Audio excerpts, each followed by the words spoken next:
his lap, cigarettes curling, smoking his political trap. Michael Vass roars through the screen, he flies, painting red and blue skies with his fiery cry. He's the world's watchdog, calling out the bluff. Right-wing swagger, but his heart's pretty tough.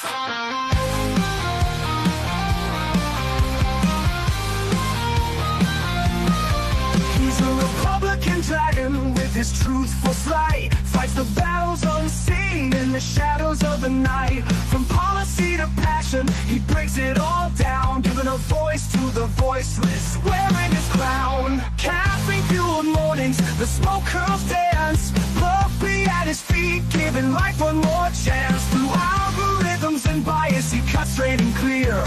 Michael's roar echoes in the hemisphere. Michael Vass roars through the screen, he flies, painting red and blue skies with his fiery cry. He's the world's watchdog, calling out the bluff. Right-wing swagger, but his heart's pretty tough.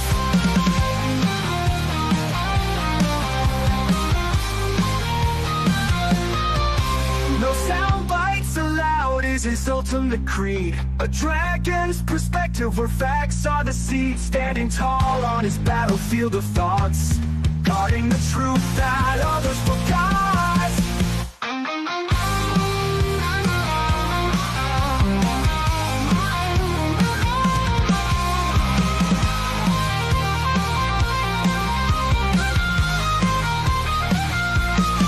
Michael Vass roars through the screen, he flies, painting red and blue skies with his fiery cry. He's the world's watchdog, calling out the bluff. Right-wing swagger, but his heart's pretty tough.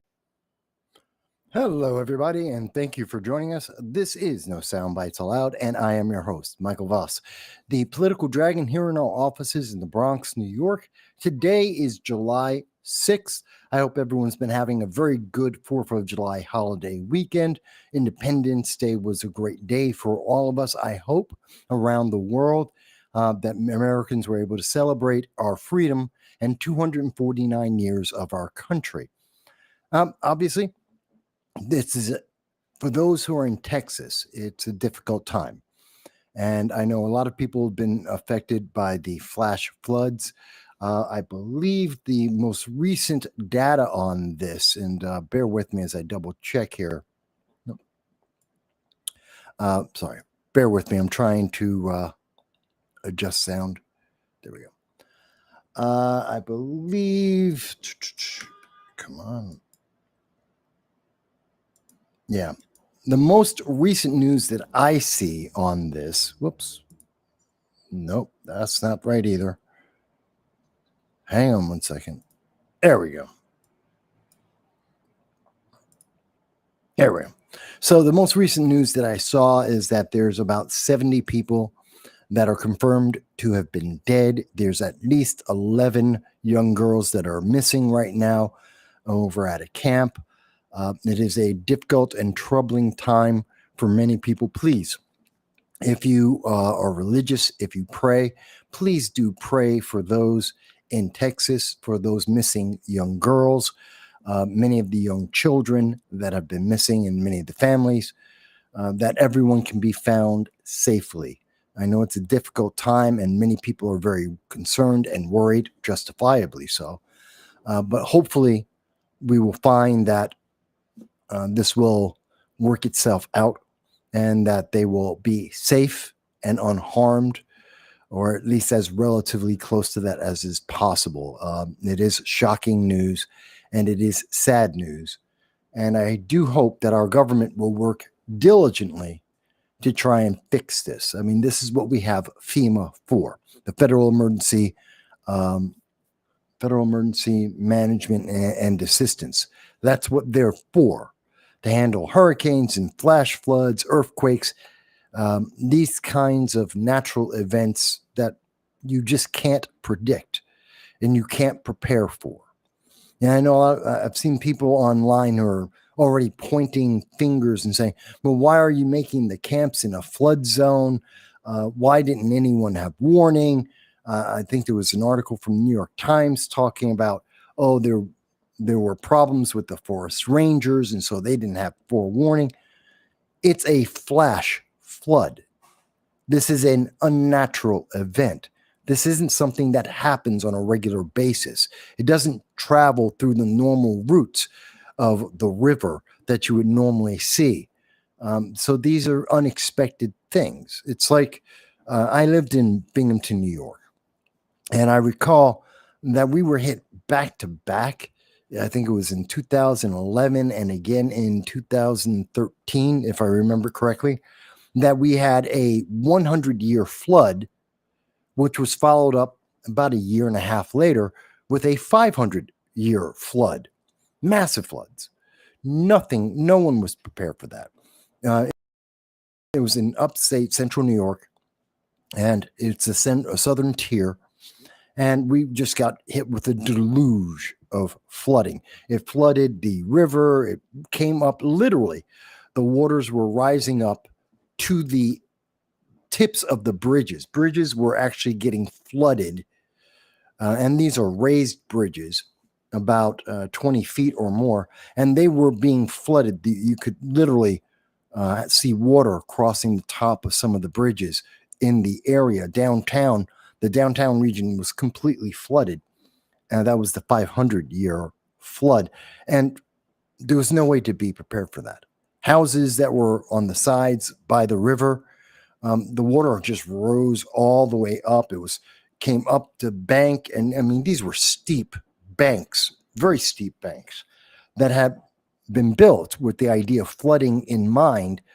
And like I said, it's about 20 feet, and still the water rose up that 20 feet and even more, probably about 30, 35 feet. It was actually going into, these are people on a hill, and it actually got up and into their basements, flooding their backyards for some of the people there. It was a devastating time. And that was relatively calm. That wasn't sudden. I mean, it had been raining for many, many days. We knew that there was going to be some degree of flooding. So we were somewhat prepared for that. And even then, devastation was something well beyond anything that we were prepared for. I believe I have video that I took at the time in 2011 of that 500-year flood. And yeah, I have video of it that's on the channel. You can see it for yourself, where I'm standing at the front of a driveway, and my camera's recording, and you can see the water up half the way of the driveway, filling people's backyards and their basements. And again, that's in upstate New York. That's in an area that does have flooding from time to time, though not that severe usually. And people were prepared, and we had time to get ready for this. We knew it was going to be bad. We didn't know it was going to be that bad. And in Texas, no one could have known. This was a flash flood. There's no way people could have expected that the river would rise up this high. I've seen video of the water's coming down, and you'll see that they're pretty high, and then suddenly another wave of water comes through suddenly, with state troopers actually taking the video. And you'll see, people are watching the water as it comes towards a bridge, road passage, and it just surged right over the highway, just surged right over and through the highway. You can't really prepare for that. So people who are online saying things right now about that are saying things like that, really, you have to understand what you're saying and how the impact it's having on people. It's devastating. It is devastating. So it's just, be aware. Sensitivity is necessary. And I hope that the numbers don't get over 70 and that most people will be safe. I also, before we get into the main show, there's other news that I think is very important to speak about first before we do anything else. And so there's that news, which is breaking news, of course. I also wanted to address the important as well. And you can see here, this is from Shenango County. This is the News Channel 12. I believe that's WBNG in the central New York. Shenango County, the sheriff's office, is investigating a fatal hit and run. This happened on July 4th. And obviously, we want to hold accountable anyone who was responsible for this hit and run. And you can see here in the news, and you can see the image. This was in Sherburne, New York. People who are not in upstate New York, you may not be familiar with that, but I want you to see the image. That is an image of the vehicle that the police are looking for. This is stated as being a newer model black pickup truck. This is a Ram crew cab pickup with black rims, and it has damage on the passenger side, which presumably is where they hit an individual who later died, and that's where the hit and run comes from. So if you have information, you can reach the Shenango County Sheriff's Office. That's at 607-334-2000. Let me say that again. That is the Shenango County Sheriff. The phone number is 607-334-2000. Please contact them if you have seen this vehicle with this damage in upstate New York, Shenango, in the Shenango County region that would even possibly reach into Broome County. It could be there. It could be Cortland. That whole region, that whole section of the southern tier and central New York, it could be anywhere in there, that vehicle. You could go as far as Oneida, perhaps, Oneida County. It could be in Cortland County, Shenango County, Broome County. All of them should be aware of this. But I think it's important that we hold people accountable when they do something and they run away, where people's lives are being affected. So hopefully that helps to, again, bring some resolution to someone, because someone's loved one died. Someone that people knew died, and it was unnecessary. That was, again, on July 4th that incident happened. So I did want to bring that up. And one final piece before we introduce the show and get into it, because I do think it's important as well. According to WAMC News, New York's Division of Homeland Security and Emergency Services has maintained a heightened level of security amid global threats. Now, whenever we have the holidays, whenever we have big holidays, that's Memorial Day, Labor Day, the 4th of July, Thanksgiving, Christmas, Easter, New Year's, very often the national level, and even within states and localities, the level of alertness goes up. Now, that's not to scaremonger you. I'm not trying to fearmonger you. It doesn't mean something's going to happen. It just means that we are still in the holiday weekend period. A lot of people are still traveling across the country. Yes, tomorrow is a work day, and people will be going back to work after the 4-day holiday. But many people, because so many people are traveling, there is the potential for foreign entities, malcontents, evil individuals to do something stupid, to harm others.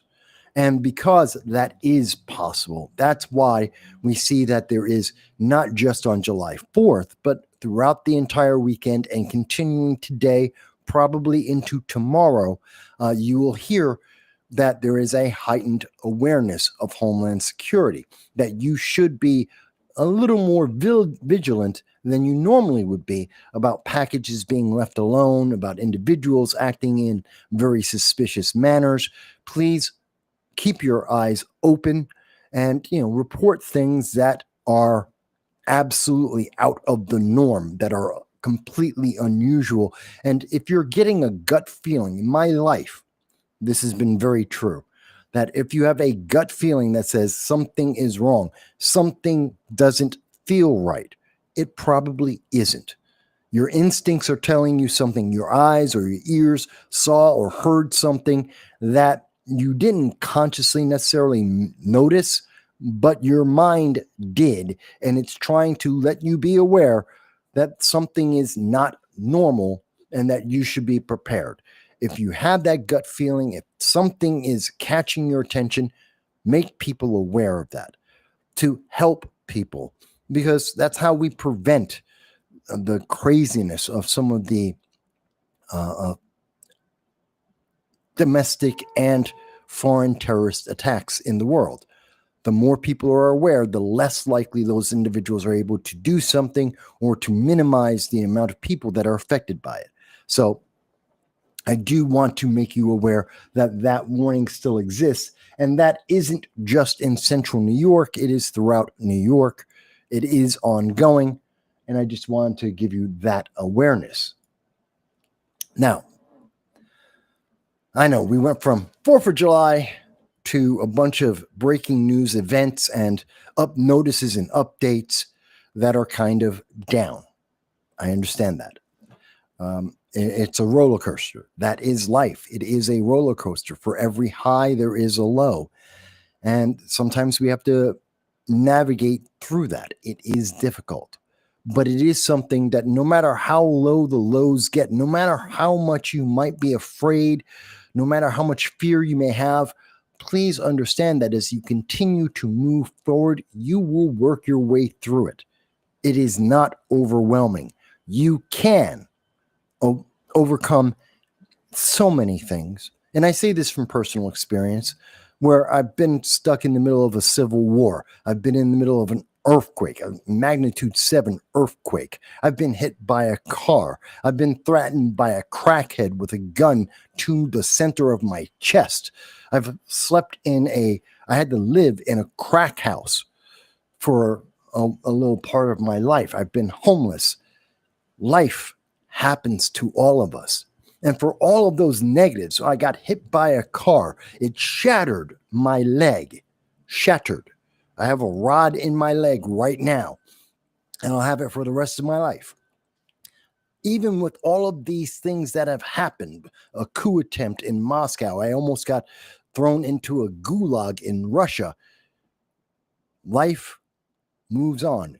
Things get better. You can overcome. There is another high down the road. The roller coaster will run low and then it will build up to a high point and go back.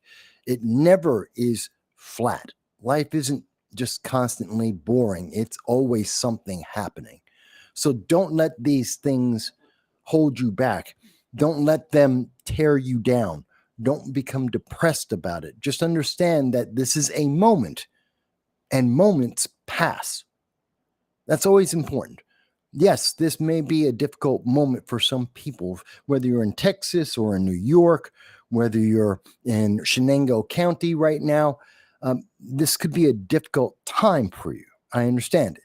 But that time will pass. Things will improve in some ways. Pain will lessen over time, and you will be able to live again. You will be able to move on. And it may not feel like it today, but that's what the strength comes in. You have so much strength. To everyone in the audience, new or old, you guys, many of you have never experienced the things that you have the strength for. You're so incredibly powerful. I've seen so many people in incredibly difficult times throughout my life. Like when I lived in California and we had the Northridge earthquake. And I was about 5 miles away from the epicenter of that earthquake. And I can tell you, I saw my neighbors, their families, their kids rise up to deal with that, to work together as a community, to make sure everyone's gas was turned off, to make sure that people were safe in their homes, that glass didn't fall, they didn't get cut, that they didn't hurt themselves, nothing fell on them. To be able to pitch tents with everybody on the lawns outside so people could feel a little bit safer.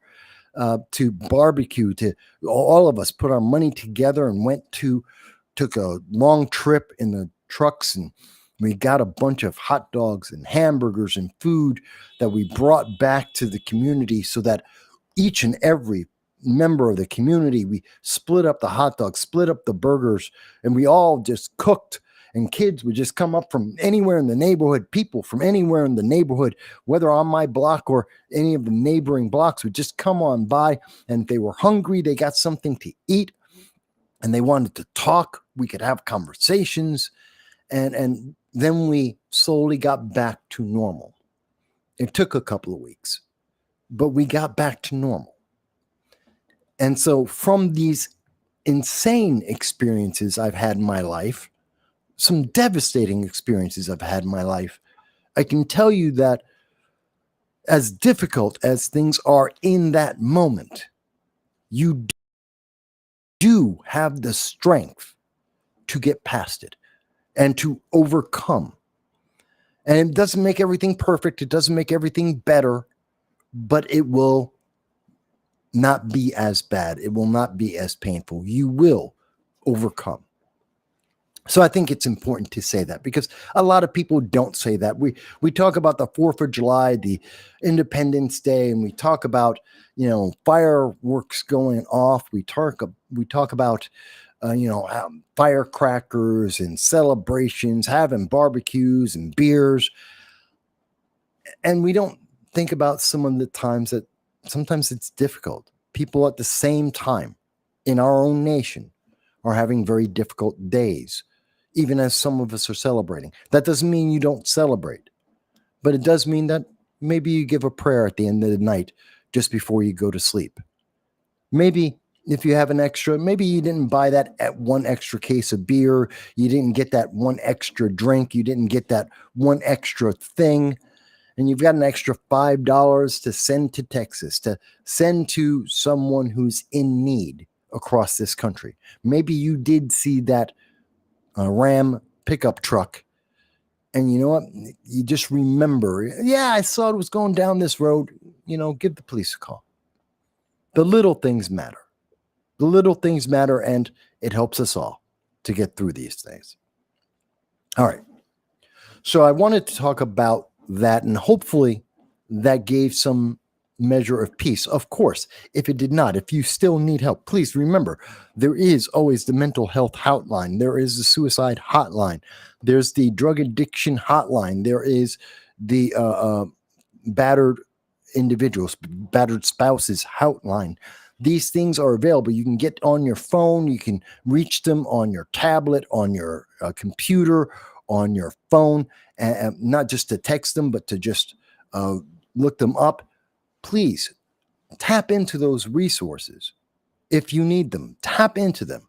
We're all human beings. We're here for you. Reach out. Okay. So that's the heavy stuff. Well, that's the big heavy stuff. And but normally on this program, for those who are new, hello, how are you? I'm Michael Voss. And normally I don't start as heavy with such heavy news like I was just now, but we do like to talk about breaking news. We do care about your mental health, your physical health. We want you to be well. Call me greedy and selfish. I want my audience to be back here every Sunday seeing me. I want you guys to be the richest audience you possibly can be, so that you can join my Patreon. You can go and send me a SuperChat or a Rumble rant. I want you guys to be doing fantastic. Every single one of you. Every single time. Now, why we do this show, we reach out across the world, and as I'm speaking about that as we speak, by the way, speaking about across the world, Happy Life is in Thailand, and I hope Happy Life, you've been doing well. I know things have been tense there with the nation of Laos, and I hope you're doing okay. Remember all the tips I gave you about being prepared for the American embassy, your passport, other embassies, and your escape routes. Always be aware of that. And Happy Life says, staying passive, I'm learning to English again. Well, you've been over there for about 4 months. So that is enough time to learn another language. And says that, oh, he left Thailand, had a stroke. Oh my goodness, you had a stroke and you're in Miami. Oh, I'm reading the messages in the opposite way they came in. So you left Thailand and you had a stroke. Well, I hope you're going to be okay. Happy life. I want you to recover as quickly as possible. I thought you just learned Thai and you're having so much fun in Thailand that you just forgot how to speak English. I know when I was in Russia, I had been there for a year and a half and I just learned to speak Russian. I actually do know how to speak Russian. Very bad at it now, but I was conversational then. And when I came back, I had a horrible accent in my when speaking English. It was just because I didn't speak the English to anyone, so it was horrible. Look, I want you to get healthy. You know what? You're learning English again. That is good news. It's less than a year. The first year is one of the hardest for someone who's had a stroke. I want you to just keep plugging at it. Don't worry. You can improve. John Fetterman got better. If John Fetterman gets better, you can get better too. And I'm glad that you're typing and with me in the audience today. Thank you for being with a happy life. Grace is here with us, and Grace says, I work in what's called a white ghetto. Well, all ghettos are ghettos, but okay. As it is mainly people whose family come up from Appalachia. Yeah, Appalachia has a lot of poor people. And I don't care where you are. If you're poor, a lot of poor people live in the ghetto, whether you're white, Asian, Hispanic, black, doesn't really matter. People are suffering, black or white. They know that the government is not going to save them. No one should ever count on anyone saving you except yourself, your family, your closest friends, yourself. Always think of it that way. The government isn't there to save you. And first of all, that's not the job of the government. Never was. The job of the government is to protect you from a war, from an invading army, but they're not there to save you individually. That's not the job of the government, whether it's federal or state or local. And I think a lot of people forget that, and they put their trust and faith 1,000% in the government. You never should do that because the government isn't thinking of you as an individual. The government thinks of you very much like Democrats, very much like progressives. They think of you as categories, as groupings, whether it's because of the region you're in or because of your nationality, your heritage, your gender, because the government's too big. It can't, even though it wants to micromanage your life, and this is why it fails so often. Obamacare failed. It is an objectively, it is a failure because the government can't micromanage your health care because it doesn't know you. The government doesn't know you, your health, your family, your history, your lifestyle. It has no idea. So if it's trying to take care of your individual health care, it will fail. The guidelines that they have aren't for individuals, and that's why Obamacare is actually catastrophic care, where it can generally say, oh, well, we're going to take care of, you have cancer. Well, that's a general thing. Okay, it can take care of cancer. You were in a car accident. It can take care of that. It can take care of the big issues. It doesn't know how to take care of, you need to lose 5 pounds or 15 pounds or 50 pounds. It doesn't know how to do that. You have hypertension. It doesn't know how to take care of that. And so it fails. So please, always rely on yourself and your closest loved ones. Never rely on the government. If the government can help you, that's a bonus. Don't count on it ever doing so. Grace says, thanks for the intro. I work a lot with hurting people, and it's charity in the church who is helping them. Very often, once you get beyond your immediate family, your immediate loved ones, very often it is your religious institution. It is your local charities, your local community that can do the most for you. I've seen that. There's up in Binghamton, New York, and even here in the Bronx, a block away from me, there's a church every Tuesday and Thursday. they hand out food. And I know in Binghamton, over on Main Street, next to the American Legion, there is they give out food. I think it's also every Tuesday or Wednesday and Friday. I think they give out food. That's your local community, and that's a wonderful thing. And I think that's what if we have to pay taxes for anything at all, that is something I'm always happy to pay taxes for. That is something that I'm always willing to contribute to. So I do support all of that. Let's see. Happy Life is typing and says, I think I will make a comeback. I can speak English well, thanks to the positive words. Well, Happy Life. Again, call it my greed, call it me being selfish. I want you as part of my audience forever. I want you to be here to make sure that I get more views, more subscribers, more money. Let's call it greed on my part, but I want you to be the healthiest you forever. Besides the fact that I just enjoy listening to you guys comment, even when you disagree with me. I always enjoy my audience. Thank God for all of you. I truly mean that, and it's important to me. Grace says, I had a cancer that spread to my brain. I didn't know that, Grace. Didn't know that. The cancer was caused by a transplant. I lost the ability to speak. You will get better, Happy Life. Grace is praying for you. I'm sure many in the audience, live and those afterwards, are looking for you. High blood pressure. High blood pressure is a big deal. It gets a lot of people, especially a lot of people don't know this. But if you happen to be Black, Middle Eastern, African, I should say, not Black, but African, there is a higher tendency to having higher blood pressure. So you always have to keep that in mind as you get older. I know that's something that's affected my family a lot. Not myself, but I've had many family members who've suffered from high blood pressure. And it took my grandmother on my mother's side. Sad.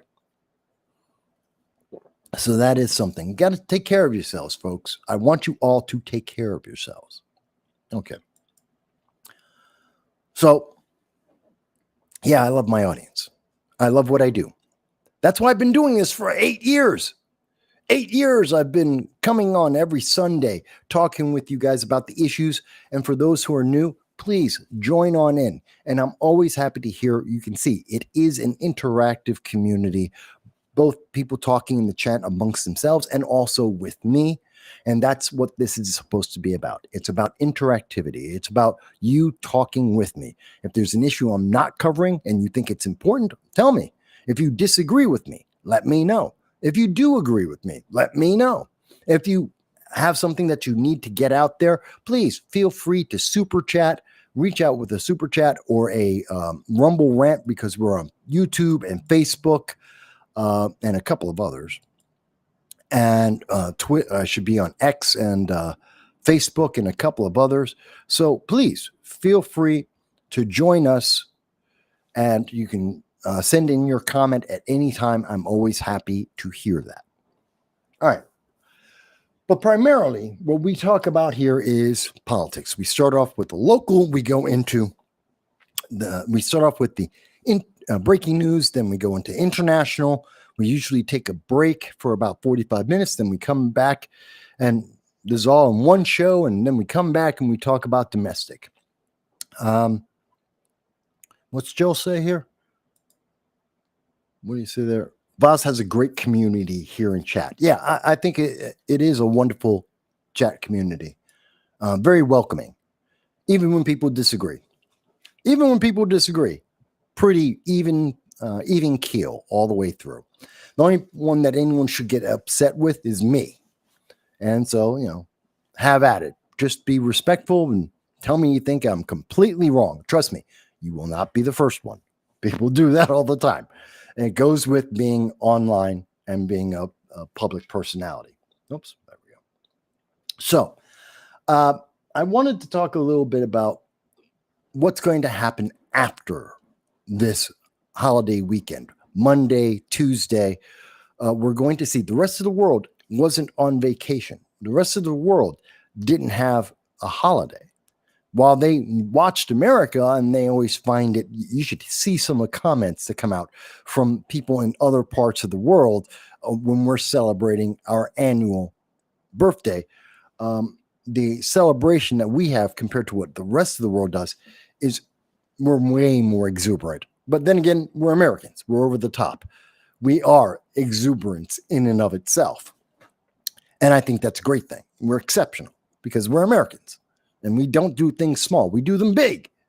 We have big recoveries. We have big announcements. We do everything in a big way. And I like that. I think that's appropriate. And I love my nation. I love every part of my nation. No nation is perfect in the world. Never have been. There is no country that's perfect or hasn't made a mistake or hasn't done something that they later regret. Just if you have a nation, you've made all the mistakes every other nation has made. But I think that pound for pound, problem for problem, everything put together, our nation, United States, is the best. Truly, I do. But we're going to be dealing with a lot of issues coming up. We deal with markets and we deal with other nations all at the same time. And on Monday, this is something that's been going for the last couple of days. But what we see right now is France, who in 2023, in March 2023, Emmanuel Macron, the left wing of the the government of France, threw the United States under a bus and told the entire European Union to cut all their ties with America. This is under Biden, not Donald Trump. This wasn't Trump when he was the 45th president. It's not today. He did this in 2023 in the middle of the Biden administration. And he said, you know what? France wants to cut all ties with America. They want to start taking the side of and become allies with China. And then they want to work with China financially. You don't have to believe me. I covered this back in March of 2023. And it was a dumb idea. But now you're seeing that France is getting the kickback off of that. The results of that are starting to come in. And we're going to see this in the economy. And we're going to see this in the markets tomorrow. Okay. And that's important to understand. Besides the big, beautiful bill, we're also going to see this. We're also going to see tariffs. And I'll be talking about the Trump tariffs a little bit later.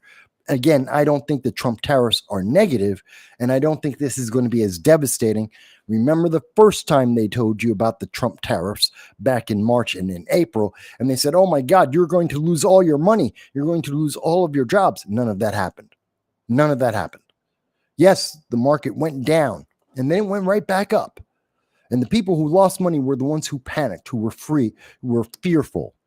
Again, I tell you, and you're going to see that same kind of volatility going into next week, starting on Monday, partially because France and China are having a problem. China is having a problem with the EU, and that's going to disrupt trade.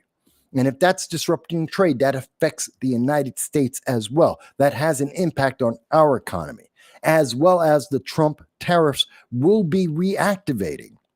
And for many countries, Donald Trump has sent out letters to at least 12 nations telling them about the reactivation of the Trump tariffs and that they should be prepared for this. So we are going to see a lot more news talking about the economy.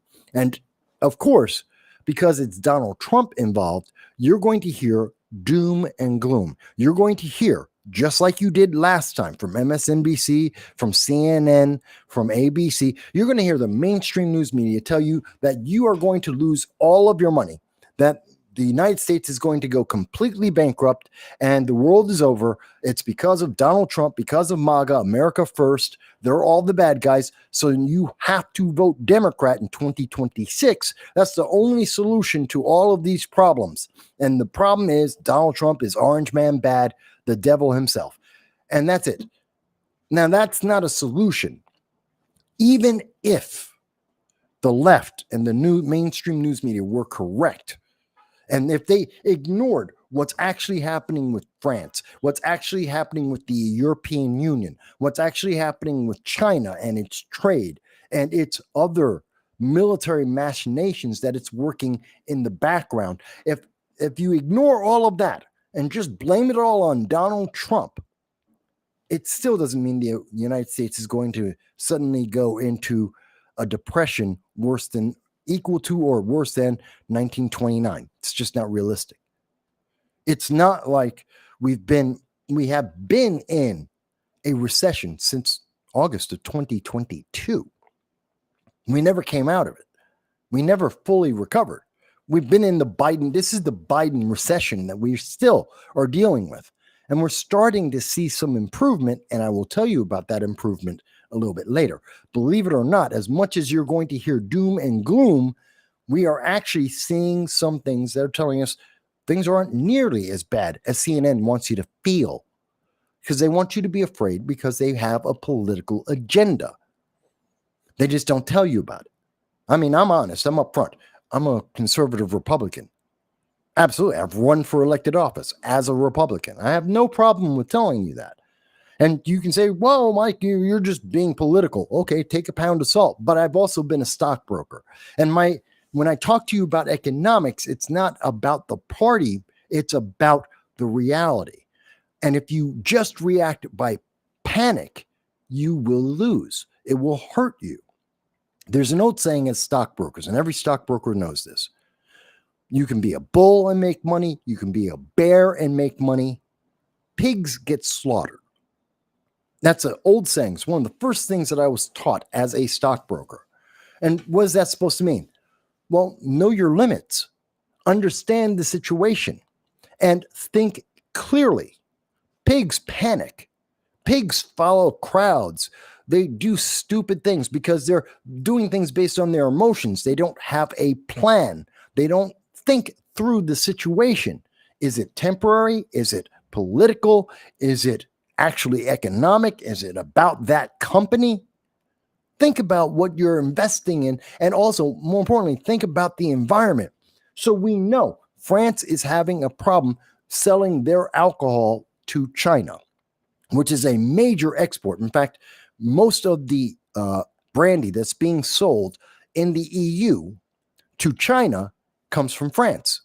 That's their cognacs and Hennessy and similar types of alcoholic drinks. And so China has been threatening, and they're working on a deal now, but they were looking at putting a nearly 40% tariff on France.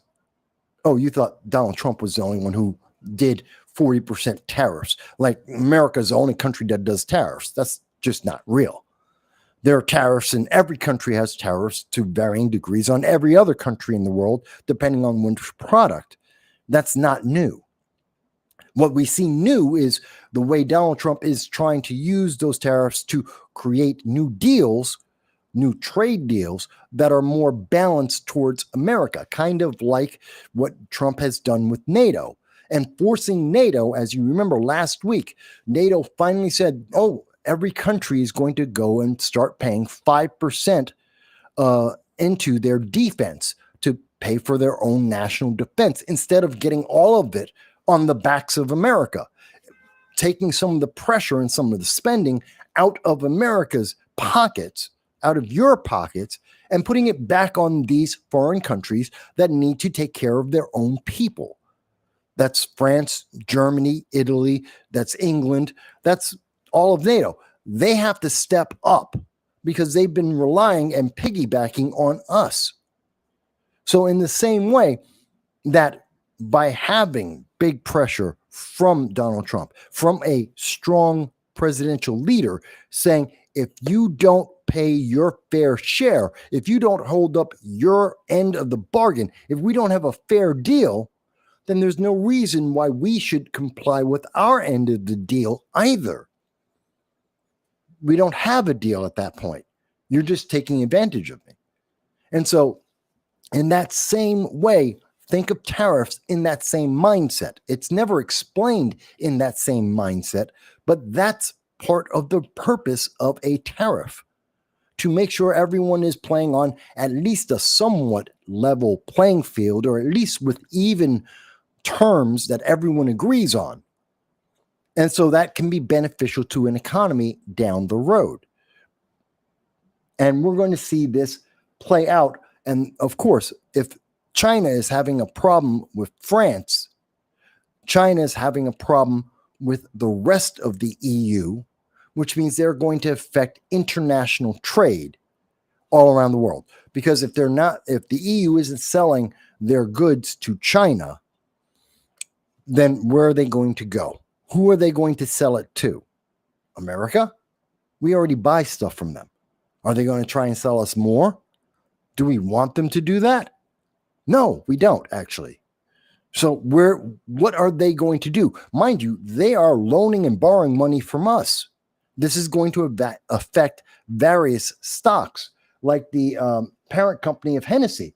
It's going to affect their stock. It's going to affect mutual funds. It's going to affect 401ks. That doesn't mean freak out.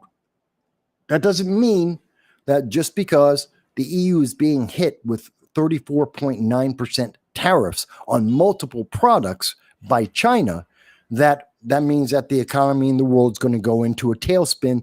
There's going to be a global depression. It's not. It does mean that there could be some bumpy roads down, and be prepared for that. Talk to your financial executive, if you have not, to try and figure out what's your plan. Since we know this is coming short term, what do you need to do, if anything? 9 out of 10, if you've got the right companies in your portfolio, there's nothing to do. You just let it happen. I know that sounds odd to some people. What do you mean, just leave it alone? Leave it alone.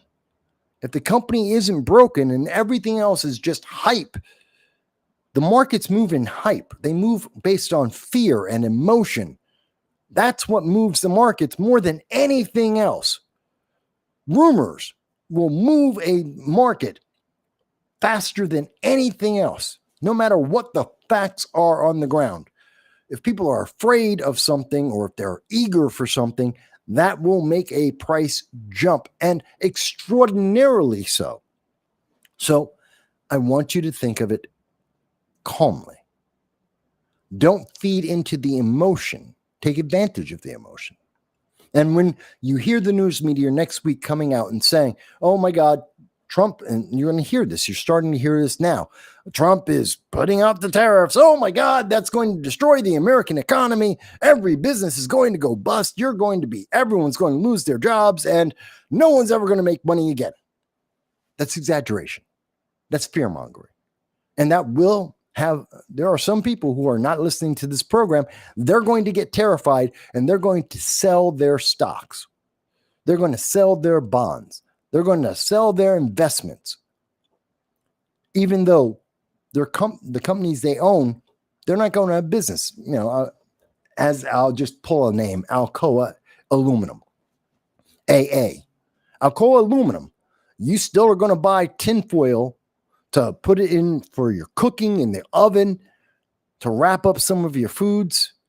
Aluminum goes into every car, into a bunch of the electronics. They're not going to lose overnight. The amount of aluminum in the world didn't suddenly disappear.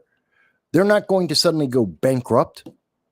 They're the largest aluminum manufacturer in the world. They're not going to suddenly disappear. Why would you sell? If you owned that stock, why would you sell? Because Trump's tariffs. Yes, but people still need aluminum. They're still going to need it. So there's still going to be a market there. Market's going to be maybe bigger, maybe smaller, short term, but people still need these things. Therefore, they're still going to pay. The amount they buy is going to be different. And that means that you have to adjust your expectation of your investment. I don't want to get too much into the money thing. I used to be a stockbroker, but I'm trying to get you to understand the emotion that goes through the markets because of the media and because of politics, and how it affects people negatively. And I know this is coming between what's going on with the tariff battles with China around the world, and what's happening with the Trump tariffs. people are going to freak out. And they're going to say, MAGA, oh my God, MAGA's so evil. And we've just destroyed it. And the big, beautiful bill just destroyed the entire economy. Everything's going to hell. It's all over, folks. It's not. It's not. I'll give you an example. I was a stockbroker on 9/11. I was actually in the Chrysler building. Not the Chrysler, the Helmsley building, excuse me. I was in the Helmsley building on the floor right below the penthouse. I think that was the 33rd floor, I believe. And so I could see the Chrysler building. I could see the Twin Towers from my offices. And I was in the office that day, devastating day. And I got a call from one of my clients because he's freaking out. He was freaking out like, Mike, we're going into a war and buildings are being bombed and everyone's dying. I don't know what to do. We got to sell everything. You know what? Sell everything right now because I got to have cash. I got to have cash. It's all over. I told him, one, the markets were closed. I'm like, market's closed. You can't sell anything. And I could put in the order for when the market opens to sell. I can do that for you. But don't you do that. Don't you do such a stupid damn thing. I want you to, you have me here for a reason. And it's because I'm not getting emotional. I'm shocked just like everyone else. I'm horrified. I mean, hell, I'm afraid. I'm in the Helmsley building, one of the tallest buildings in downtown Manhattan. I'm looking out the window every 5 minutes for a plane, but I'm not freaking out about the market. Let me explain what's going to happen. The market's going to be down. It's going to be down a lot. It's going to crash. It's going to crumble down because there's a bunch of people like you right now that are freaking out and they're going to say, sell, sell, sell, sell. They're going to force their brokers to do it, or brokers who are greedy are just going to sell everything for these people, take the commission. Maybe they also agree with the people that they're terrified it's all over and they're going to sell, sell, sell, sell. I'm like, I'm not doing that. I have one question for you. Only one question. And I want you to think about this. We've got at least a couple of days before the markets open.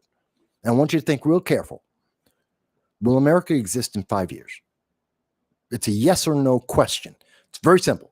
I don't care if you think it's going to be a good America, bad America. I don't care if you think it's going to be better with Democrats or Republicans or libertarians. I don't care about that. Will America exist in 5 years? If the answer is yes, we're not selling everything. We're probably going to buy more. Why? Because America will exist. That means these companies will exist. That means that the market will continue to go. The economy will continue to be here. We just have to have the right companies to take advantage of the next 5 years. And if you think that America's done, that there's nothing left, fantastic. When you show me your plane ticket to go to somewhere else in the world, liquidate everything. I want you to sell your mansion. I want you to sell your cars. You sell everything, liquidating the cash, and show me a ticket for what country you're going to run to that you think will make you safe, and I will sell all of your assets. I'll do it for $1. That's what I said to that client, and I said to several others afterwards. None of my clients sold. None of them, they were upset. They were very emotional, but none of them sold as the market went down, down, down, down after 9/11. Once we opened up the markets again, it just came straight down. Oh, it crashed down. And then after about 3 days of the market going down, I said, you know what? Okay, so now we're going to start buying. And here's the companies I want you to own. These companies will be here in 5 years, no matter what. As an example, I pointed to, and again, it's just top of mind right now. I'm not making a recommendation, but Alcoa. Everyone needs aluminum. We're still going to need aluminum. I don't care how the world works out. In the next 5 years, America will exist and people will need aluminum. So we're buying some of that. And we picked out, and that was kind of the mindset I had on several companies, and we bought several stocks and said, okay, yeah, it's down. It may go lower. I'm like, I'm not telling you this is the bottom. I'm just telling you this is where I'm stepping in at. because it's already down significantly. And it's not because the company changed, it's because the way people feel changed. And so I'm going to step in. And if it gets even worse than where we are right now, save some of the money because we'll buy more. I will buy more. Because this company, as an example, I'll call it, people still need aluminum. They're going, no matter what happens, someone's going to need aluminum. They got to rebuild. They want to build a bomb. Whatever they're building, they're going to build a car. You want to build a boat, you need aluminum. So it doesn't matter. So the economy isn't ending because America isn't ending. And most of them did.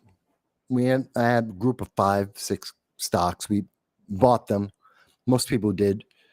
And within 2 years, they made stupid money. Stupid gains. 1 or 2 of the clients actually even thanked me for it. Being a stockbroker, by the way, is a very thankless job. Because even if I make you a profit, it's never enough of a profit. And if I lose any money, it's because I lost too much money. It's 90% rejection and you're wrong 90% of the time. And 10% of the time, it's like irrefutable that you're just a genius. And that's the job of being a stockbroker. It's high stress, very high stress. I liked it, but it was very high stress. And so I say all of that to put it into perspective, because what's going to be happening in the next week or so, as we hear about the Trump tariffs, as we hear about the deals with various countries, as we see the market react one way and then the next, it's going to be very emotional. And you're going to hear the news media telling you how Trump is destroying the economy. You're going to hear from Democrats like AOC and Bernie Sanders. You're going to hear from Hakeem Jeffries how Donald Trump has destroyed the American economy and it will never recover ever again. I want you to think about what that story I just told you. When we thought on 9/11 that we were being attacked across the country, we thought we were in the middle of World War III, when we thought that everything was going to end. And what they're going to be talking about next week is nowhere near that bad. And on September 11th, 2001, me and my clients made the decision. America's going to exist in 5 years, which means we're going to get through this. I tell you the same thing about the tariffs, so that people don't make the same mistake that they made back in March, when last time the news media told you that the entire economy is going to be destroyed and everything's falling apart and you'll never have money again. Don't make the same mistake. Will the price go down? Maybe. Will the value of your stocks go down? Probably. And your bonds, depending on what kind of investment you have, yeah, they might go down for a while. True. America is going to be, if you believe America's going to be here in 5 years, doesn't matter. Doesn't matter. If you think America will be here within 5 years, it is meaningless. If you think America won't be here in 5 years, liquidate everything, go find a country somewhere in the world and live the last 5 years of your life however you want to. By the way, I think you're wrong. I think you're going to run out of money. You're going to be surprised that you're going to be living more than 5 years and America's still going to be here. And you're going to have to start all over again from zero, rebuilding everything you have in your life. That's what my impression is. You may disagree. You may say, Mike, that's why you're not a stockbroker anymore. Okay. Which would be a fair statement. I'm not a stockbroker anymore. And your broker may say something different. You may say something different than what I'm saying right now. I'm not giving you financial advice. I'm giving you life advice on what I see, how the markets react, and how news media is using their power to manipulate you, how politicians are using your emotions to manipulate you. And they're going to use any loss you take because of their manipulation as a reason to gain political power. I guarantee you that if the stock market goes down 5-10%, you're going to hear Hakeem Jeffries. First, you're going to hear Hakeem Jeffries, as he already is, saying the big, beautiful deal and the Trump tariffs are destroying America. Donald Trump is destroying America. He's destroying our economy. We're going to be in a depression. There's no way out of this. Oh, my God. these people are evil. The market goes down 5-10%. He will come back onto the news. As soon as it hits like about 10%, he will come back onto the news, say, I told you he's destroying everything. The economy's gone. You have nothing. There's nothing to do except you have to vote Democrat. You have to elect Democrats everywhere across America. And that will be his message, because that is what he's really selling. That is his real point. Power. Maintaining power for him and his party. The sales pitch is your fear. That's the sales pitch. And he closes it on you when you actually buy into the fear and do what he told you, which locks in your loss. And now he's got you. He owns you. And he's just got to hold you until 2025 or 2026, whatever election is in your region, and you vote Democrat. That's all he's doing. It's a sales pitch. It's an emotional trap. You may disagree. There's people on the left who are saying, oh, Mike, you're just being a Republican. You might think that. It's not really true. Okay. Let's see here. Let's go back to some of the comments I see. And Phil has joined us. And Phil says, by the way, happy life. Phil is also praying for you. See, I love my chat. We love each other. And I see Phil goes on to say, never sell when the stock market is down. Well, that's not entirely true. Again, understand what you own. Is it down because they screwed up, or is it down because there's emotions going on in the market? Big difference between the two. I remember Amlin Pharmaceuticals. Most people don't remember it. AMLN. Their first drug failed. Everyone thought it was going to succeed. Their first drug, which was the insulin drug, failed. The price of the stock dropped. I mean, it went from, what was it, $12 or $14? And in the first minute and a half of the market being open, it was trading at $8, dropped half, 50% of its value dropped instantly in the first minute, and kept selling down. Within a month, it was trading at $1. Stayed there for 2 years, maybe 3. Could buy it all day long, 25 cents. And I did. I bought it for a lot of my clients at 25 cents. And they said, Mike, why are you still owning this? Why are we buying this 25 cents? We've already lost money on this. I'm like, you've already lost the money, so don't worry about it. It's 25 cents. It's not going to matter. But if I'm right, as I told you when I bought it, that there are 3 more drugs this company is working on that they've already paid for. They're just going through the testing now. They're going to exist until the testing is done. We got 3 more tries to get our money back. And we now own the stock at 30 cents a share. If it makes it to $1, I've tripled your money. If it makes it to $5, you're stupidly rich. If it makes it back to $12, this is better than a home run. I've knocked it out of the galaxy. All we have to do is wait. You've got 3 tries. We've got 7 years before I'm wrong and completely wrong. And at any point, we'll have 3 chances to get out. As it wound up, the second drug was approved by the FDA. It was about 4.5 years later. The second drug came up for FDA approval, got approved. Stock went to $24 a share from 50 cents. From 50 cents, ran up to $24, and then they got bought out by Merck, as I recall. It's all about how you plan. It's all about the plan.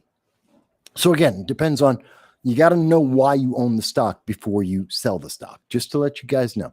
And I know there's people who are not familiar with the market, so you may not be familiar with what I'm talking about, but I'm sharing this information with you guys. This is, literally, I could actually do seminars on this and get like $500 an hour because I'm not wrong.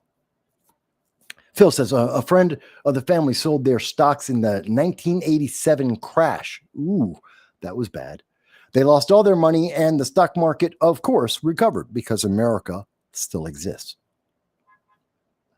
I'm interested in I'm interested, Phil says, in looking for opportunities to invest now. Still waters run deep. I don't give out financial advice here publicly. I don't do that anymore because I'm not a broker and I'm not licensed anymore. So I legally can't give financial advice, so I don't. But what I would suggest is you want to talk to a stockbroker that you trust, a financial advisor that you trust, that you understand their logic. What's their reason? One of the first questions I ever got asked as a broker, and I recommend people ask it, is ask your broker, have you been around a cycle?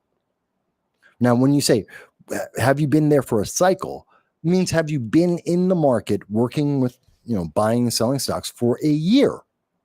The answer is yes or no, of course, and you can always double check. But it's not about the answer per se, as it's about their trust. How much knowledge do they have and how much trust? If they lie to you about that, which is easily checked, well, then this is someone, if they can't say the truth about how long they've been in the markets, there's your first answer right there. If I can't trust you to tell me that, how can I trust you to watch my money? Next person. Ask them things that are important, but yet substantive.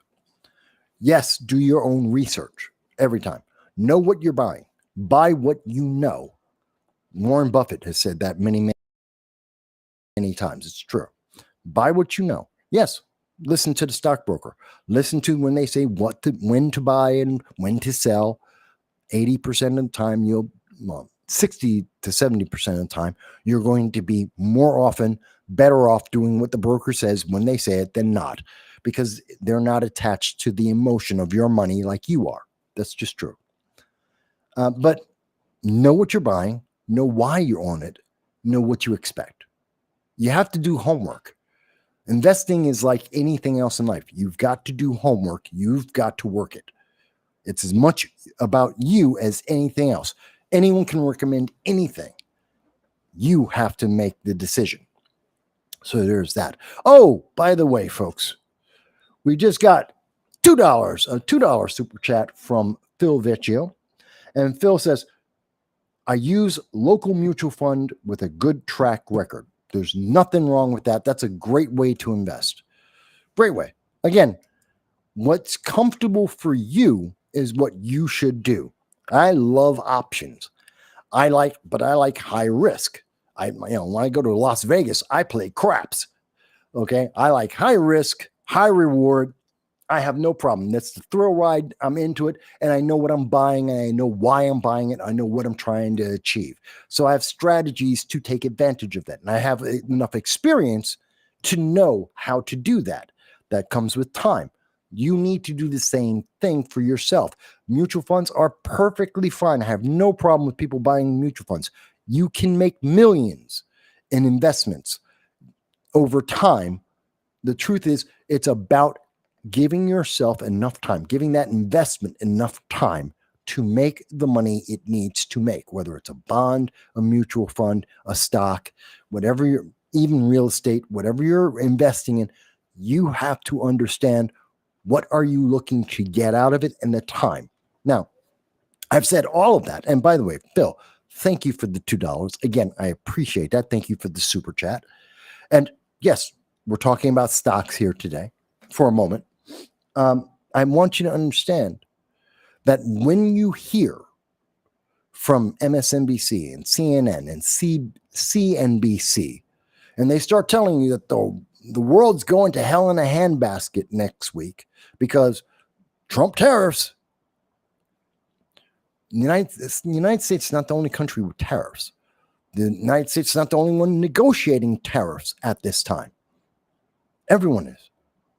So what we're looking at is the world trying to find a new equilibrium where the United States isn't paying for everything for everyone.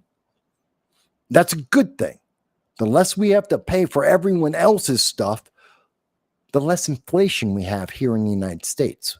That's good for the economy long term. The more self-sufficient America is, and we can build things for ourselves, the better it is for you long term. These aren't short term, it's going to fix itself in next week. It's not. It's 5-year, 10-year turnaround times. But in 5 years, in 10 years, you'll reap the benefit. It's like being a farmer. When you plant something, you don't expect it next month to grow. And you plant potatoes, you're not going to have potatoes in a month. It's not going to happen. You plant spinach in a month, you're not going to have spinach. It takes time. You have to give these things time. And the media is going to make you feel like you don't have any time. And the reason why they do that is to take advantage of you so that they can get you to vote the way they want you to vote. That's all it is. By the way, if Democrats were so great with the economy, what's their plan? The big beautiful deal is horrible. Great. What's the Democrat plan? What's their alternative? What is their policy? They gave us Bidenomics. It completely failed. We've lived through that. We know it failed. It's a horrible plan. And they were planning, according to Kamala Harris, they were just going to keep doing what they had been doing, which was telling you that the economy is great. You just don't understand. That was their plan. I have yet to hear from Hakeem Jeffries, from Pelosi, from Chuck Schumer, from AOC, from Bernie Sanders. I still don't hear a plan from them. They're just telling me, oh, but what's going on now is bad. And you're offering what instead? Nothing. Now, I'll talk about Zoran Mamdani a little bit later in the show, because he does have a plan, and it's stupid. It makes no sense. And he's doing the other trick. So he has a plan that is all pipe dreams. It's all about sunshine and rainbows and unicorns. And Mamdani is blowing smoke up your butt because he thinks that will get you to vote for him. He's going to offer you nothing but free stuff with many socialists. You look at socialists around the world, socialist governments around the world, and they always use charismatic people to sell the most perfect ideas of utopia. And socialism never lives up to any of that. You get nothing. You get stagnation. You get ruination. You get dead people. That's what socialism gives you every single time, everywhere in the world you look at. Socialism has never worked anywhere in the world that has been tried, ever, no matter how much time. Russia gave it 75 years. Hasn't worked. We're looking at, 60 years in China. Doesn't work. Cuba, Venezuela, pick your country. It doesn't work. And it won't work for New York City either. Will not work. Zoran Mamdani is, I won't say that he's disingenuous. I think he believes, I think he's a believer, and he wants to feel. He has all the feelings. He's got the vibe saying it's going to work this time. It never works anytime. He's just too emotional to step back and go, wait a minute, let me look at this objectively. It doesn't work. There's going to be 5 city-owned grocery stores in New York City. It's going to cost $60 million. There are going to be government employees running the entire place, like they run the DMV, like they run your health care, like they run the New York subway system. They can't do any of that. And you think they're going to be able to buy and sell food for you? Oh, yeah, it's only going to cost $6 million. Are you crazy? I'm going to lower the price on all the food in New York City. Grocery stores have a profit margin of 1%. If you have an exceptionally good grocery store, you have a profit margin of 3%. That means for every dollar, you make 3 cents on average. That's it. That is a average industry-wide. Everyone knows it. If you've got a grocery store making 5 to 7%, that's 5 cents on every dollar to 7 cents on every dollar. If you've got margins like that, you are doing astoundingly well, and you're probably cheating somewhere if you're a grocery store. And Mondami is somehow going to lower prices than people who only make 1%. They're fighting just to stay above water. And he's going to lower the prices substantially. He doesn't understand market prices. He doesn't understand food. You know, if everyone doesn't go in and buy all the food, I mean, maybe he's going to fill the store with kale. What if everyone doesn't buy it? The food rots, especially with the regulations in New York State and in New York City. They throw food away while it's still anywhere else in the country, anywhere else in the world. You could still sell it. It's still edible. It's perfectly fine. But in New York, you got to throw it out. They won't even let you give perfectly good food to the homeless. In New York State, I'm so off today. I'm just like I'm just running raw here. I haven't even got to the stories.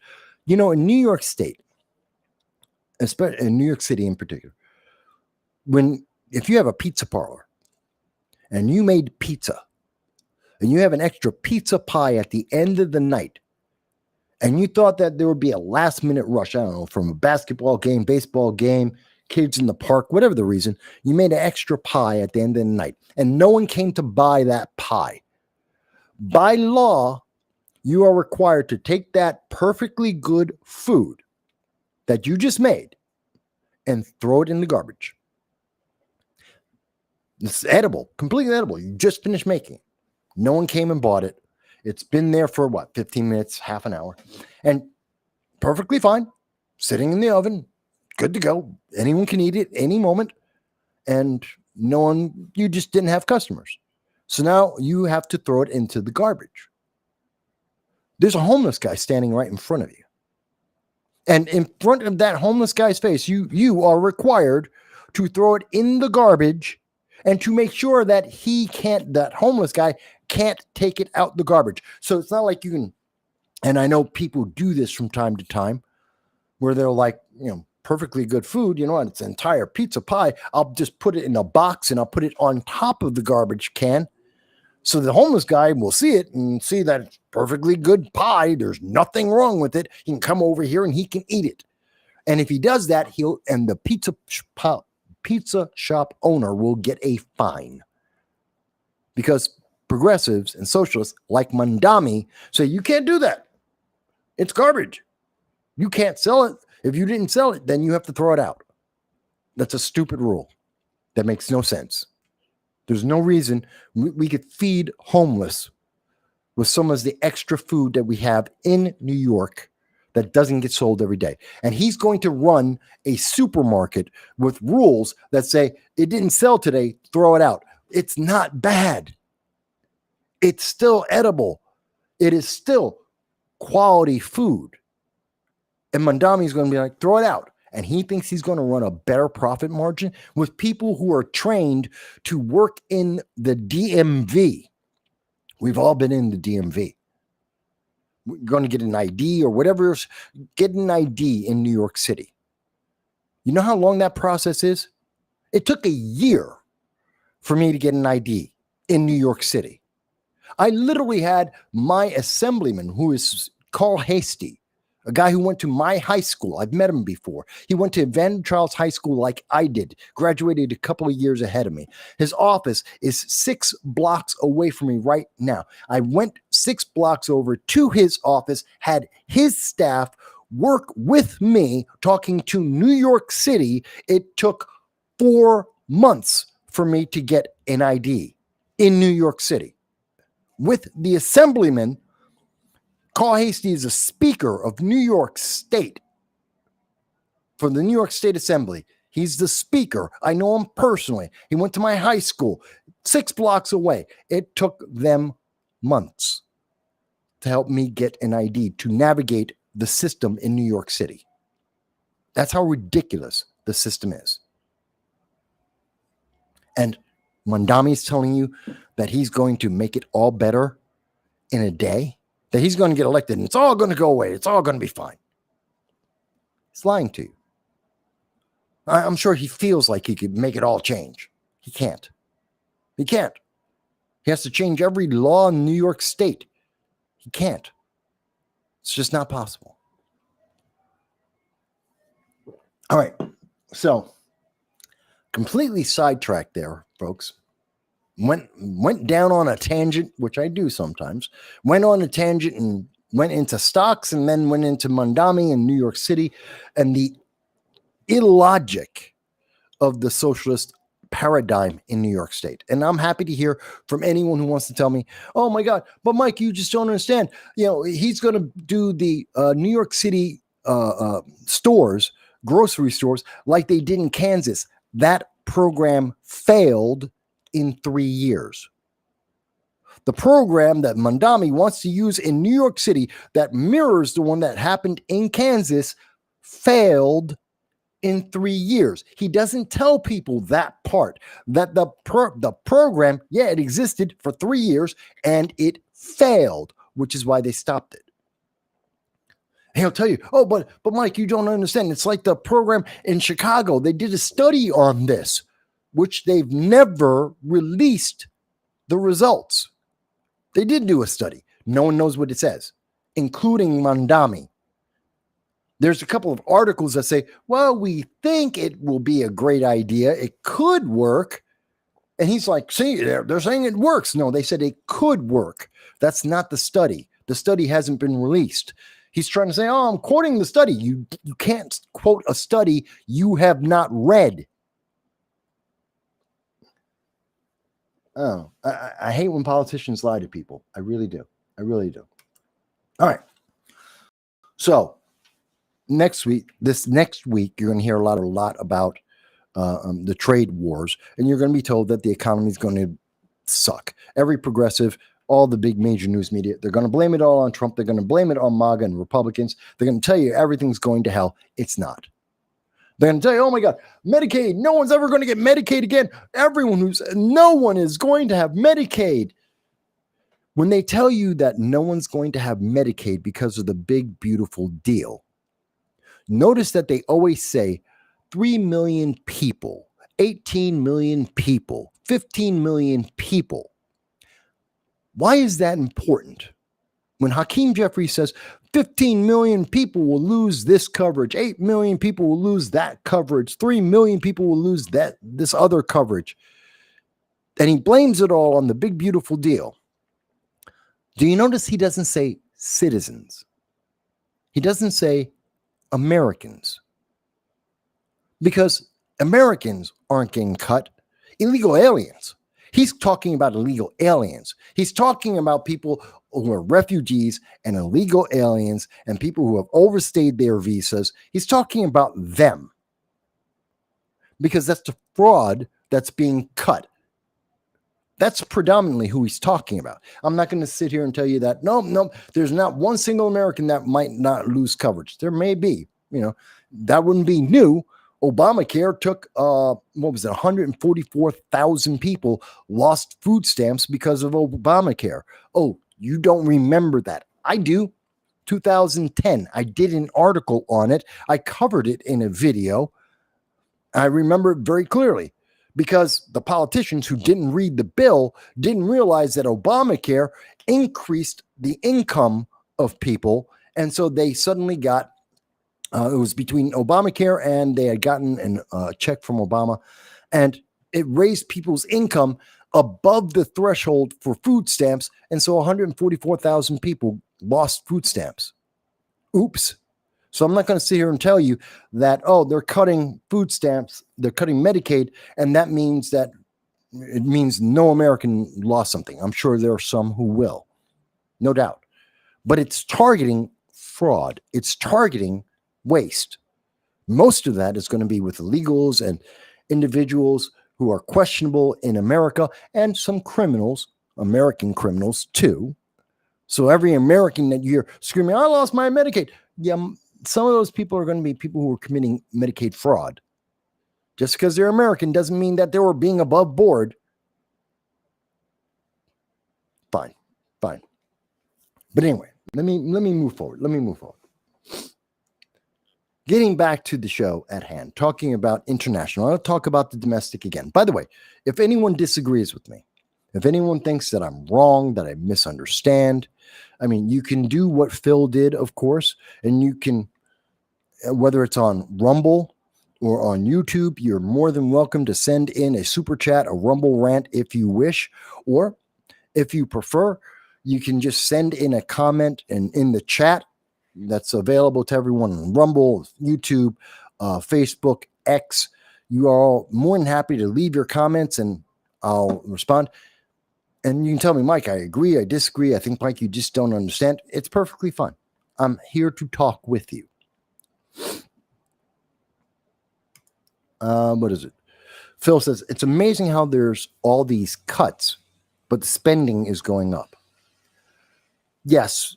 Well, again, the cuts are long term, and there are a bunch of cuts, but we have been spending so much. We have so many obligations out there that we're not able to spin down. And think about it. I mean, we've got the unexpected costs, like in Texas, the flooding there, which is serious. No one could plan for that. That's extra money. So, yeah, we have a lot of spending already, and we're adding on more spending just to keep up with the things that we do need just to keep in place. What we really need and what would be the best thing is, I believe, 10% cut across the board on everything. Everything in the government, 10% cut down. We've got at least 10% waste in every single department and every single division of the United States government. Take 10% off the top. Everyone's budget is cut. 10%, boom, make do. They can. They don't want to.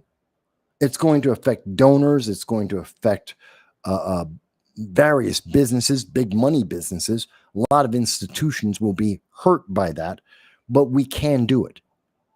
10% across the board cut. Let's start there. In addition to that, we can make permanent certain changes, like getting rid of U.S. aid. That's something that requires congressional approval. Get rid of it completely. We know 83% of that entire U.S. aid was wasteful spending that was unnecessary. It did not do the goal of what U.S. aid did. So get rid of it. Get rid of 83%. Get rid of U.S. aid, as Trump has done. Make it official. Codify it into law under Congress. Same thing with Department of Education. We don't need it. Get rid of it. Codify it into law by Congress. But as long as they keep it, they keep throwing money at it. Part of the reason, at least $500 million, is just money going to programs that basically they don't exist anymore, but they're on the books. It's kind of like, again, U.S. aid. U.S. aid is technically still on the books. It still exists. They still throw money at it. The budget is still paying into U.S. aid, even though there's no one there. There's nothing for them to pay out on. It doesn't exist, but it is on the books. And as long as it's on the books, there is money that is being directed to it that will just sit there waiting for someone. And what will eventually happen is, if they don't ever restart it, it'll be used as a slush fund, just like Social Security, by our government to spend on something else. But the money is always being allocated. Until we get rid of it, there's always money being allocated. And we have over $500 million of programs that don't exist. We keep spending money on every single year. It's stupid. We just need to cut all this stuff. It's the truth. People don't like it, but it's the truth. And that's a failure on Republicans and Democrats alike. We have failed. Someone like Thomas Massey, Rand Paul, they have pointed this out. It is correct. It is true. Everyone knows it. And it's just part of the business. There are far too many people who make money. Our government is corrupt, that we have programs like U.S. aid that makes a ton of money for institutions, and we won't get rid of it. We should, but we won't, because it makes too much money for certain people. And those people make donations. It's sad. Anyway, I wanted to get back to the international. And so I left off. So I was talking about the markets. I also wanted to talk about NATO. Because China isn't just having a spat with the EU. It's not just having a fight with Donald Trump and America. It seems, according to the NATO chief here, and I believe it's here, so they believe that China is making plans with Russia so they can take over Taiwan. Now, this is those of you who've been watching the program for the last 3-4 years, you've heard me talk about 3 regional wars. It's not World War III. And I keep telling people, don't panic about World War III. We're not there. That's not the problem. The problem is 3 regional wars. And we already have one, that's Ukraine versus Russia. We potentially have another one in Iran, but generally the Middle East. At any given moment, the Middle East is another war zone. So that's 2. And then you have a third front, a third regional war, which would be China going into Taiwan, possibly threatening the Philippines, South Korea, and Japan. Doesn't mean that they take them over, but they threaten them. And that's enough to have another regional war. And all they have to do to start that is taking over Taiwan, which we've heard many of the U.S. military have said they expect it to happen by 2028. It's so real and credible a threat that Japan rebuilt an army, the first army they've ever had since 1945. And that training, that development of their army ends in 2028. That's the go live date, so to speak. That's when officially their army will have been reconstituted. So China is looking at the window of time that they have available, looking at the nature of the world. And they know that if there are too many fronts, for Joe Biden, just having Ukraine in conflict was too much for him. He couldn't handle Afghanistan. He couldn't handle the Ukraine. It was too much. It was overwhelming him. I mean, there's video out there today, right now, of Joe Biden having trouble opening up a beach chair is overwhelming to Joe Biden. It's sad. That's just sad. But yeah, international conflict, all we needed is one front, and that overwhelmed the Biden administration. The Trump administration is much more focused. It's more directed towards an outcome, getting outcomes quicker, faster, simpler. So the Trump administration was able to handle 2 fronts, dealing with Ukraine and also dealing with Iran. Whether or not you like the outcome does not matter. That's not what we're talking about here. I'm not saying that everyone's going to be happy or it's an outcome that most people want. He is resolving and dealing with those issues relatively well, even if it's not an outcome that you want. We dealt with Iran. Oh my God, it was so illegal. No, it wasn't. Oh, we're going to go into World War III. We bombed Iran. We didn't. Stop with the fear-mongering. The media loves to fear-monger on this crap. They're wrong all the time. We dealt with it. That's how Trump dealt with 2 scenarios. So China knows they need a bigger conflict to catch the attention and, in particular, catch the American public's attention, allow them to be terrified of fear-mongering from the news media saying Orange Man bad, it's World War III. And if that happens, then China can go and do whatever it wants. That's the 3rd regional war.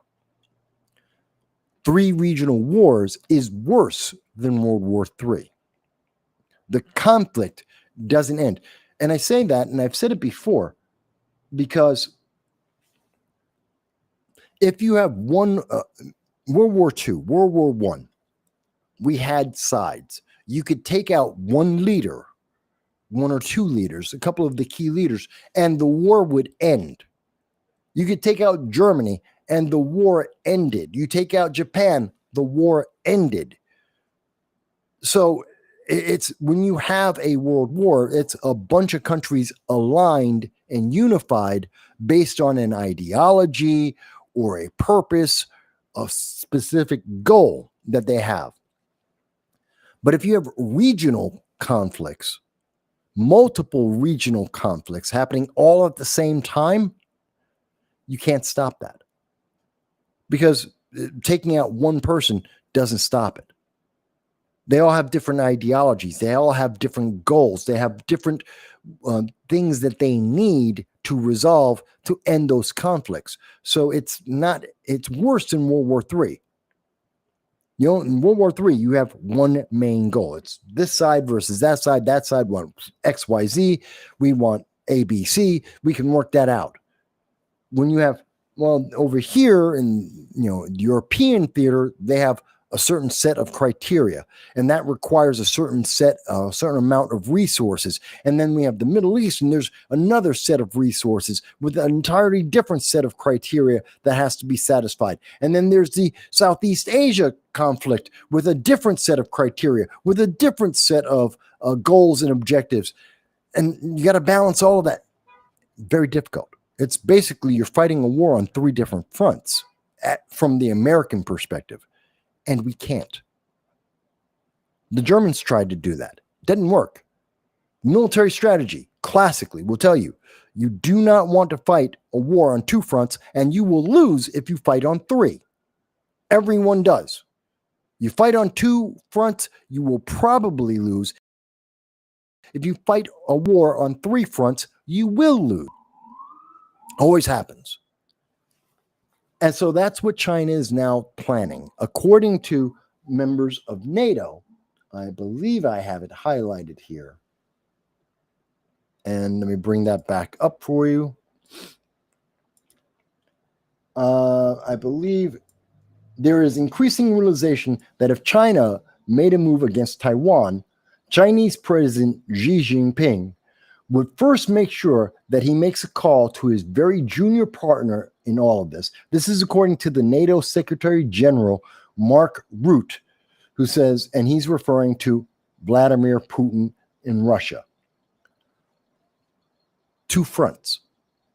A big front in the European region, while he gets to take care of Southeast Asia. And maybe, if they're lucky, Iran decides to go and get active too, because Iran probably would.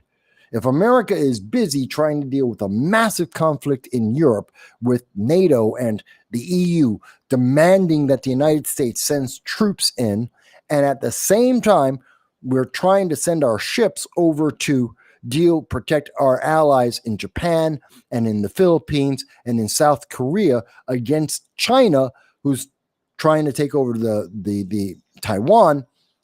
Well, and then the Middle East goes crazy. And so we have our ally Israel, of course, and our strategic interests in the Middle East and our agreements with Saudi Arabia, the United Arab Emirates. I mean, everyone likes to say, well, it's all about Israel. We have deals with other countries in the Middle East. In particular, we have them with the United Arab Emirates and Saudi Arabia and Qatar. We have deals with them too. Everyone focuses on Israel because they are our ally and they are the only real democracy in the Middle East. Whether you love them or hate them, that's just the reality. They're the most stable of all the countries in the Middle East. That's a reality. Whether you love them or hate them, doesn't matter. That's just a fact. But they're not the only ones that could call on the United States and say, hey, we need you to come in to protect us. We have a deal. Saudi Arabia, United Arab Emirates, Qatar, a couple of other countries in that region can make that same kind of request for the same reason, Iran. Because terrorism, the Houthis, Hezbollah, Hamas, ISIS, Al-Qaeda, all of them could be a reason to draw us in. Iraq could be another reason why we could be drawn into the Middle East at the same time that China is trying to go into Taiwan. And that's what supposedly, according to NATO's Security General, is saying. I want you to be aware of that, because while everyone's trying to tell you it's World War III, it's not. It's 3 regional wars. That's worse. That is not what they're talking about. We're not prepared for it. And that is the worst case scenario. And that is realistic. You should talk to your politicians about this. They're not prepared to deal with the 3-front conflict where the United States is being demanded to use our people and our resources in 3 separate regions all at the same time with massive conflict. This is part of the reason why Donald Trump said all of the NATO countries have to increase their self-defense and their spending by up to 5%. Why? Because we can't be everywhere, and anyone who's smart, the big deals in the rest of the world, in Russia, in China, in North Korea, in Iran, they know that if 2 or more conflicts are happening at the same time and the United States is being drawn into both of those conflicts, we can't long-term deal with multiple conflicts. We can't. We don't have the resources. We don't have the national willpower. So this is something to keep in mind, folks. All right. Again, I'm not trying to scare you. I don't want anyone to be scared. I want you to be informed. I want you to understand what is happening. And if you understand it, you won't be afraid. CNBC, MSNBC, CNN, ABC News, they want you afraid because they want you to vote a certain way. I want you informed so that you can tell your politician what to do, because you are ultimately the control of this country. You, like I, have the say. We the people. That's what July 4th was all about. We the people. We are the government. Chuck Schumer is just the face of New York. We are New York, or California, or pick your state, Kansas, wherever you are. You are the state. The politician is there to serve you. They swore an oath to serve you, not the other way around. They forget that.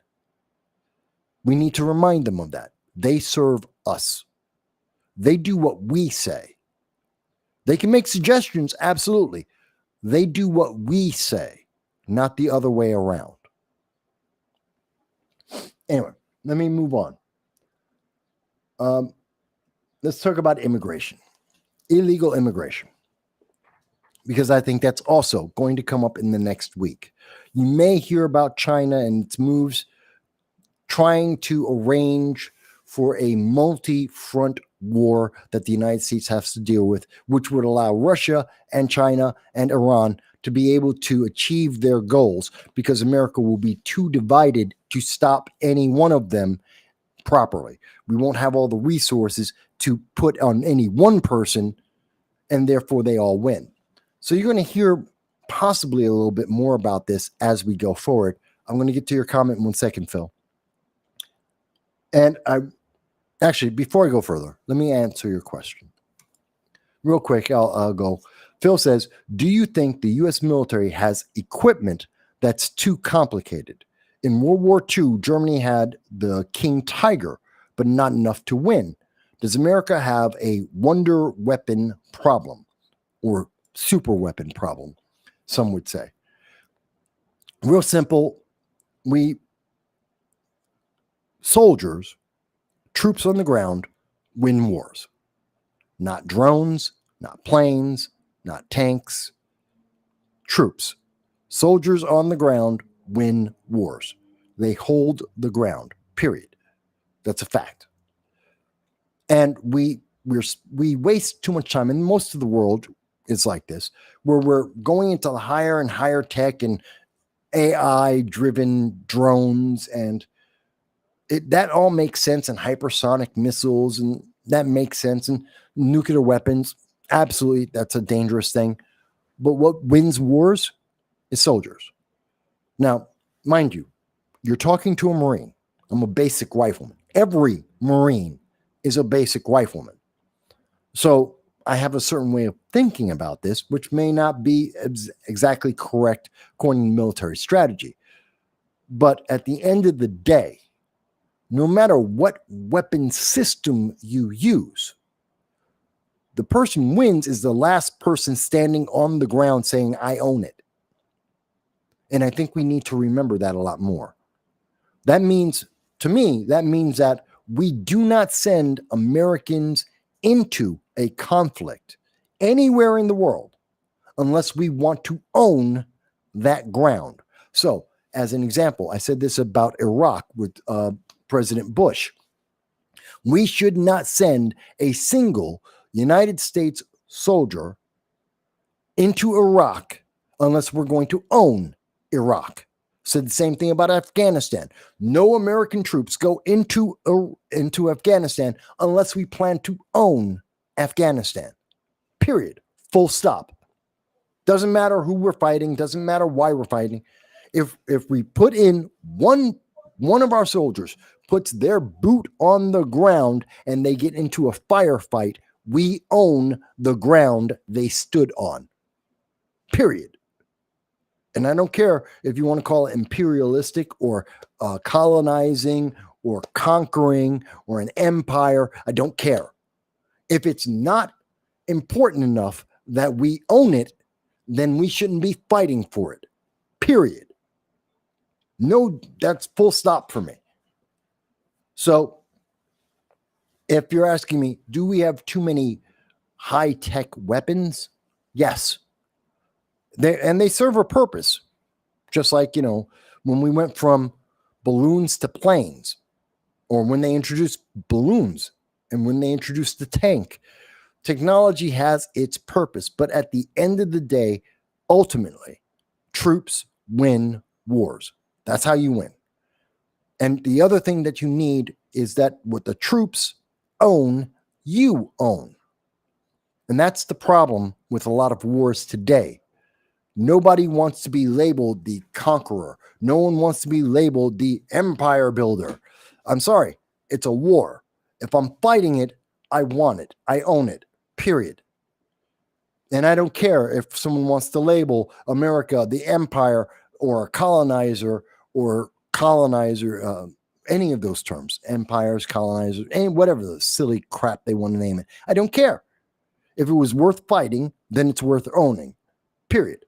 And we will redevelop it, and we'll do what we did to Japan. We'll do what we did to Germany. We'll come in, we'll rebuild the infrastructure, we'll bring in education, we'll bring in technology, we'll bring in food. We will redevelop the land to make it survivable and viable and give the people a fighting chance to have a great nation on their own. And in 2 generations, they can do what Puerto Rico and Samoa and many other of our commonwealths get to do and vote whether they want to become a state, they want to stay a commonwealth, or they can become an independent country. They get that choice in 2 generations. But up until then, we own them. Full out, flat out, done. Women get to go to school, they get to learn, and they get to get jobs, and they get the Constitution. They have the right of all the rights of the First Amendment. They get to use the American dollar. They get our infrastructure, building up everything for them. We get to train them, teach them how to be doctors and teachers and construction workers and all of that. They get all of that. So you want to tell me, oh my God, but it's an empire and that's so bad. No, it's not. No, it's not. No, it really isn't. So I hope that answers your question. But getting back to, I was going to talk about illegal immigration, because that's the other big news story that's going to be coming out this week, I think. And I think more people are going to talk about it. We haven't heard a lot of people talk about it because they were distracted by like everything else in the universe over the last 2 weeks. But we had a standing battle for about 2 weeks now, 3 weeks, where the United States is, under the Trump administration, we're trying to deport some of the illegal aliens, and especially the violent illegal aliens, out of America. And I've said this before on this channel, and I stand by it. Send them I don't care where they send them. You want to send them to El Salvador? Fantastic. Send them there. You want to send them to Dubai or to Sudan, or I don't care. Send them to Antarctica for all I care. If there's someone who says we'll take them, give them away. They're not our people. They're not our problem. They're criminals. Send them away. That's my point of view. I know there are some people, I have my libertarian friends who are screaming at me going, Mike, you can't do that. That's not right. I know there's lots of people, lots of progressives out there who are like, you're just so evil. That's so mean. Not our problem. Full stop. We didn't invite them. We are not obligated to take care of every one of their problems. We have laws. And laws need to be enforced. If you don't like the law, change the law. Guess what? They didn't change the law because they know the majority of Americans agree with the law we have right now. So don't tell me, oh my God, but it's such an evil law. Then go change the law. Convince the rest of the nation that you have a better law. What is your better law? Path to citizenship? That's not a better solution. That is just making the problem worse. And just like with Ronald Reagan, when we did it back then, that is only going to make the problem bigger and more longer lasting. That's not a solution. So try again. They don't have another solution. So they just complain and tell you that you're evil and what you're doing is wrong when it's not. Every other country in the world does similar things. And, oh, no, America's not bending down to the rest of the world. It's just not our problem. And what we have is we had 8 men have already gone through the hearing. They don't get trials. They're not American citizens.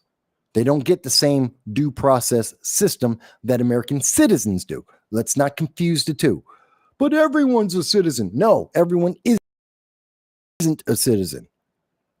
You can't do that, law. And they had their deportations. We know they not only are they criminal in entering the United States, which is a crime, and in and of itself is the only crime they need to commit to be deported. That's their first strike. And that's all they need to be deported. Whether they're violent criminals after that fact or not, that is all that's necessary. They are a criminal. We have laws. We are a nation of laws. Therefore, they get deported. I know all the left loves to pull on heartstrings. Oh my God, but he's a Maryland man. Oh my God, but he's a plumber. She's a waitress. They're criminals. Period. Full stop. The crackhead down the block might have been a waitress one day. In fact, on my block, there's a crackhead who used to be a lawyer. Used to be a really good lawyer. She's a crackhead now. Guess what? She's still a crackhead. The fact that she was a lawyer once and she was a good lawyer does not change the fact that she's now a crackhead. And she commits crimes. And she should be punished for the crime she committed now. And you can't say, oh, well, she's a lawyer, so we can't arrest her because she used to be a lawyer and now she's a crackhead. Did she commit a crime? Yes. Then she gets tried for the crime she's done. Telling me that, oh my God, but the illegal alien, that's a gardener. I don't care. I don't care. That's not an excuse. Stop justifying the crime. You don't like it, change the law. It's that simple. But anyway, so we have these 8 people who happen to be, they got their deportation hearings. They are qualified to be deported from America. They were being deported and out of America. And then the Democrats said, no, let's keep them, which amazed the hell out of me. Why? The Democrats are spending, I don't know how much money, saying, let's keep these violent criminals, these gang members, these people in our country. Why? Why are we keeping them? Why are members of our government fighting so hard for non-citizens? Why are they wasting their time on them? These people can't vote for them. They didn't vote for them. They have no obligation to them. They didn't swear an oath for them. Why are they wasting their time on this? There's more than enough problems across the country. There are more than enough kids who are hungry. There are more than enough soldiers, some of our members of our military who are homeless. We have more than enough issues with mental health around the nation. We have more than enough problems with infrastructure, roads and bridges falling apart. We have more than enough problems that these Democrats, they're members of Congress, they're wasting their time trying to fly around the world, trying to get criminals, violent criminals very often, and bring them back into America so they can be a bigger problem in America. I don't understand that. That doesn't make sense to me. It never has made sense to me. And so we were trying to deport these 8 people, and the Democrats said, no, keep them. We've got to keep them in America. Don't know why, but they want to keep these. These are violent gang members from multiple different foreign countries, and they were being sent to the South Sudan. Why were they being sent to the South of Sudan? Because they said yes. They said, the South of Sudan said, we'll take them. And we said, okay, take them. We don't want them. Maybe they can go to their home countries. Their home countries seem not to want them either. Get them out of our country. They're not our problem. We don't want to spend any more money on them. We've already spent enough. They've already done enough damage. But because the Democrats got a judge to put out an injunction, we couldn't bring them back to America because we don't want them to commit more crimes in America, hurting more American citizens, spending more American dollars on them. We don't want to do that. So we didn't bring them back home, but we couldn't release them to the South Sudan, the Sudanese, because there was the court injunction. So we fought the battle. Well, we got the answer from the Supreme Court last week. Donald Trump can send foreigners, these illegal criminals in our country, and he can deport them to wherever the hell he wants to whatever country that says they will take them, because they aren't our problem, because we don't have an obligation to them. Just because they broke into our country does that mean we are now obligated to take care of them. That's like saying, and I want you to understand this, folks, what the Democrats are proposing is some crackhead broke into your house. And now that crackhead is saying, because they broke into your house and stole your money, you have to feed them, that you have to give them somewhere to sleep, that you have to take care of them. Again, the crackhead broke into your house, they stole your money, and now they're telling you, you have to feed them, that you have to give them somewhere to sleep. You've got to give them clothing. And if anyone said that to you, you'd be like, you're out of your mind. I'm going to have you arrested and taken out because that's breaking and entering, coercion. There's a whole huge list of crimes that if they did that to you on a personal level, you'd be like, that ain't happening. And now, but as a nation, suddenly the Democrats are like, yeah, that's exactly what you should do. What? So we gave these guys to the Sudanese, and the left is losing their mind. They are livid because we said, but they're convicted criminals. These are convicted gang members, violent criminals, and illegal aliens. We don't want them in our country.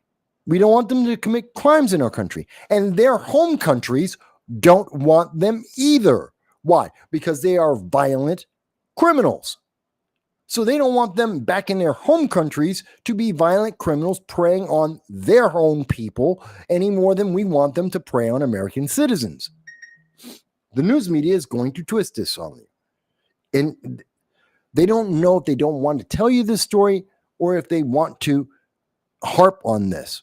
But I think this is a lost cause. I think this is really simple. Send them to Sudan.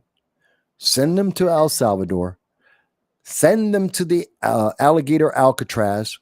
Send them to Antarctica. I don't care. They're not our problem. And by the way, because we're sending them to El Salvador, because we're sending them to the Sudan, since we are sending them to the Alligator Alcatraz, less of them will come and more of them will leave. We have between 50 to 80 million illegal aliens. And I know a lot of people think about that and they go, well, wait a minute, Mike. I thought it's only like 12 or 20 million illegal aliens. That was true in 1990. That was true under the Clinton era. Let's assume that it's only 20 million. That we only had 20 million throughout all of the Obama administration since Clinton and Bush. We only had 20 million illegal aliens. Under Joe Biden, we gained 8 million additional illegal aliens. That puts us at 30 million right there. So saying it's only 20 million it's just a lie. It's very common. People say it all the time because no one's updated the number. And it's good for Democrats. It's good for the news media to get sympathy for these illegal aliens to make you think there are fewer of them than there actually are. The real number is somewhere closer to 50 million, possibly as much as 80 million, not 20. We don't need them here in this country. If we were to get 30 million illegal aliens to leave the country and or be deported, mass deportations, and all that combined, and we got down to 20 million, no one would care. That's the honest truth. If we were back at 20 million illegal aliens, no one would care because there would be so few of them that it would be manageable. It wouldn't be a problem anymore. But that's not the reality. The answer is it's actually 50 million. And that is a problem. Almost 80 million. That is a major problem. That is interfering. And we are seeing that.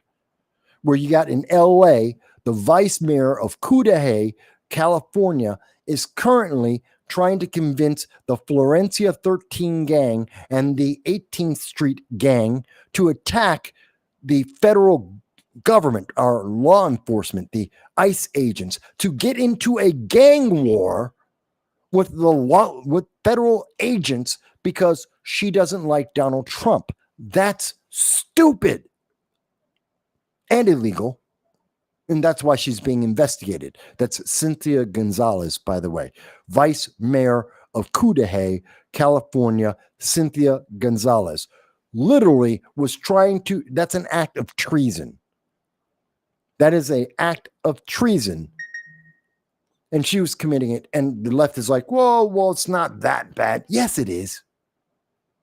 Yes, it is. But maybe it's just me. I don't know. Maybe it's me, folks. Maybe I'm just the crazy guy here. Maybe I just don't understand.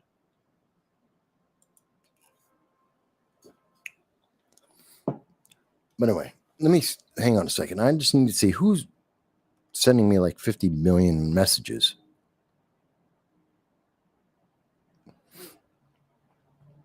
Oh. Okay. Sorry. It's a work thing. Yes, I work. I do work. By the way, if you have been with us throughout this, as I'm talking about stocks and investing, I'm talking about the economy, I'm talking about international politics, I'm talking about the U.S. military and our engagements out there. As I'm having these conversations, if you've been paying attention, you found it interesting, entertaining, informative, please like, share, and subscribe. Please help us in this channel to just want to get to 5,000 subscribers this year. 5,000. I don't want to be the next, I'm not trying to be the next Steven Crowder. I'm not trying to be Ben Shapiro or Michael Clavin. Excuse me, Andrew Clavin. Yeah. I'm not trying to be super huge. 5,000. Just 5,000 subscribers. That's what we're trying to get to. It's not a huge thing, but it is important. It does make a difference. It helps us to reach more people. It helps us to get interviews. I'm trying to get an interview with Curtis Sliwa right now. And I would love for Curtis Sliwa to do an interview with me about whether he's going to run for mayor or not. What does he think of the plans of Zoran Mamdani? and how he would be able to better serve the people of New York.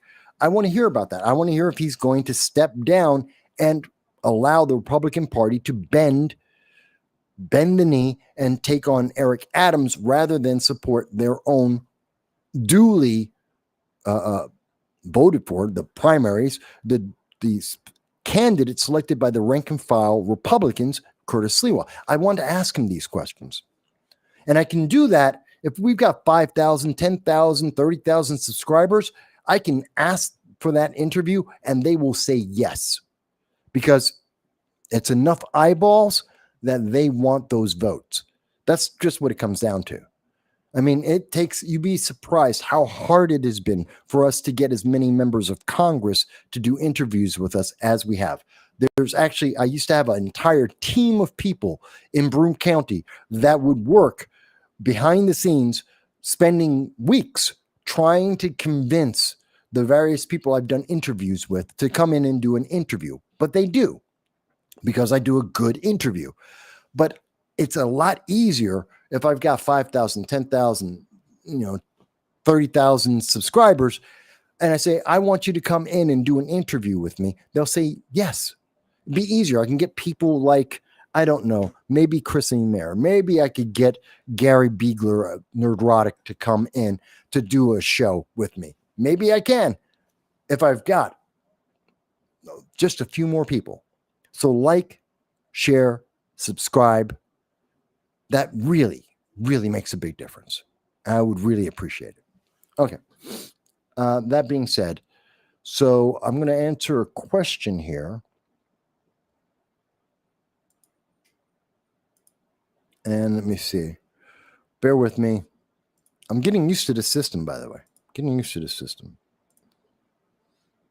So Phil is asking a question. By the way, you can ask questions too, folks. Again, whether you agree or disagree, you can tell me whatever you think. I'm happy to hear your voice, whatever that may be. And Phil says, isn't there 350 Americans? So if there's 50 million illegal aliens, that's 10%. Actually, it's more. It's like 15%. 10%. 10% would be 35 million. And we're talking about closer to 50. So you're talking about 15%, not 10%. You're talking about numbers as big as the entire black population of America. You're talking about numbers as big as the entire Hispanic population in America. Those are numbers bigger than the entire Asian population in America at this time. It's a huge number. It is a huge part of America. So that's why it's so important that we need to deal with illegal immigration. And again, I would ask to the leftists, the Zoran Mandami, AOC, look at Bernie Sanders. When you ask the left, what's their solution? They don't have one. Great point.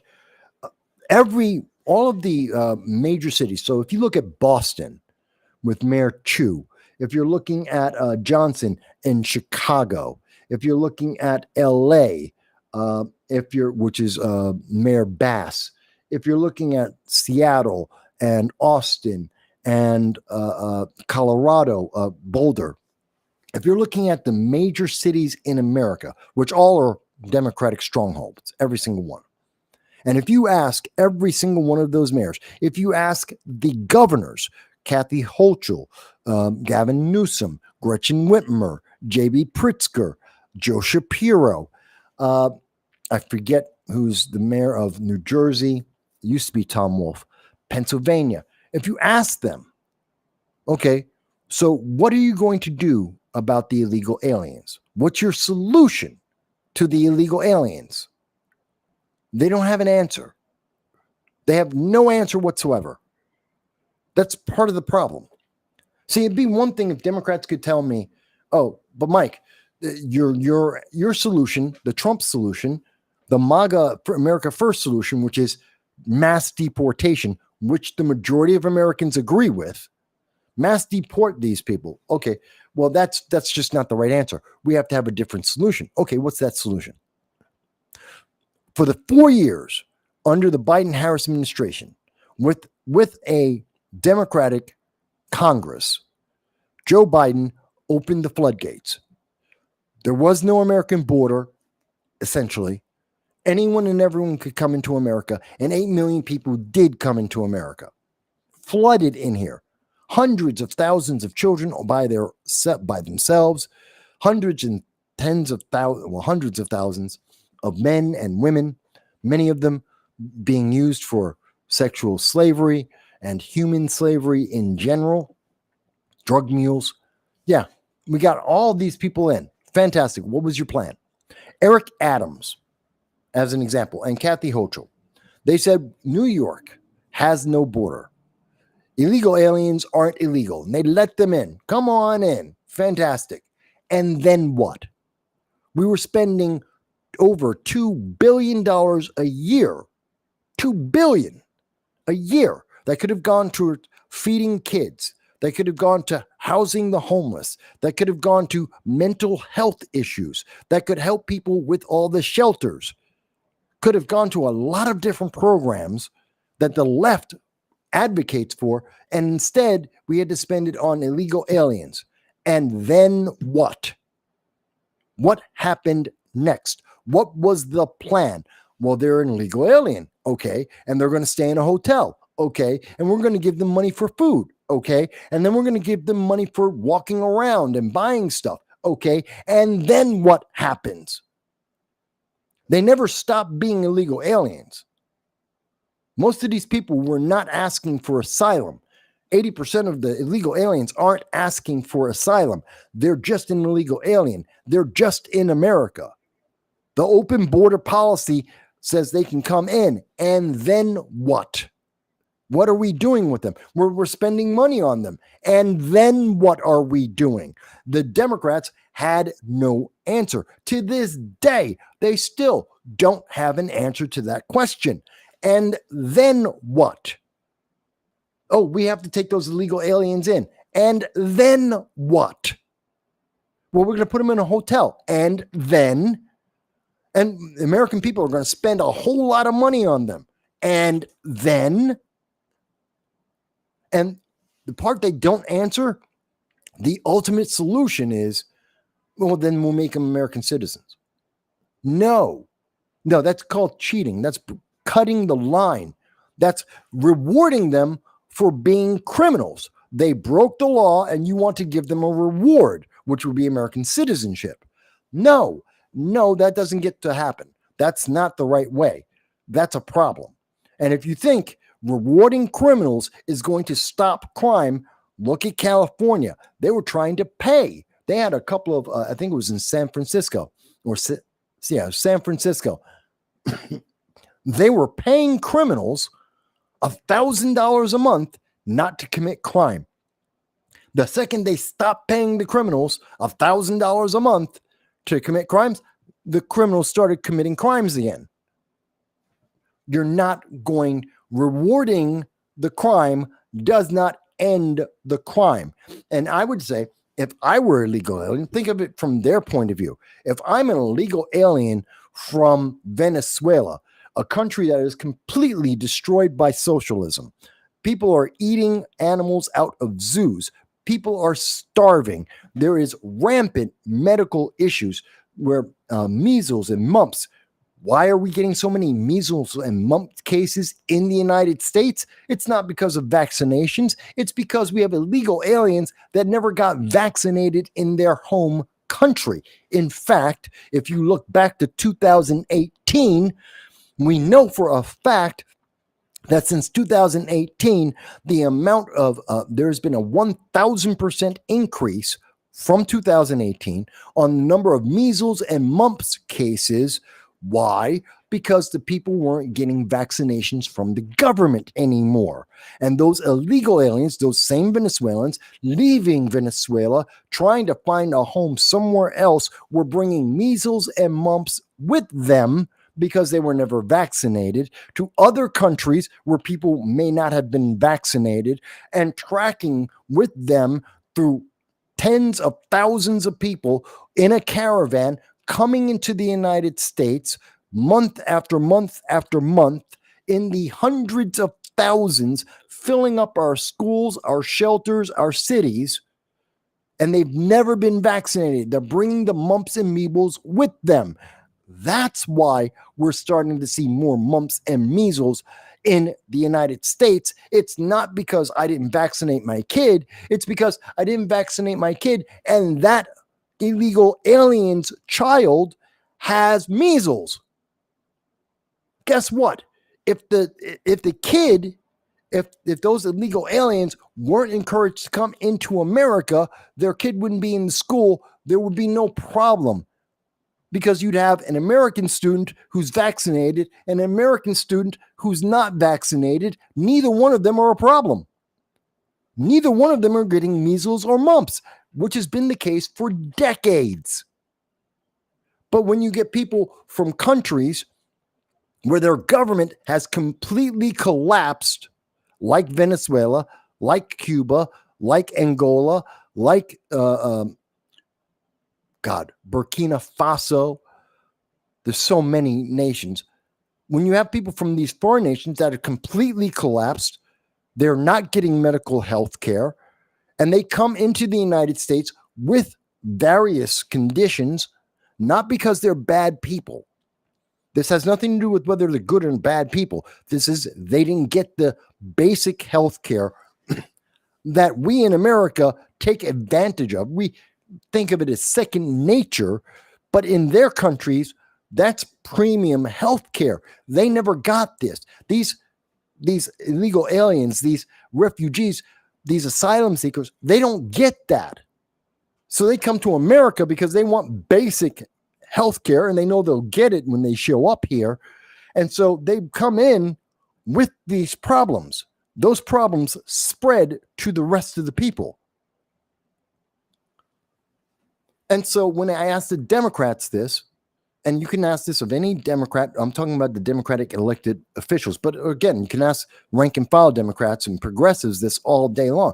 Okay, and so how are you dealing with this? What's the solution? Oh, when they come into America, we'll bring them into the medical system and we'll give them basic health care. Wait a minute. I got to pay for health care for myself. I got to pay for all of these kids who are on Obamacare. I don't have money for these illegal aliens coming to our country. Now I got to pay for their health care too, which, by the way, is making the cost of health care go up. There's another reason why healthcare is more expensive today than it was a year ago. Why? We have more illegal aliens in our country. We had 4 years of 8 million people coming in at the minimum. And if we know it's 8 million, which means the number's probably 16 million, which means it's not 30 million. It means it's more like 36 million at least, which means 40 million illegal aliens in America. That's at least the numbers, minimum. But here we go. And I got to pay for all that? And then what do we do with these people? The Democrats never answer that, because the only answer to that is make them citizens. That's the answer. Make them citizens. Why do the Democrats want them to be citizens? Because 8 million people will owe Democrats. Democrats want to make them citizens, and everyone knows it. Everyone knows it. It's not a secret. So if they get to be citizens, it's because the Democrats forced it to happen, which means those people, those illegal aliens, will now have to vote Democrat for the rest of their lives if they want to stay in America. That's coercion. That's buying the vote. That's a second-class citizen. That's slavery. It's all of those things combined. That's why Democrats don't want to talk about that, because it's evil and vile and negative. There's nothing positive about it. They don't have a plan for these people because they don't care about them. They just need them for the votes, because if they get 8 million extra votes, they can change anything. They can change any law they want with 8 million votes. They can elect anyone they want the president with 8 million extra votes. Don't even think of it that heavy. How about this? Joe Biden, when Joe Biden took office, he changed the census rules in January 2021 so that the census doesn't count just citizens, it counts everyone. Everyone. So that means the reason why New York State didn't lose 3 representatives in the House of Representatives, why we didn't lose 3 members of Congress, is because we had enough illegal aliens to cut that down to just 1. That's how many illegal aliens we had come into New York State. That when we did the census, it made up for the difference of all the people that left New York. Same thing with California. Helped them out tons. Democrats have been in Illinois, in Maryland, in Detroit. The Democrats have been buoyed by having all these illegal aliens because in the census, they're counting how many people you have, and that tells how many people you get to have in Congress. So if you're counting illegal aliens and not citizens, this helps them. 8 million illegal aliens, the next census comes up, that's 8 million more bodies. If you're talking about 700,000, let's call it about 700,000 people per congressional district, you're talking about more than 10 different seats in Congress. 10 seats in Congress. That's enough to change. That's enough to pass a law. That's enough to block a law. That's a huge amount of power. That's a huge amount of power. That's like 4 or 5%. That's more than enough to determine whether some laws get passed and some laws don't. That's why Democrats want 8 million illegal aliens, and they want more. But they don't want to tell you that because it's selfish, it's greedy, it's immoral, and there's no benefit to the American people. If all the people go, but Mike, you don't understand. Illegal aliens, they're great. They make a profit. We need them. If they're so great and they make such a great profit, why is New York City going bankrupt? New York State going bankrupt. Boston, Chicago, LA, again, all the major cities, Seattle, Portland, why are they going bankrupt? They have tons of illegal aliens.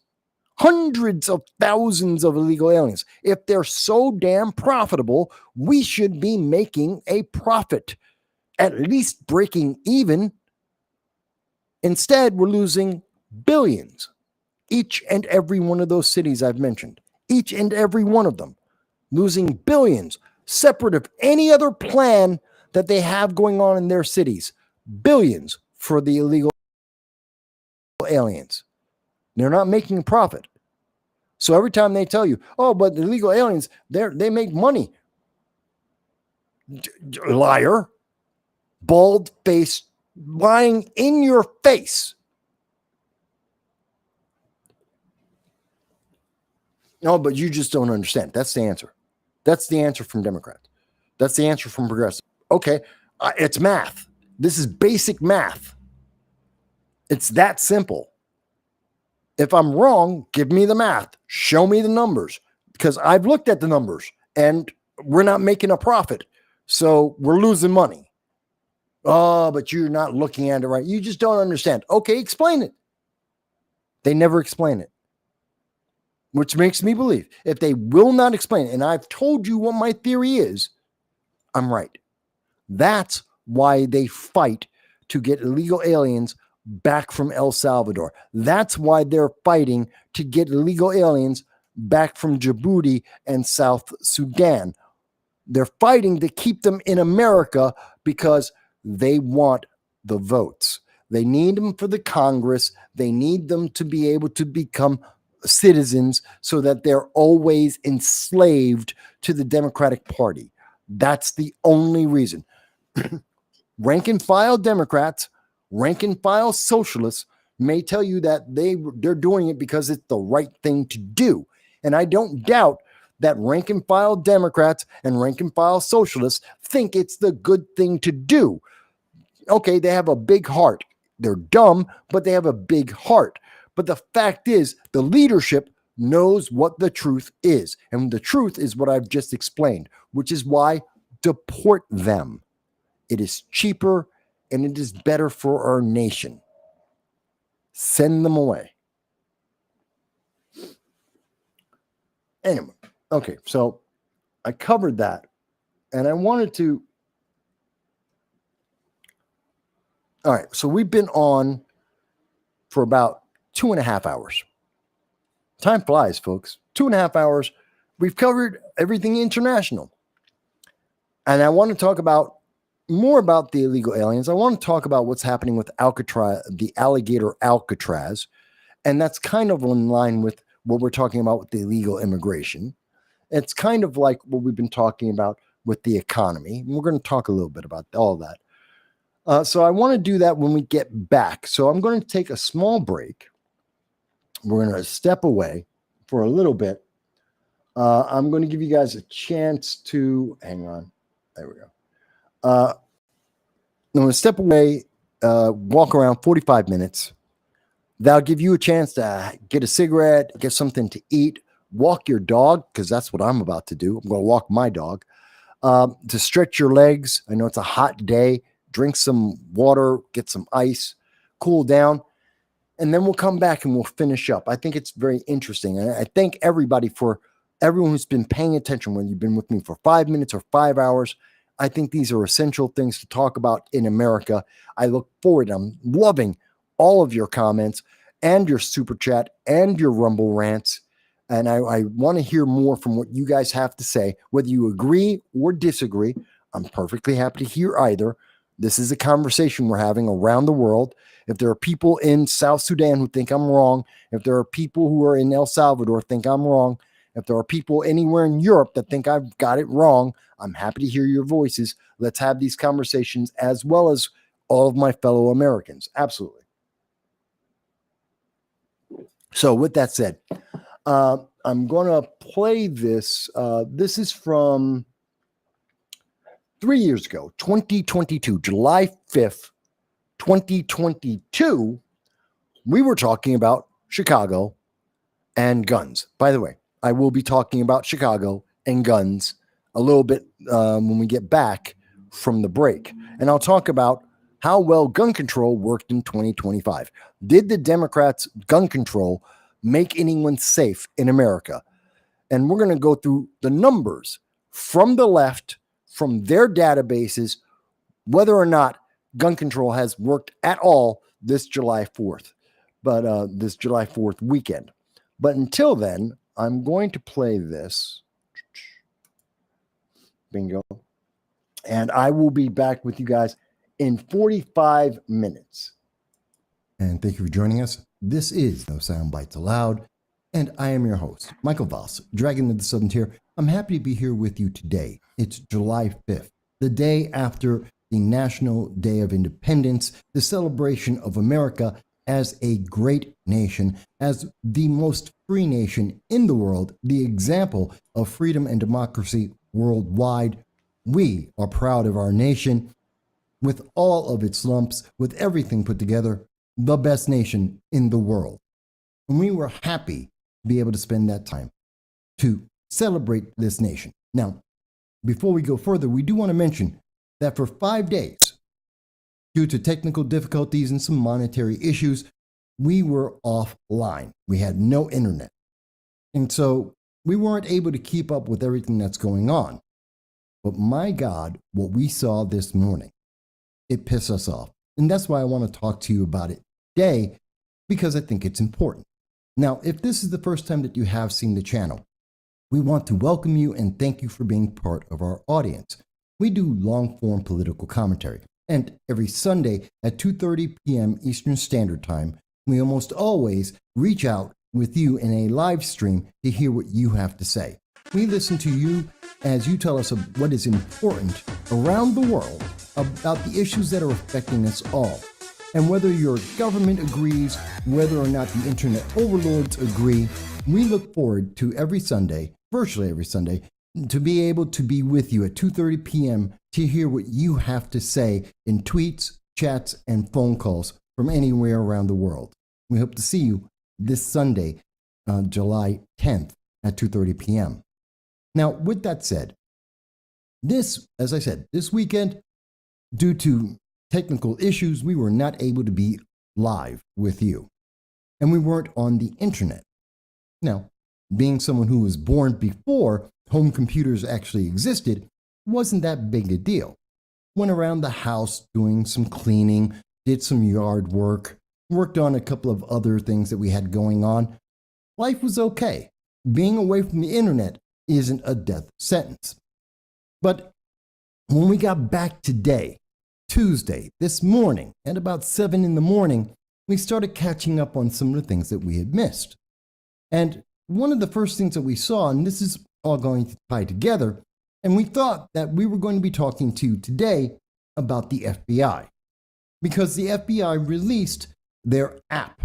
This is the Child ID app for the FBI, where you get to send your information about your kids, your photos of your kids, information about your kids, things about you and your kids to the FBI so that they can have it in a file, a database. Presumably, in case something happens to your child, the FBI has the information and they can more quickly save your kid's life. Now, I also want you to remember, this is the same exact FBI that in 2015 ignored the sexual abuse from Larry Nassar against U.S. gymnasts. This was a bad man doing very bad things. In fact, it was so bad, and the negligence of the FBI was so massive that the FBI is being sued now for $1 billion because they did nothing. So that's an important issue. And we thought that would be the focus that we would talk about. And we'll do another video more in depth about that because I think it's really important for people to realize, don't give your information to the FBI. I'm sure we will get in trouble and get an audit from the IRS for having said this publicly. But what we did also notice is that everyone was talking about a mass shooting over the weekend. You've undoubtedly heard this by now, that there was a mass shooting in Highland Park, which is truly, truly sad. So many people died. So many people were injured because one freak of nature, one demonic being decided to take a rifle and try to kill innocent people. And we have long said on this program, and we will say it again, the root problem isn't the weapon that is used. We have seen these demonic, deranged criminals go out and use cars. They have made bombs. They have used handguns. They have used all manner of weapons and tools to commit these vile acts that we denounce in the strongest terms. And they have been individuals of many different parties and no party affiliation. They're deranged. So we're not going to focus on that, nor will we name this individual because they don't deserve to have their name ever spoken again, except maybe at the time of their sentencing for the death penalty, which we would hope they would receive. But we saw this news, and it was the Highland Park mayor mentioning that the firearm that was used, well, it was legally obtained. They don't know where the gun came from or how the shooter got the gun, but they know it was legal. To which we had to ask a very simple question. How in the world do you know that? If you know that the gun is legal, then you should know who owned the gun, whether it was stolen, whether it was purchased. You should know what's going on with that. But instead we heard, well, it's a legal firearm, but we don't know where it came from. We can't track it. That made no sense to me. And when I hear things like that, that makes me start to say, what's going on? This sounds like propaganda. This sounds like someone who is trying to create a scenario to distract the public. And I think that's exactly what happened. Because we have a lot of hypocrites in the media, in our politics, and in our society that want to pick and choose the way these stories are told to push a political narrative that doesn't help you. The agenda is not going to make you safe. It's not going to protect you. All it's going to do is enrage you. And they hope that when you are enraged, when you are emotional, you're not going to think about who you're voting for. You're going to vote based on your emotions. And you're going to support things like the Safer Communities Act and other bills like the red flag laws to be able to strip away your freedoms because someone says, well, I know you're upset, and guess what? We're going to do something. And that something is we're going to take away some of your freedoms, and that will make you safe. We have heard this over and over and over again. It has never resulted in safety. But when I say that this is something that we hear about Chicago, and there's a bunch of hypocrites about this, I want to be very clear what I'm talking about. If you look at Highland Park and its distance to Chicago, the single city, the single place in America that has every gun control regulation that has ever been mentioned by a Democrat or anyone against the Second Amendment. Everything is there. Every regulation, red flag laws, New York Safe Act, magazine, gun bans, everything. They've got it all. And yet, we see massive violence all the time. So much so that the news media doesn't even talk about it. No one blinks an eye when you say that there were shootings in Chicago again, that children were killed because of stray bullets again. It's just rampant. The black on black violence is astronomical compared to anywhere else in the nation, and it never gets spoken about. So when I heard it was Highland Park and I looked at it, Highland Park, Illinois, well, how far is that from Chicago? 27.3 miles. Mind you, if you're in traffic, that's going to take you 2 hours a mile or about an hour to travel the difference from the center of Chicago to Highland Park. But realistically, anywhere else with normal traffic, you're talking about a community that is it's not even a suburb of Chicago. It is Chicago, quite honestly. So this is a Chicago problem, and they have the same restrictions on firearms that we see in Chicago, that we see in the state of Illinois, that we see in California, New York, and some of the other anti-Second Amendment parts of the nation. And I was looking into this, and of course, I decided to go to the most trusted name in news, CNN. Yes, I'm being very sarcastic there. And this is the article I noticed. Parade shooting suspect legally obtained the weapon used in Highland Park, the mayor says. There's a couple things that are interesting and important in this. So the Highland Park mayor says that they understand that the weapon used by the alleged shooter on Monday's mass shooting was purchased legally. How do you know that? She says, quote, that being said, again, if you have a weekly mass shooting with a legally purchased gun, then I think we need to talk about why those laws aren't protecting the very people that they're supposed to be protecting, Roddering told CNN's Ann Broaddus. Let's be honest, we need to make it more difficult for people to create carnage. Now, in that, I can accept and I agree. The laws, as the gun control laws, do not work. They have never worked. They never will work because the deranged and the criminal don't follow the law. They never have, they never will. They don't care.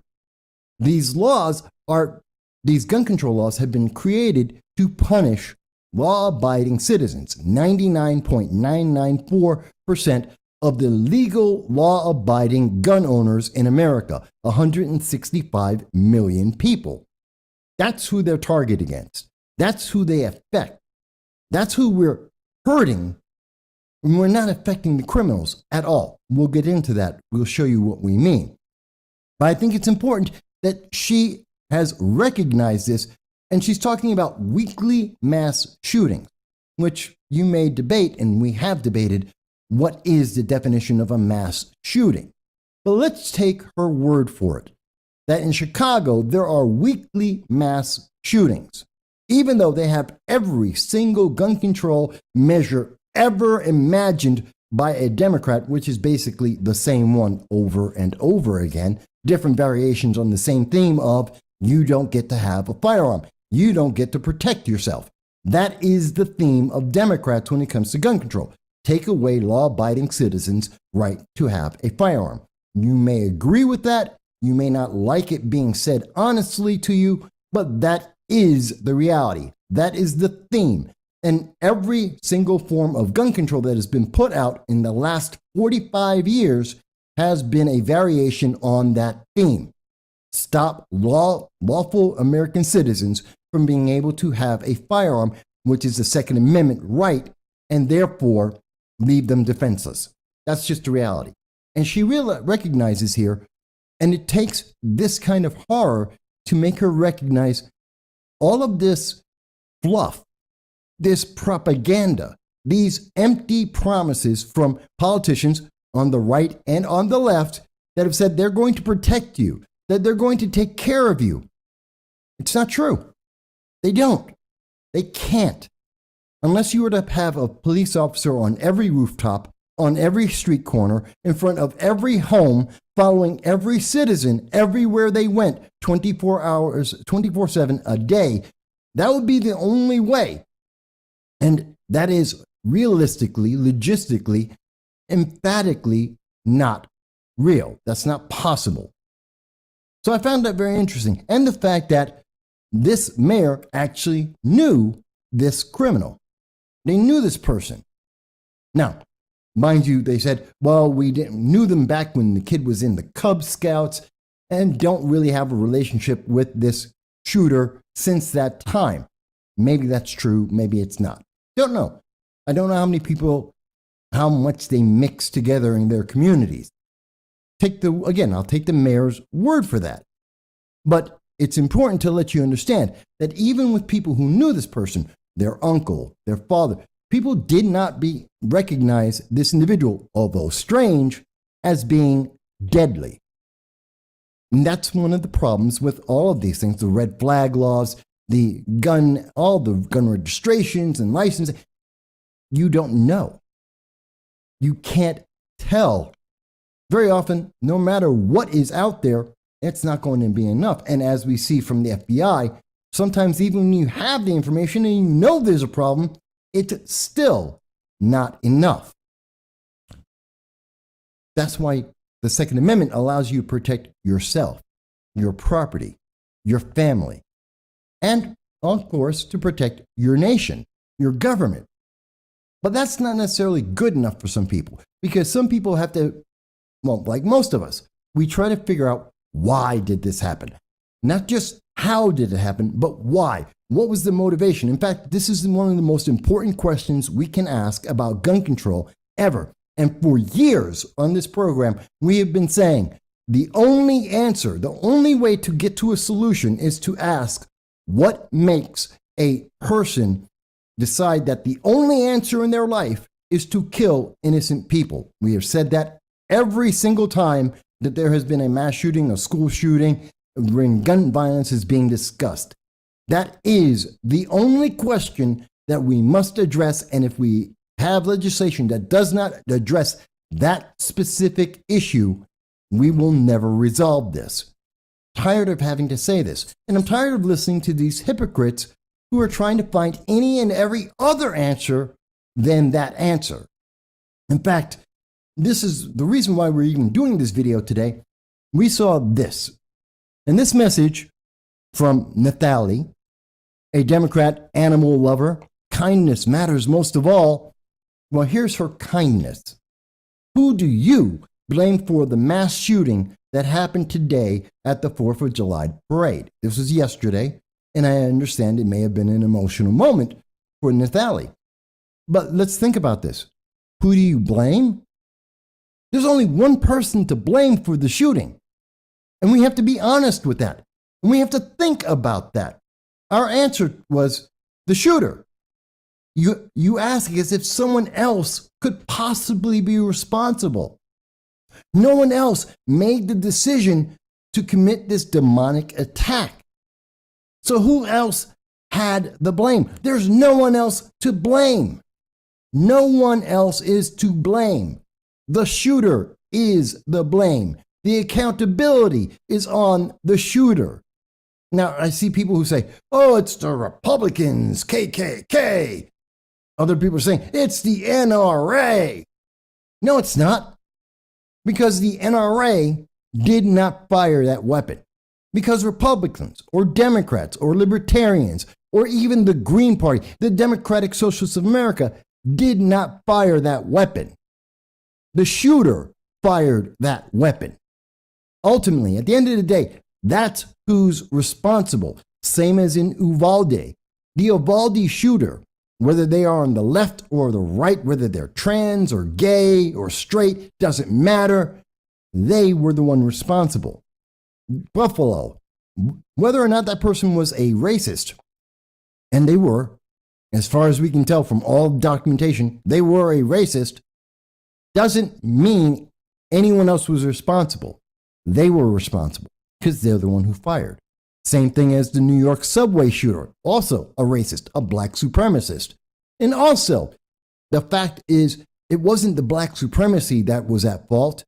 It was because he decided to shoot people in the subway in New York. And you can even go, and it doesn't matter whether it's a firearm, whether it's a handgun, a long gun. Think about Wakusha, the man who drove through, ran over human beings at a Christmas Day parade because they happened to be white.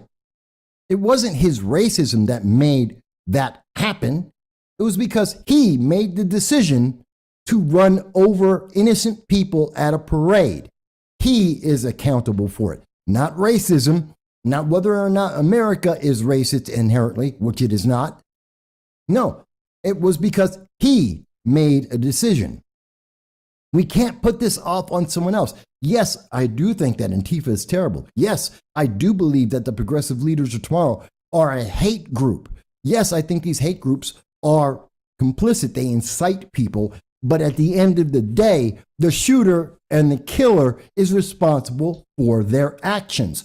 We don't get to push this off on someone else because it sounds like a neat headline on CNN.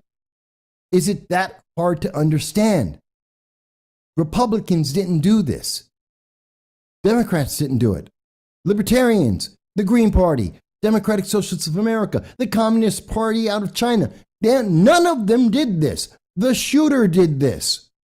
Why would you ask who is responsible? There's only one person responsible. Let's hold them accountable. And I don't care what their upbringing was. I don't care if they were beat as a child every day. I don't care if they're abused. It doesn't matter. Because none of that justifies killing innocent men and women and children. Doesn't justify it. I don't care what the background is. Could be a drug addict that's been abused all their life, sold as a sex slave, and it still does not justify it. I don't care what the horror story background you want to create may be or what is the reality. It doesn't change the reality. The shooter is accountable, and we should hold them accountable, them solely accountable. And then we look at our society and say, are there factors that would help to drive someone to that decision? But the decision was that individual's. And what makes the individuals decide to kill an innocent person, a group of innocent people? Is there anything that's helping them to make that decision? But the decision is still theirs, no one else. Let's remember that. Stop being hypocritical about this and stop telling me that if you pass one more law, that this crazed individual that made this decision is suddenly going to go, well, there's 22,002 laws on gun control. I'm going to listen this time. No, they didn't. And they're not going to. In fact, this is really crazy to me when I think about this because this is national news. Everyone is freaking out about this news. My God, it's Chicago. There was a mass shooting in Chicago. The mayor of Highland Park made it very clear. There's always a mass shooting in Chicago. Let's see.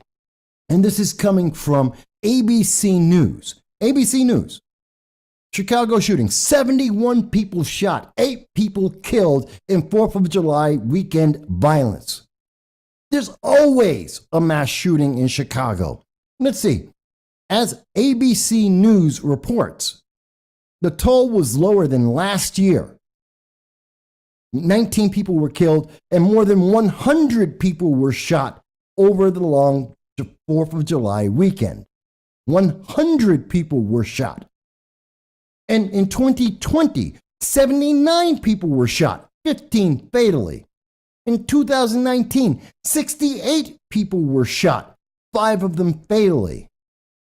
We're talking about, on average, for the 4th of July, that we're seeing an average of about 59 people shot and anywhere from about 5 to 10 to 15 people killed in the July 4th weekend alone. And I wish I could say that that's something strange and unusual for Chicago. But let's think about this. It was June 28th of 2021, 17. This is from, matter of fact, I'm going to update this. This is from Google. Just type in Chicago mass shooting. I want you to see how much of a hypocrisy there is here. So looking at this, there's mass shootings. May 19th, 2022, 9 people shot, 2 people fatally. It was June 28th, 2021, 17 people shot, 2 people fatally. June 3rd, 2022, Illinois, people are freaking out because people are getting shot in mass shootings. CBS News, May 20th, 2022, 9 people shot, 2 fatally. July 21st, 2020, mass shooting at a funeral home. Let's see another. September 20th, 2013, mass shooting in Chicago caps a bloody week. How many stories do we need to go through? How many do we have to go through in Chicago? Week after week, month after month. It was just about a month and a half ago that there was a mass shooting. 2 teens went around shooting 17 people. This isn't new. This isn't a surprise. That's why the mayor of Highland Park, Illinois said this is a weekly occurrence in Chicago.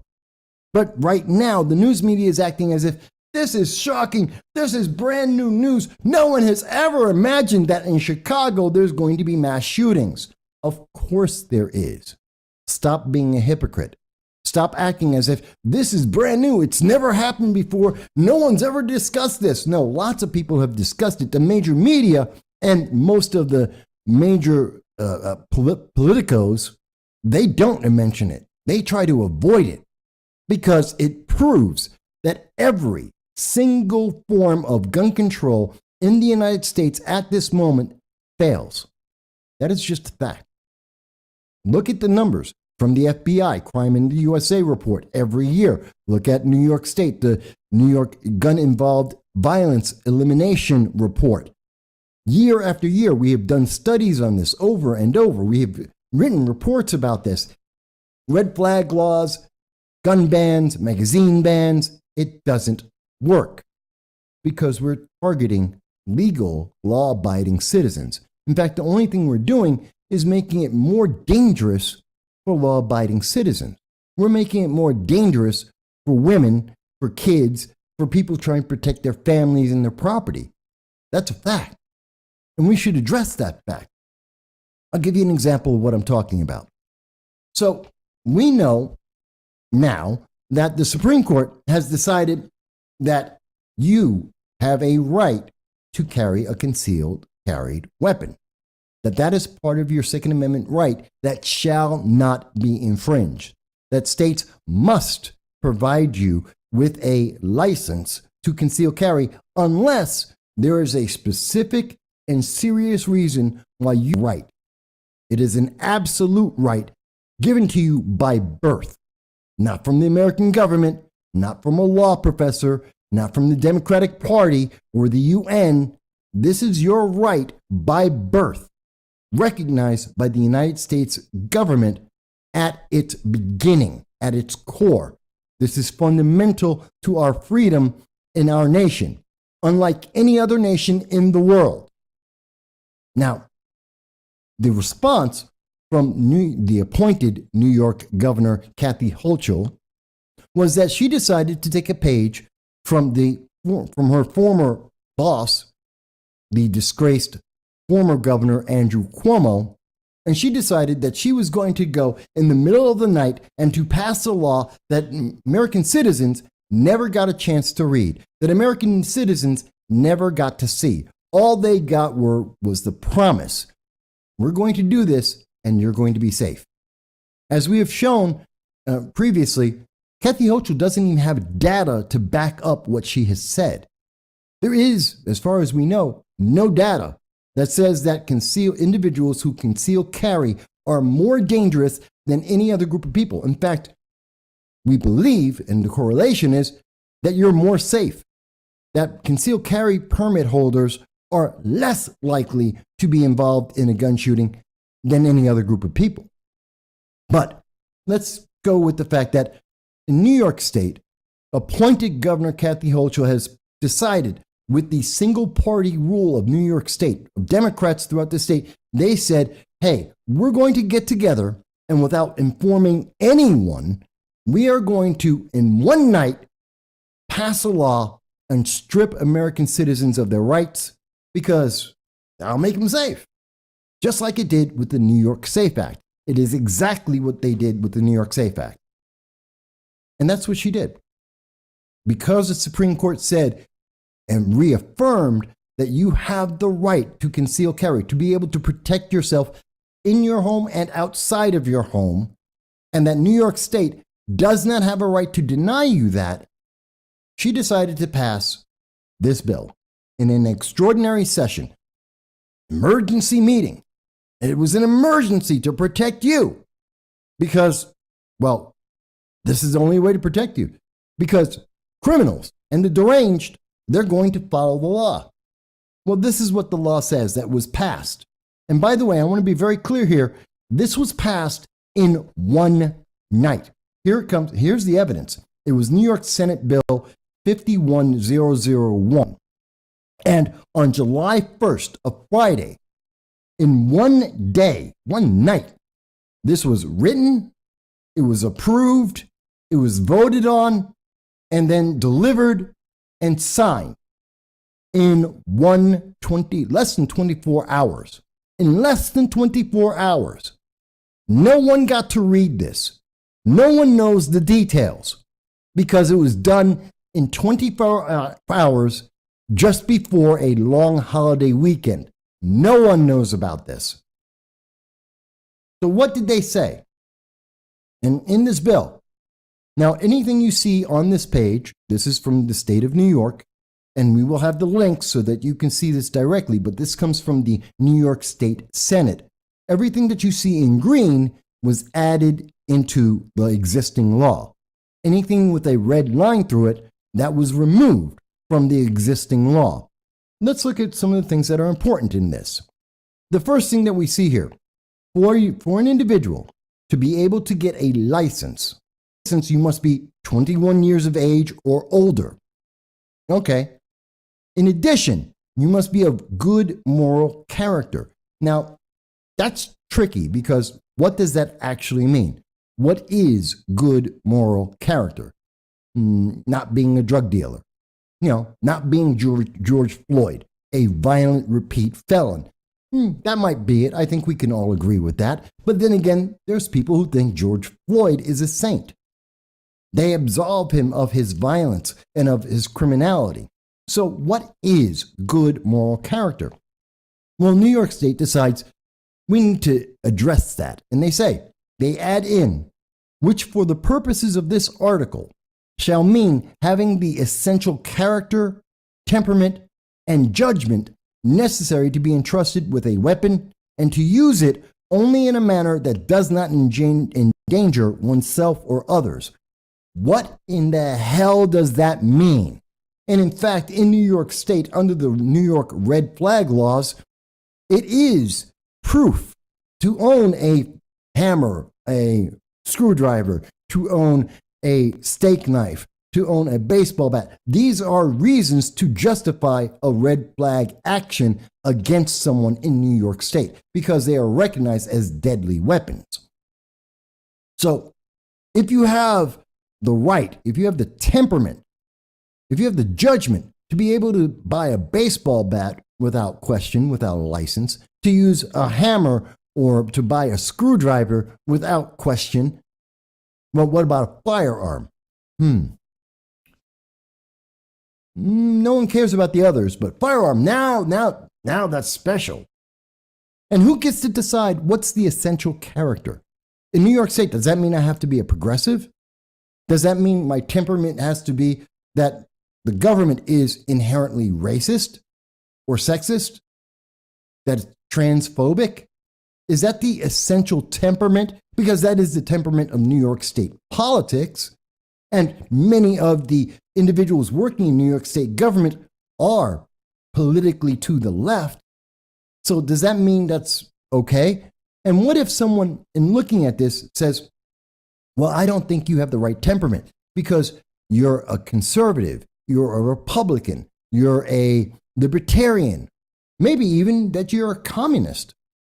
What happens when you say communist? Oh, you're a communist, so you believe and support the movements of communists around the world. In Russia, they killed 100 million Russians because of the communist movement. In China, there was something around 80 to 120 million Chinese were killed by the Chinese Communist government. In every nation that has called itself socialist and moved into a communist movement, we have seen mass killings of the public. So if you believe in communism, do you have the right temperament? If you believe in socialism, do you have the right judgment to be able to own a firearm? Someone can make that argument. And New York State says that they can make that argument and make a decision about you. Going on, a little bit later, again, this is on page 2, that you are required to complete training.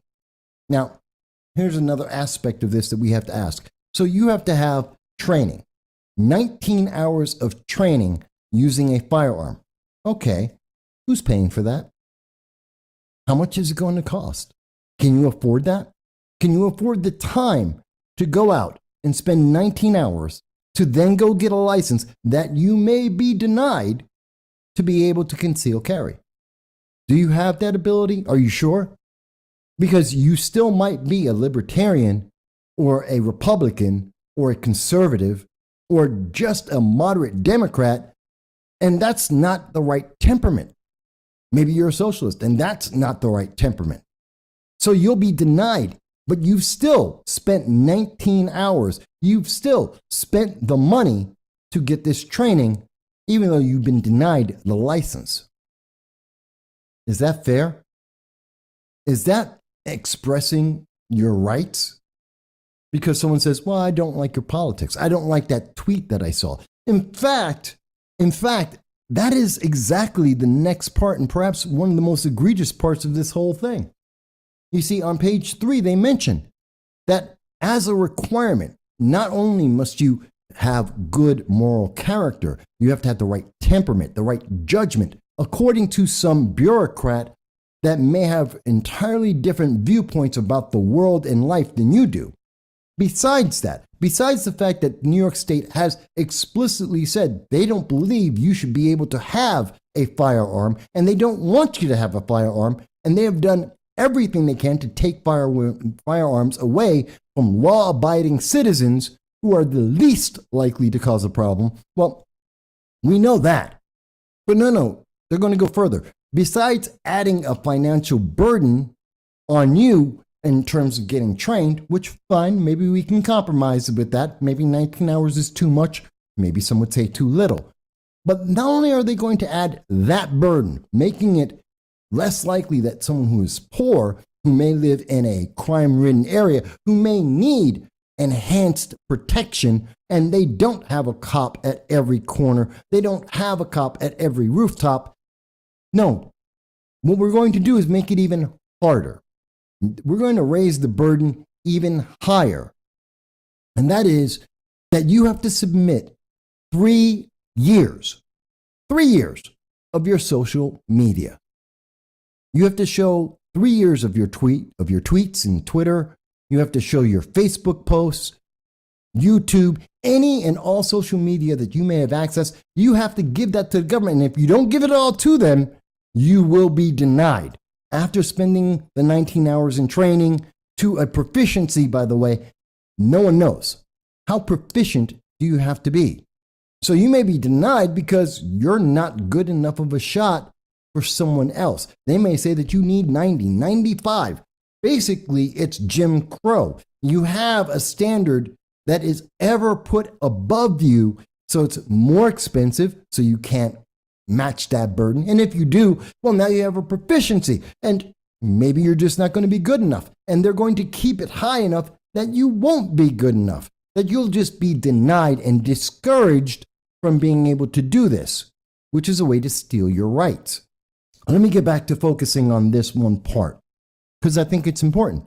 They say that you have to give over 3 years of your data so that the government can look through what you have posted and make a decision about your character, your temperament, your judgment.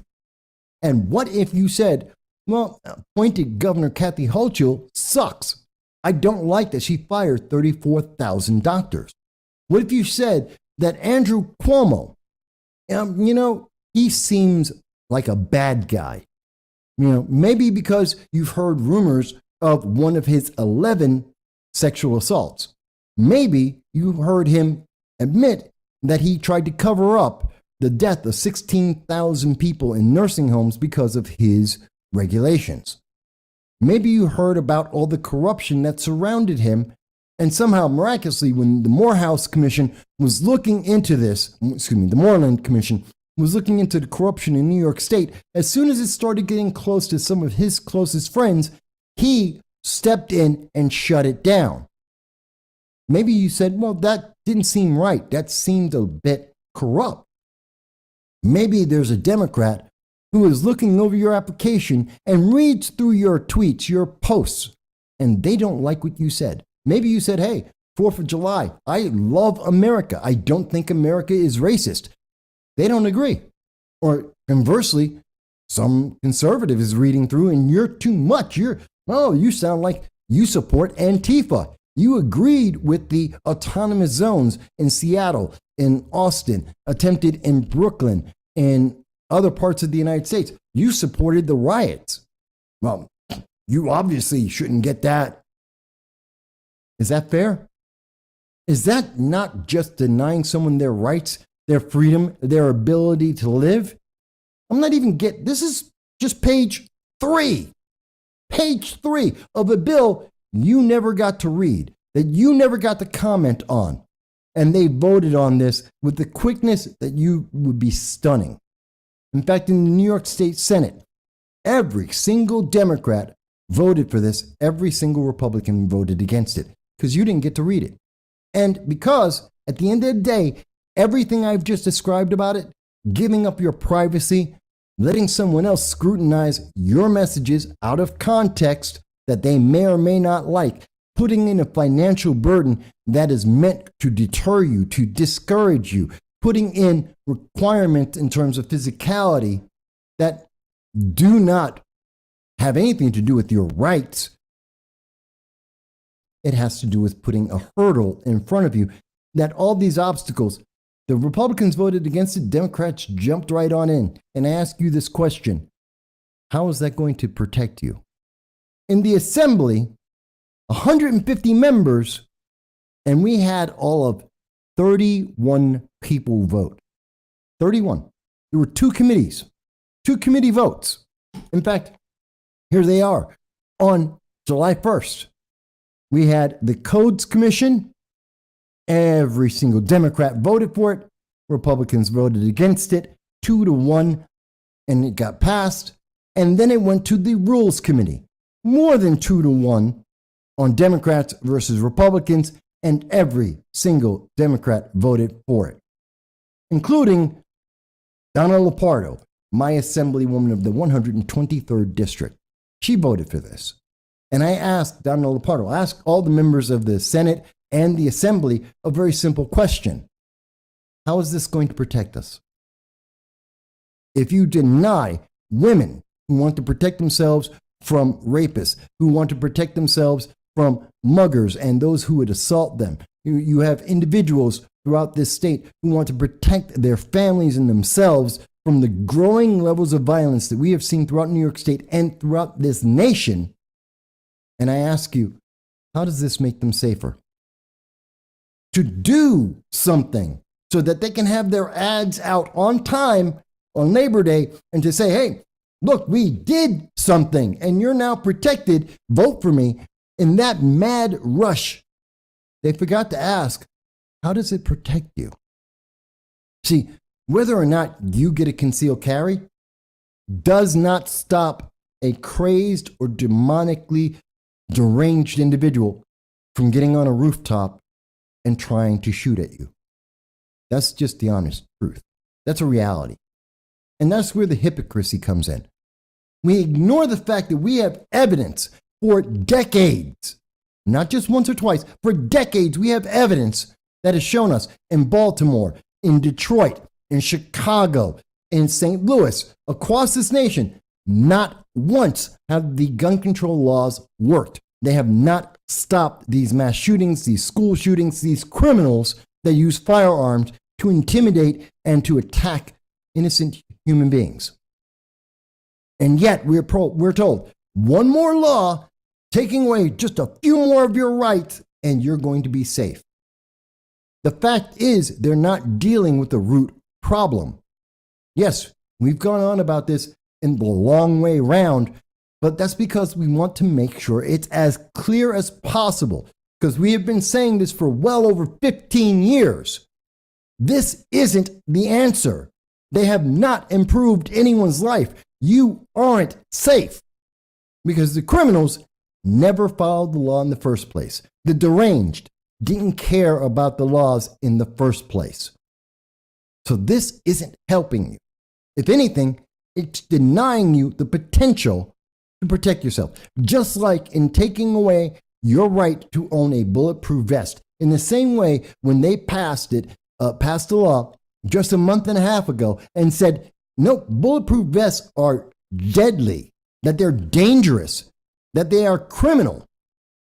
A bulletproof vest that may have protected people, say in Chicago or down in Uvalde or in the New York subway, they want to deny you the right to be able to passively protect yourself. This is what they have done. This is the message they are putting out there. You aren't safe.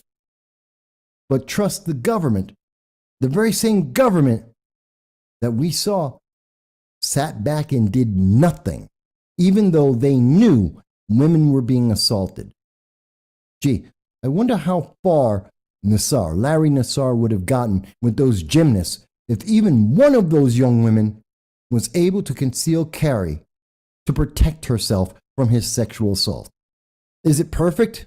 No. But what I will tell you is, it is a damn sight better than the lie and the hypocrisy that we are being fed at this time. Perhaps over the weekend you had more time or less time to think about this than I did. I'd like to hear what you have to say. Tell me what you think about this. Did we misunderstand something? Is the evidence that we're showing you leading to a different conclusion? Do you think?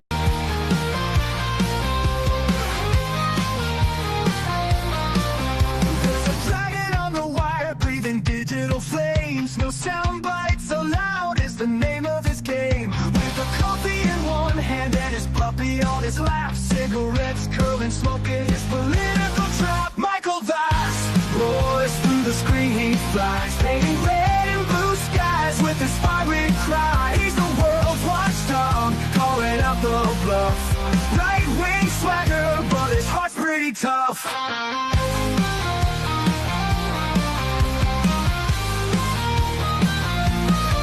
He's a Republican dragon with his truthful slight, fights the battles unseen in the shadows of the night. From policy to passion, he breaks it all down, giving a voice to the voiceless, wearing his crown. Caffeine-fueled mornings, the smoke curls dance, Puppy at his feet, giving life one more chance. Through algorithms and bias, he cuts straight and clear.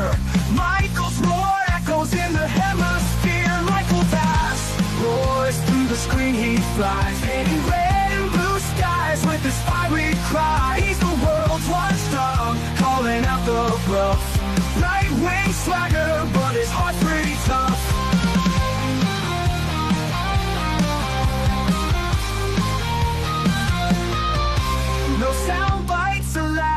his ultimate creed. A dragon's perspective where facts are the seed. Standing tall on his battlefield of thoughts, guarding the truth that others forgot.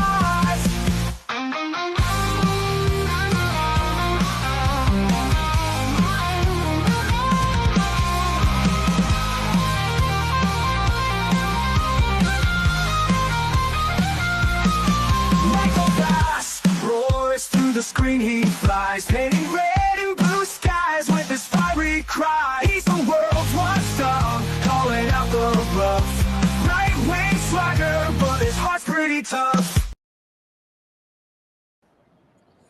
Hello, everyone, and we are back. That's right on time. Coming back to you here on July 6th, and we are talking to you from the Bronx. I am your host, Michael Voss, and this is No Soundbites Allowed. And of course, we're talking to an international audience, talking about all of the issues that matter to you because we believe in freedom of speech. We believe in your right to influence and be in charge of the politics and the governments that we all live in. And whether or not the internet overlords enjoy that, whether or not any government enjoys that or not, we will continue to do that on this channel. And we suffer by being suppressed regularly because we do, in fact, have these conversations with you. Because we believe you are an intelligent adult who can make decisions for themselves, that you have agency. And you don't need to rely on governments to micromanage your life. And because we do that, well, people like, Google and YouTube and many of the social engines out there, they just do not like us. So we do ask you to like, share, and subscribe. Whether you spend 5 minutes or 5 hours with us, whether you agree or disagree on any issue, we ask you to do that little thing. It's free, and it does make a big difference, and it helps us so much more than you can possibly imagine. So we do ask that. If you have the opportunity, if you would like to, please do join in and donate to the channel. You can support us with joining our Patreon. It's $1.50 a month. That's right, $1 Patreon, and it's only $1.50. We don't ask for more than that. It helps us to pay the bills, and God knows New York City has a lot of bills, and that really makes a big difference to us. And if you can't, that's fine. If you can't afford that, maybe you want something for your money, and you can always go over to our Zazzle store. You can get one of our unique designed AI design, but my design of some of our mugs. I'll be getting one mug as a demo soon, and I'll show that with everyone, and that'll be where I'll drink my water from or coffee from the show, and I'll show that off soon, I hope later this month. But that is another option for you guys. But whatever you choose, we thank you just because you're our audience and you're here with us, and we appreciate each and every one of you. Now, in the first half of the show, again, I do want to say the current numbers in Texas are 70 dead with a dozen missing. We hope that all of the children and all of those that are missing are returned. They get to come to their homes, that they will be safe and they will be loved. And that is our dearest wish.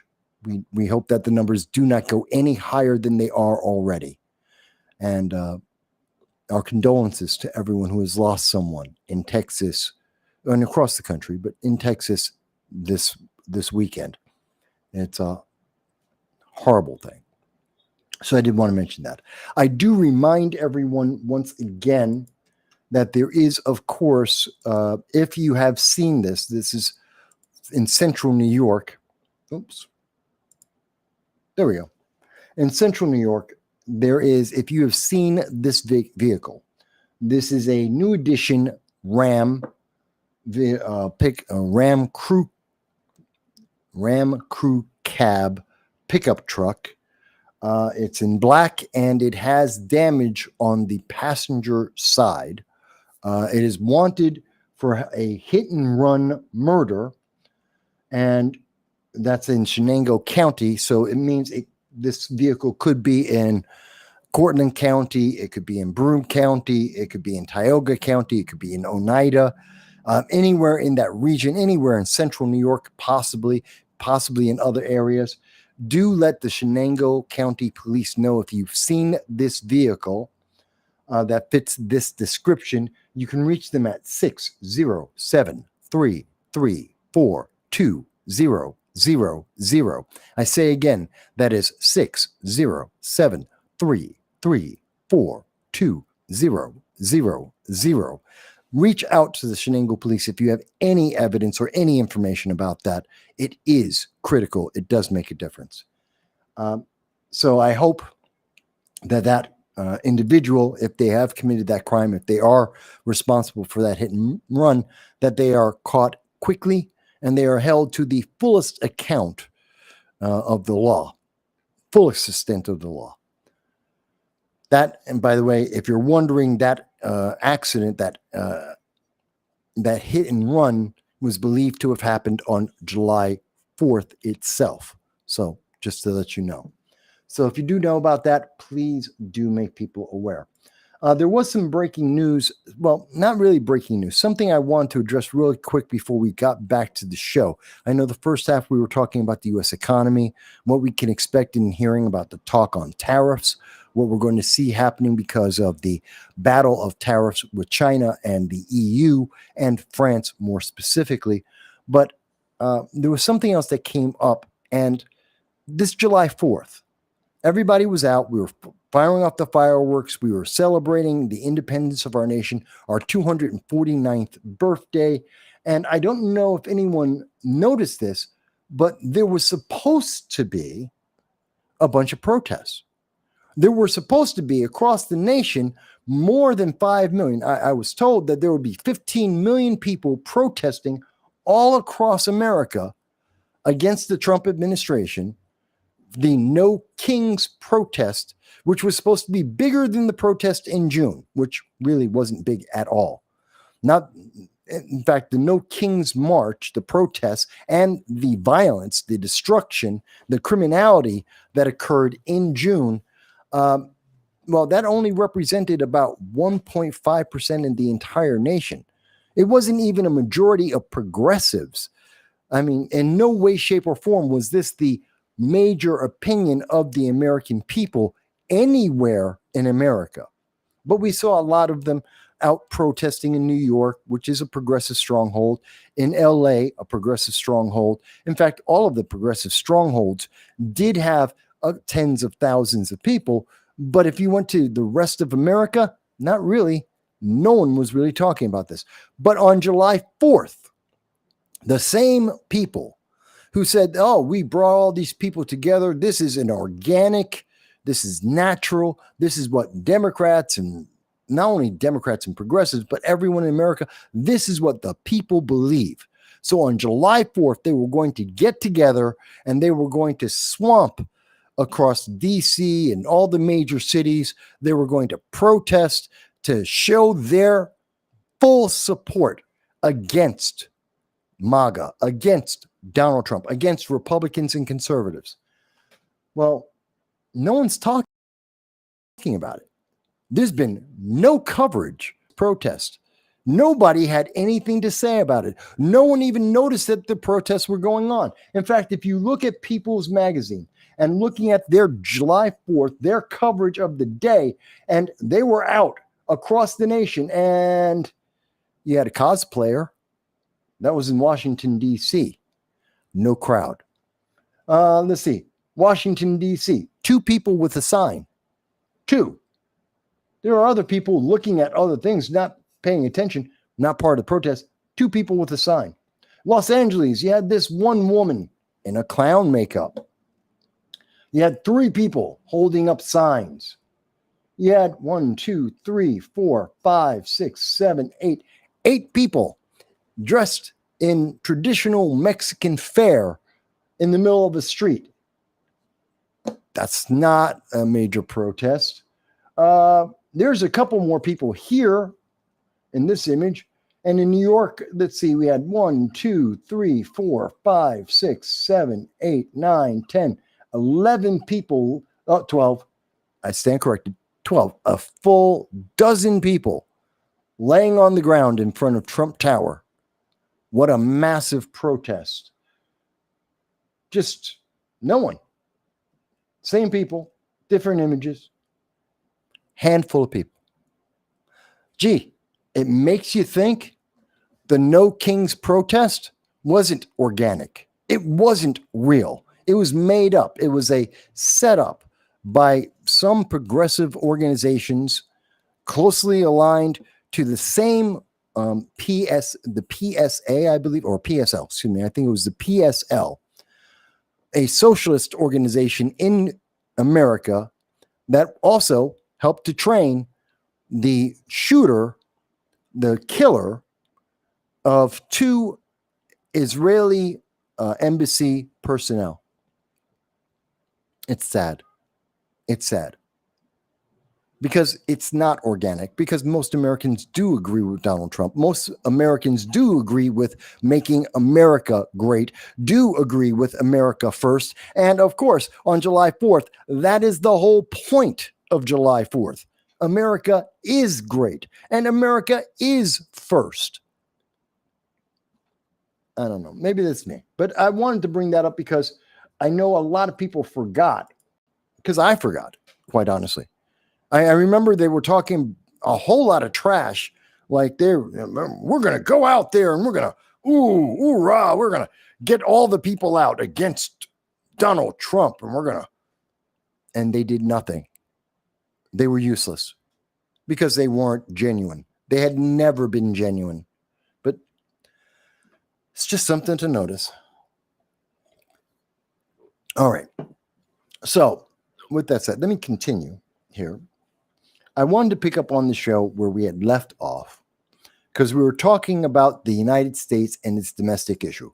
And we had been talking about the Supreme Court said Donald Trump does have the right to deport illegal aliens, especially the violent illegal aliens, into any country that will accept them. They are not the American citizens' obligation. And if their own countries don't want them because they are violent criminals, well, we can send them to whatever country will take them.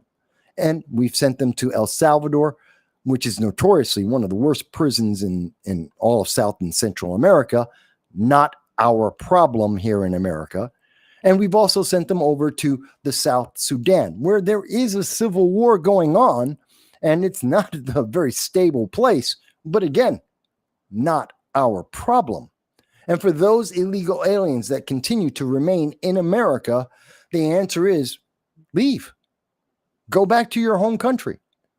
Come back when you have an actual asylum claim to the first country next to your home country that is secure. That doesn't mean America.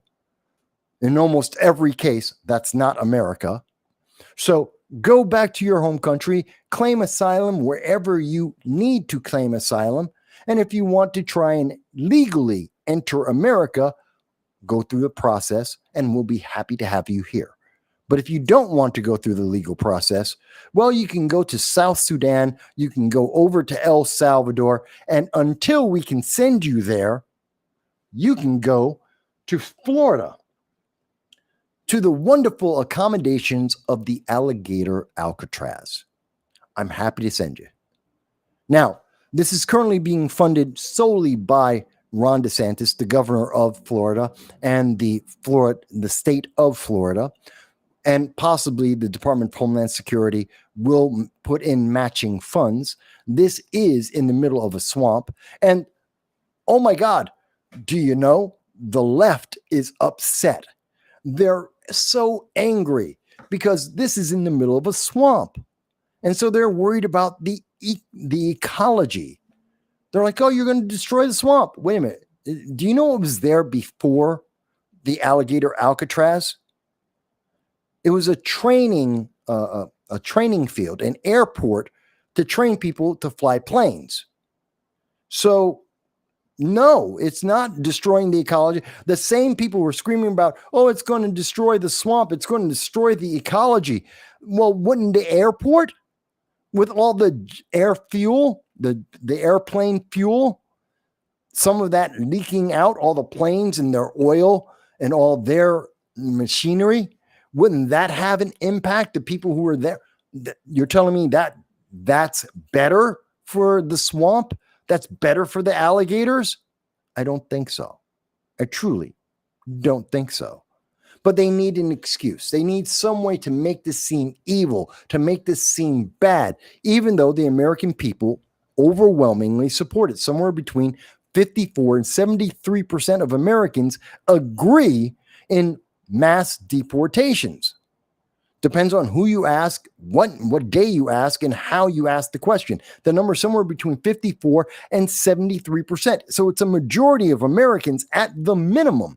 And they're not upset about the Alligator Alcatraz.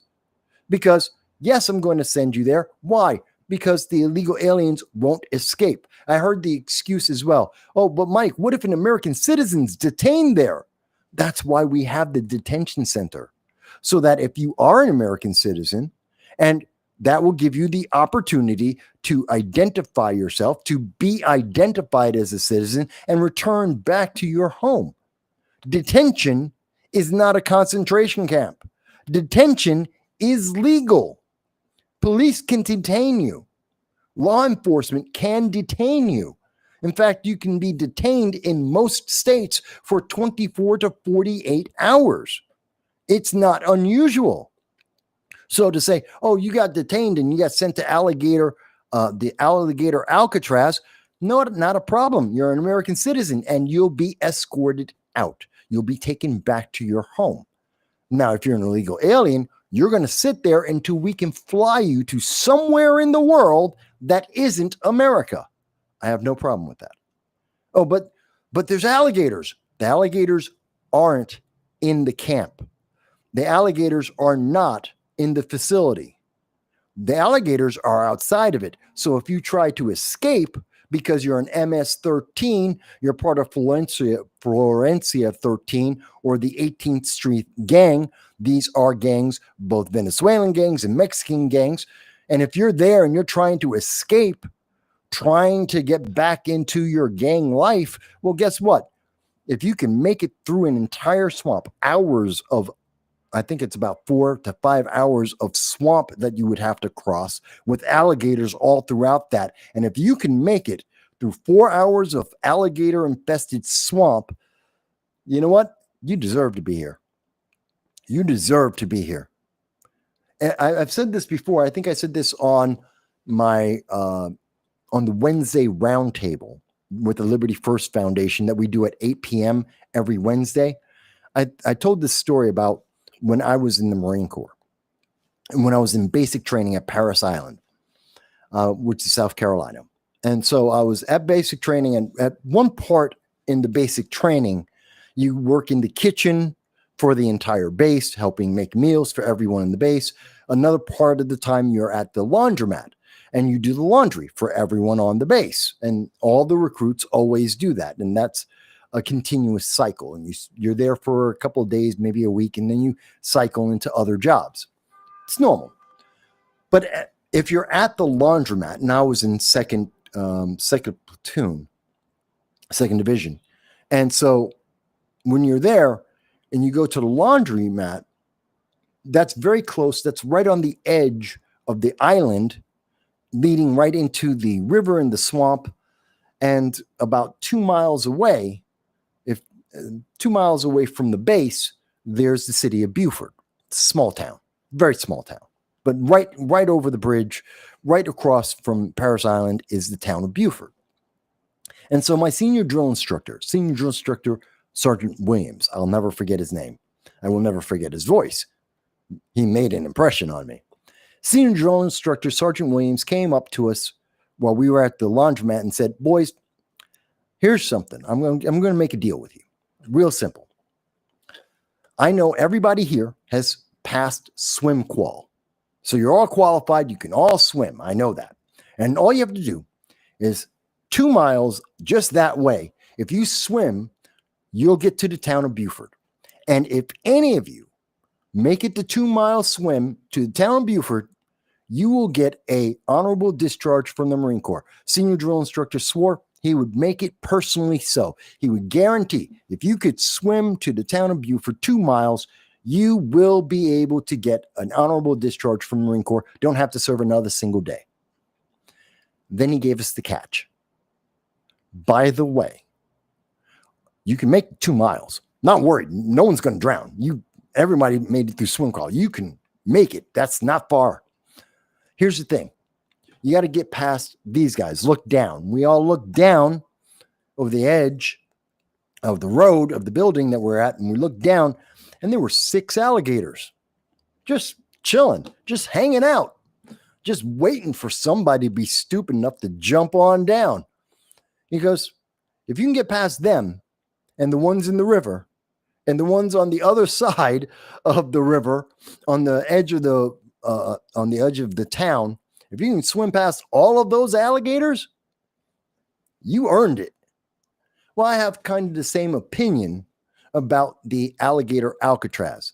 If you're an illegal alien, especially one of the violent gang members, one of the violent criminals, that you've been detained in Florida and Alcatraz, it's up to 5,000 of these individuals. And by the way, there's over 650,000 convicted violent illegal aliens. That's separate of their being illegal in America. They've committed additional violent crimes, and they're being detained. Up to 5,000 that can be held at that facility, which is rated for up to a Category 2 hurricane. So it's not like we left them with no facilities. They're in the middle of a swamp just standing around. They have security. They have fencing. It is qualified to take care of them in hurricanes and in heavy rain. And Florida gets a lot of heavy rain. So they are being protected. They are being given amenities. Is it like living in the Taj Mahal? No. And it shouldn't be. Is it like living in the Roosevelt Hotel, 3-star, 4-star hotel? No. And they don't deserve a 3 or 4-star hotel. They're criminals. This is a punishment, not a reward. So yes, they get to stay there. And if they can battle through all the alligators, fantastic. You get to stay in America. You still don't get to be an American citizen, but I would say you could stay in America. I would say that to them. But I have no problem with this. I don't think this is a bad thing. I don't think this is anything that the left hates it, but the left hates everything. They're miserable. The left are a bunch of miserable people. So the fact that they're upset doesn't make me upset. I think this is a great idea. And that, along with deporting people to the Sudan and supporting people to El Salvador and deporting people to Antarctica for all I care, is part of the deterrent to say, don't illegally enter into America. Don't break our laws. Respect our nation. You want to come in through asylum and you're in a neighboring nation? Fantastic. If you want to come as a refugee, go through the 2 years, the 18 months to 2 years of vetting, and maybe we'll let you in. If you want to become a natural American citizen, fantastic. You can do that as well. Wait online and we will let you in, because America is generous when you follow the law. But when you don't deserve any of the amenities that we provide to people who are legal immigrants, to asylum seekers, and to refugees. You don't deserve what those people get because you haven't qualified. You tried to take it from us. And if you're taking it from us, you deserve to be punished because you're a criminal. Period. Full stop. Some people won't like that. I'm not one of them. I do enjoy that because that's why we have laws and rules. Period. It's very simple. Hey, Teabaggin Therapist is with us. It's always good to see you. Teabaggin says, I think they should be deported to Antarctica in a t-shirt and shorts. Well, I wouldn't do that. I'm not quite that mean. I mean, I would let them have cold weather gear, but I have no problem sending them to Antarctica. If there is a facility in Antarctica that will take the illegal aliens, I have no problem sending them there. They're not our problem. Let their countries come get them. Not my problem. He goes on to say, Teabagging goes on to say, it's safe, good fishing, and plenty of fresh water. Well, actually, Antarctica doesn't have a lot of animals. It's too cold. It's actually the Arctic has fish and penguins and polar bears. That's in the Arctic. In the Antarctic, there are very few animals because it's just too damn cold. Just a little tidbit of news there. But I did want to share that with everyone because it is something that's being talked about, and we should, as American citizens, we should voice our opinions about this. I don't think it's a bad thing to detain illegal aliens. I don't think it's a bad thing to send them to other countries. Send them to their home country first, and if their home country won't take them, which to me is a confirmation that this is someone that is bad news, that's a red flag, confirms to me that we should be deporting them, then send them to wherever someone will take them, because they are not our responsibility. Grace even had a comment on this, and Grace said, some of the illegals who are gang members are dangerous and a threat to our stability. That's very true. Like the Florencia 13 gang, the 18th Street gang, the Del Agua Venezuelan gang, and the MS-13. Those are just 4 of over 100 gangs from around the world that are in America. Some of them are from Russia, some of them are from Africa, some of them are from South America. Over 100 gangs. They are dangerous to us. She goes on to say, I don't know why anyone would want them here unless you hate America.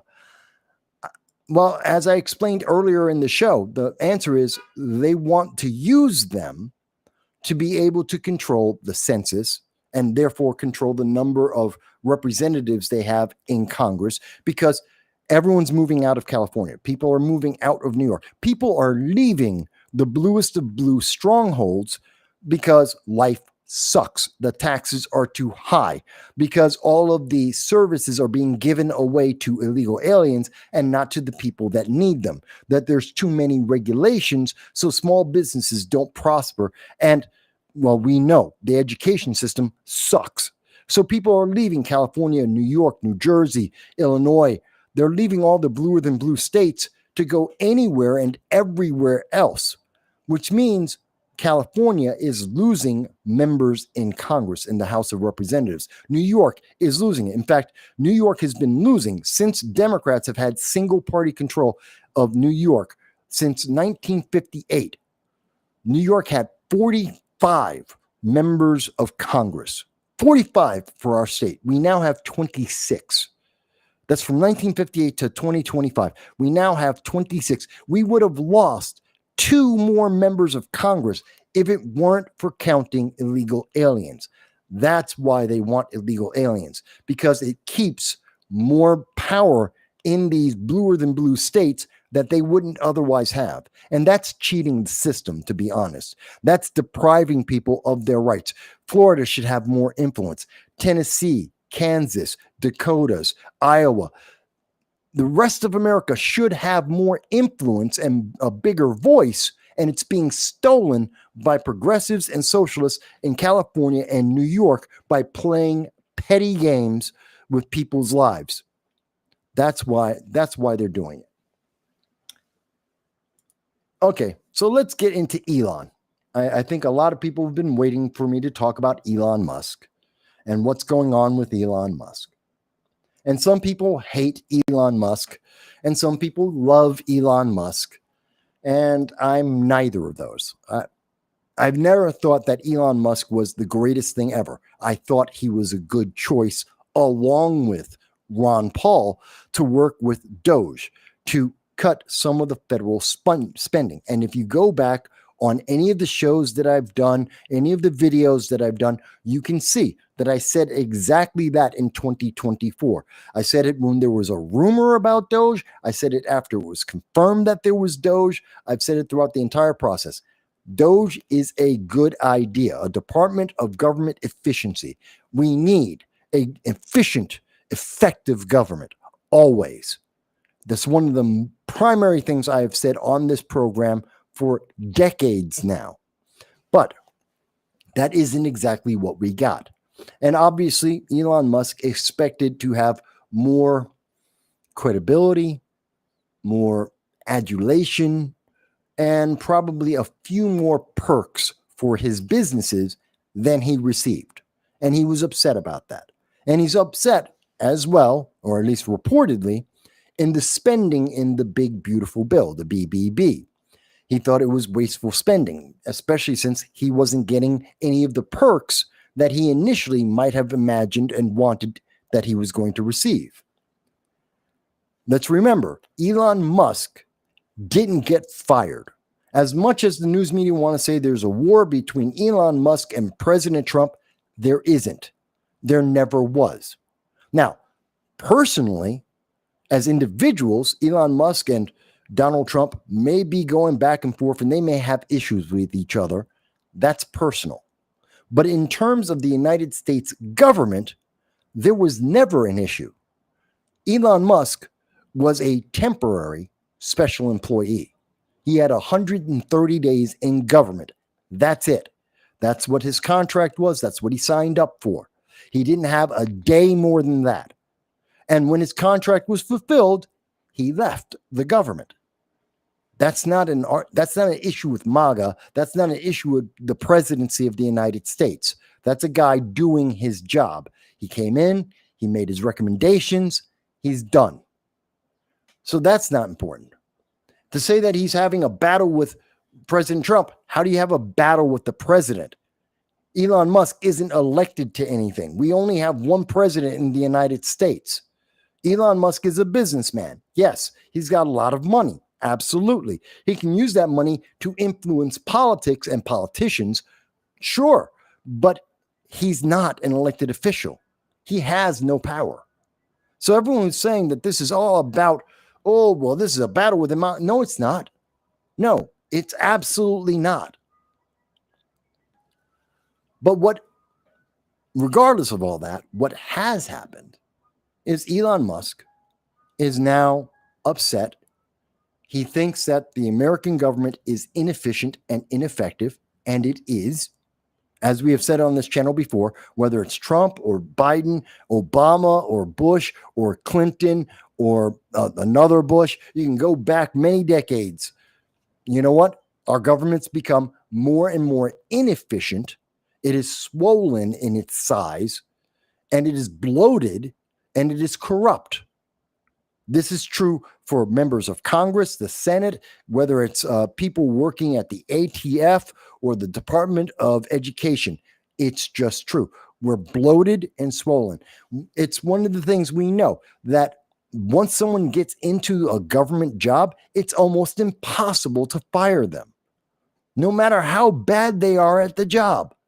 That is bloat. That is inefficiency. That is corruption. So Elon Musk isn't wrong,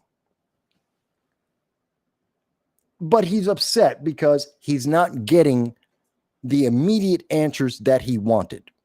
Whether that's fair or not is a different question, but that's his feeling. And so he decided that he's going to create what he's calling is the American Party. He's going to be creating, and he has polling, and many people have said this for many years, that we should not have a two-party system. And everyone every libertarian out there that I know has been going crazy about this. They're like, oh, yes, just go to the Libertarian Party. Give the Libertarian Party a lot of money. Matter of fact, one of my very good friends, Larry Sharp, he's a libertarian. He's run for governor of New York. He actually has made some impact. I think he's a great guy. He's a Marine like myself. I've known him for almost a decade now. And Larry, as a very outspoken libertarian, has said, hey, Elon Musk, you don't have to create a brand new party. Just join the Libertarian Party. They already have the infrastructure. They already have the people. They just need money because they don't have money, and they really don't. Libertarian Party is probably the biggest third-party organization in America at this point, and they don't get any respect. They barely have any money. They are more organized, though, and they are organized across the country. So there is something to be said when libertarians say, hey, Elon, just give a bunch of money to the Libertarian Party, and America will no longer be a two-party system. Spend $100 million on the Libertarian Party, even $50 million on the Libertarian Party, and they will have real candidates and they will have a real voice in American politics. That argument isn't wrong. They're not blowing wind here. This is real. They're correct. And if they could get Elon Musk to back them in that kind of level, they would be real. But Elon seems to be creating what he's calling the American Party. And there are many parties in America, many small organizations you've never heard of. There's the We the People Party. There's the Rent Too Damn High Party. There's the Forward Party. These are just the Eagle Party. These are just a couple of parties that I'm familiar with off the top of my head because I do political commentary for the last 2 decades. So I've heard about these organizations come and go. They're created, they try, they fail, they try again. But there's the Green Party, which are basically communists. They're going nowhere, and they never have. There's the Socialist Party, again, communists. They're not well respected. They're going nowhere. The DSA, the Democratic Socialists of America, that's Hakeem Jeffries, that's Alexandria Ocasio-Cortez, Ilhan Omar, that crew of people. They're not growing. They exist, and they have elected some people into office, although they've been losing a lot of races as more people learn about the failures of socialism, that it doesn't actually work, that all of their people are duplicitous and there for just the money, like Bernie Sanders, who was screaming forever. He's a socialist. He's a communist. He loved it. He's self-avowed, and now he's a multimillionaire. Well, that doesn't seem to match up with being a communist and saying that you want everyone to be the same, to earn the same. Bernie Sanders has 3 houses, but those aren't communes. That isn't open to the public. That's just his 3 private houses. That doesn't sound like a very good socialist or communist to me. Alexandria Ocasio-Cortez has a $15,000 a month apartment, as I recall, in a gated community that is isolated from her constituents. Doesn't sound very socialist or communist to me, but they want you to believe that. So America does need, if not a well-funded libertarian party, they do need a third party, a third option that is well-funded, which could be the American Party. Elon certainly has more than enough money, and he's rumored to be putting about $250 million into his America Party to ask people to join that. And that may get some short-term success. The question is long-term. Who are the candidates that the America Party is going to support? Mind you, as of, according to the BBC, which this came out today, July 6th, so far, no paperwork has been signed. So there's no formal party that exists. Elon Musk is saying he's going to create it, but he hasn't actually put in the paperwork. He hasn't filed with the government that his party exists. He hasn't actually made the deposit of the money yet. We don't know who's in charge of that party. What is the mission statement of the American Party? Oh, they're going to be more fiscally conservative. Well, we have a conservative party for that, and they're pretty big. They're going to be more, they're going to adhere more to the Constitution.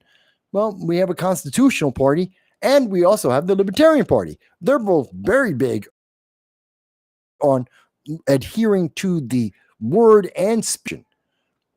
So I don't know what this American Party stands for.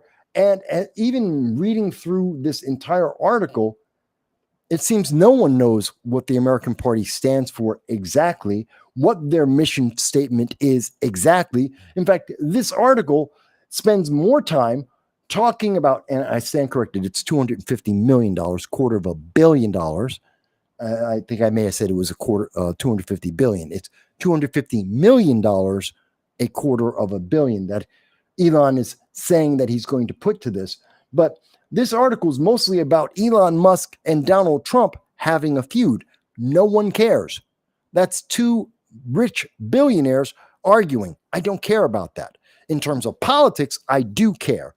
And in terms of the politics, we don't know anything besides the name. We just know it's called the American Party. I don't know what candidates it supports, what candidates it promotes on its own. I don't know what the mission statement is of that organization. What are their principles? What do they stand for? Don't know. Until we know these things, Elon Musk saying that he has the American Party is like saying that Andrew Yang has the Forward Party. So what? Rich guy owns a political party. And what are you doing with it? Until you do something with it, it doesn't mean anything to me. And it shouldn't mean anything to anyone else. It's getting a whole lot of press, but it's empty. It's the shell. It means nothing until they actually until they fill out some paperwork, tell me who's involved, and tell me what do they stand for. And then I have to compare it and say, well, that's great, but is there another party that exists that does the same thing? Why not put the money there? As much as I have issues with my friends who are libertarians, not the Green Party, not the Socialist Party, the Libertarians, the Conservative Party too. As much as I agree with them and disagree with them, I do have to say, it just makes more sense. Throw money at the Libertarians. They're already set up. They're already their own thing. They already have a charter. They already have candidates. They already have an infrastructure. They already have people who have signed on the dotted line and are members, representatives. They're part of the rank and file of the Libertarian Party. They have a national party. Support them. Now, some people will say, but Mike, why in the world are you saying that Elon Musk should support the Libertarian Party and not just get over his feud with Donald Trump and support the Republican Party? And I often hear this when people say, but Mike, you're a Republican. You're a conservative Republican. Why would you support a third party? What is going on? Are you being honest with me? Yes, I am. Because as I have always said, and I've said this to my friends who are in the Libertarian Party, I've said it to my friend Larry Sharp, I've said it on Larry Sharp's program, The Sharp Way, when I've been on his program as a guest a couple of times, when he's been a guest on my program, when I've been on other platforms, even with the like Hard Lens Media. I've said this everywhere I've gone when I've been asked this. I have no problem. I want more parties because I think the best people will rise. The more competition that we have in our politics, we have more serious politicians giving solutions that are looking to be efficient and effective and have plans that they can offer the public, and they can more closely align to the voters themselves. That will get votes. And more importantly, I believe that in doing that process, in having that competition, having politicians that have to earn their election, they have to earn their re-election, so that they can't just coast. And as Nancy Pelosi said about the Democratic 14th District in New York, otherwise known as Alexandria Ocasio-Cortez's district, that a glass of water with a D on its name would win in an election in that district. She's not wrong. Very similar to like in the New York 15th District with Richie Torres. Having a D behind your name, and by the way, Richie Torres is my congressman, having the D behind his name is the biggest asset and the thing that gets him the most money. It's not because Richie Torres is effective. It's not because Alexandria Ocasio-Cortez is effective. They're not. Look at their record in Congress. They've done nothing substantive. They've not put in a substantive bill. They haven't had a substantive bill passed. They are useless. They are yes men and yes women for their parties. AOC for the progressives for the most part, but mostly for the Democrats. For Richie Torres, absolutely for the Democratic Party. They're yes people. They're just there to hold a spot, to get a paycheck and say whatever the party wants them to say. That's why you don't see them out in the public. Richie Torres does not walk up and down Boston Road. He never walks up and down his district to see what's going on with the businesses and the people in his community. He doesn't do it. I know. I'm in his community. We never see him. I know people in Alexandria Ocasio-Cortez's district, the 14th, and they tell me the same thing. In fact, every time she has a town hall, people say, "You're never here." AOC, you may be on TV, you may be floating around with Bernie, taking jets, making pollution, traveling across America, looking for the next job that you could have, looking for a promotion to take over for Bernie and try and run for president, but she's not doing her current job. And that's a problem. So now I say all that, and again, coming back. So I want more competition for Republicans, for Democrats, for progressives. I want more competition so that they don't get to sit on their ass and just say, I have a D behind my name. I'm a progressive. I'm a socialist, and just get money. Same thing for the Republicans. You don't get to just be a Republican and just get reelected. I'm sorry. That's not good enough. You have to be effective, you have to be efficient, and you have to be connected to your community. Competition will make that happen. And when that happens, and here's the part that makes a difference, when that happens, I believe that the principles of the Republican Party will rise to the top. I believe that this nation is, I know for a fact, America is a center-right country. We are centrist, leaning right, especially when it comes to fiscal policy. We are center-right of our politics. We're not leftists. America is not a leftist nation. Now, people may be leftist in their points of view, but the country as a whole, we are center-right. And so when I say Republican ideals match with the majority of America, I think that's true more often than not. When you have a genuine good candidate, someone who has a plan, someone who is efficient and effective, someone who has energy, who is a strong leader, I think that if we had that, rather than the Mickey Mouse majority of people we have in Congress right now, you'd see a much better government. So yes, I want third-party competition. Yes, I want Elon Musk to drop some money on the Libertarian Party. $50 million. Pick a couple of candidates. Support them. Push them. Help them out. I want him to do that because I think that helps Republicans win elections.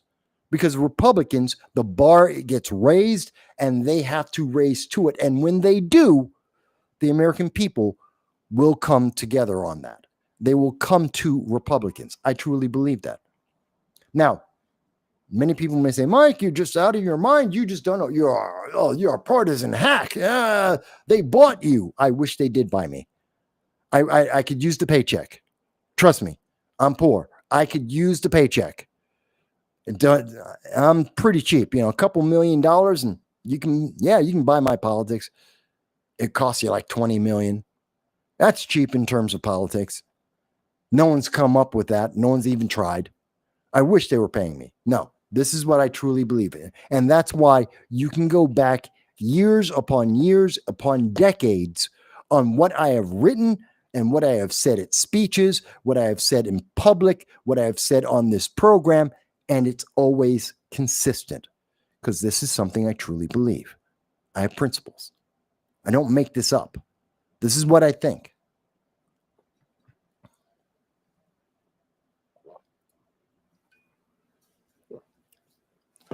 Now, Teabaggin has a comment, and Teabaggin, by the way, is on Rumble, which you're more than happy. You can go to Rumble right now and you can reach me. Matter of fact, if you use a Rumble Rants are cheaper than a YouTube. I forgot the word now. Rumble has rants. YouTube has whatever. Rumble is cheaper than YouTube in terms of sending a paid comment there. So you can always do that. But Teabaggin says, Elon Musk's ties to China, him saying we don't have talent in America when there are people who can't get jobs with the training here.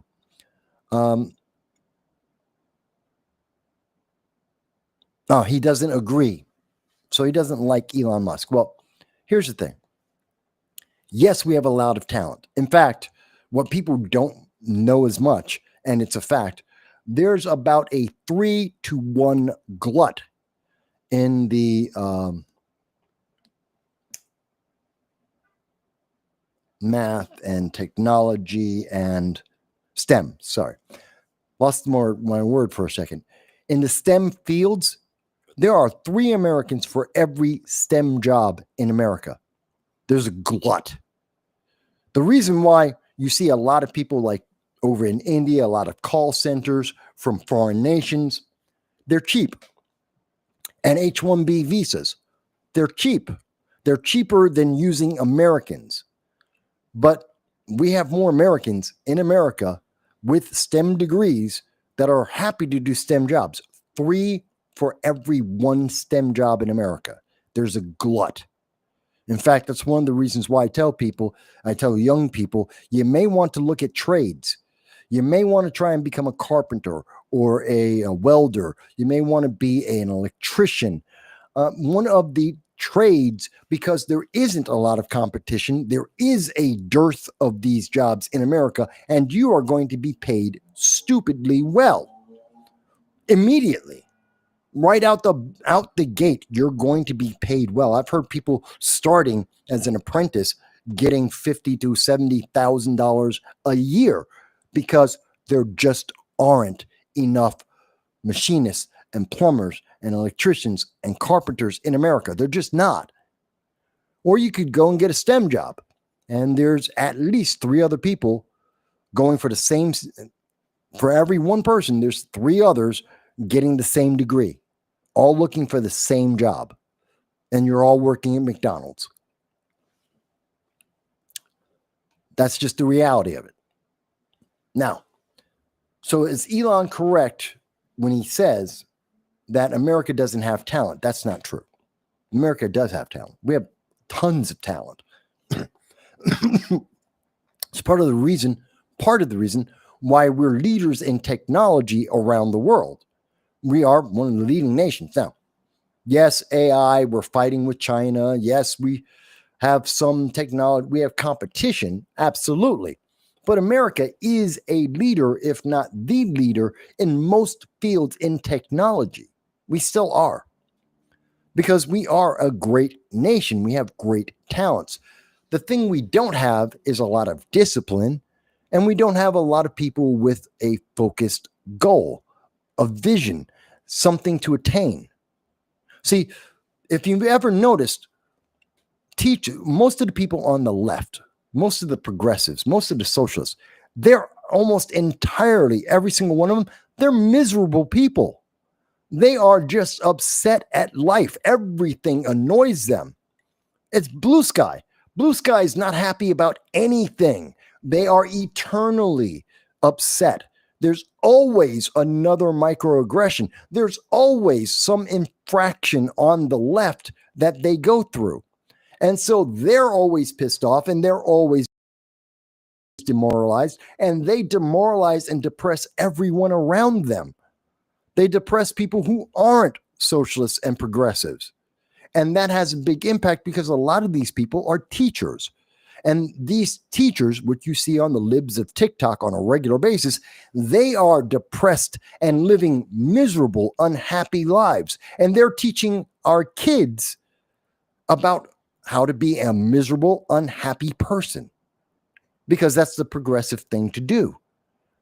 And so that's why we're seeing so many kids that have no drive. They have no focus. Many of them feel like they're entitled. So they're not as good as they could be. It's not that America doesn't have talent. We have talent that's unfocused. It's like saying, if you have a laser, if you have 3 beams of light, and if you put them all in the same spot, you can start a fire. But if you just have 3 beams of light, then you have 3 beams of light. I mean, you can make a laser focusing light in one point. But if you have that same energy of light just going everywhere, you have a very well lit room. That's it.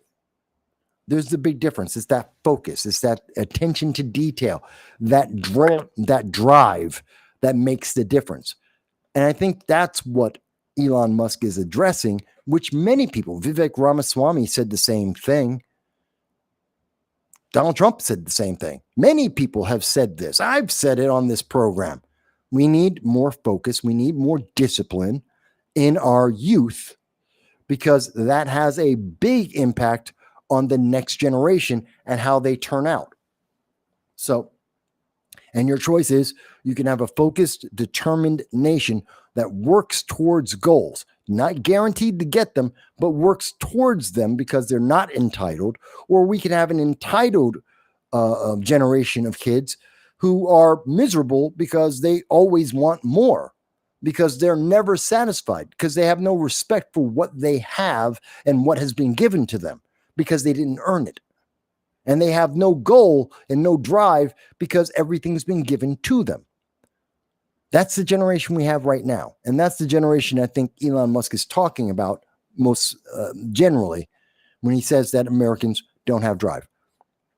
But that's also part of our politics, which is yet another reason we don't need the American party. We already have a bunch of parties all across America. For everything you can think of, we have parties that are specific and specialized and also very generalized. So I would say, like, the Libertarian Party is a general election party.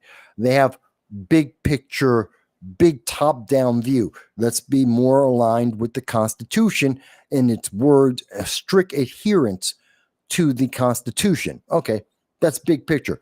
Then you have other groups which are like the rent's too damn high. That is a party. That is a political party in America. And they're very specific. There's one issue. That's all that they care about, is the rent's too damn high. Okay. And what about everything else? They don't care. That's their one issue. So we need more of a general focus. I mean, we don't need all the parties that we have in America. There's over 100 different parties. What we need are a couple of parties that are well-funded, that have a mission, that raises the bar on everyone else and gets us better elected officials. If everyone may not agree with me on this, and that's okay. I'm happy to hear your voices. You can do a Rumble rant. You can do what the hell is it called with YouTube?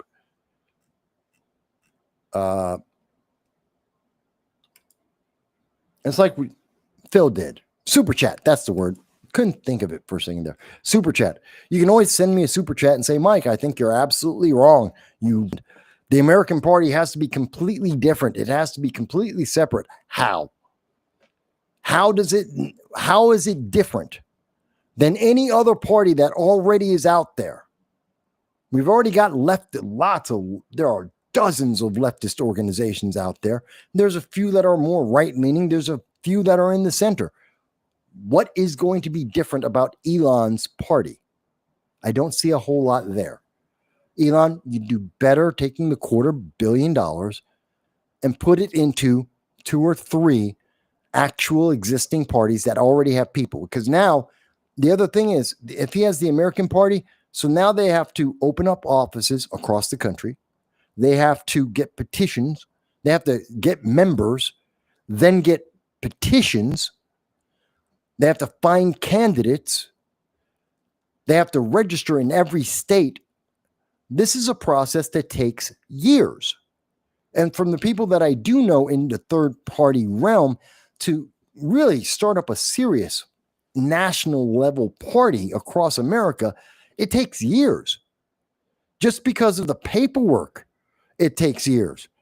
and it's cost a stupid amount of money just to organize it. It is more efficient, more effective.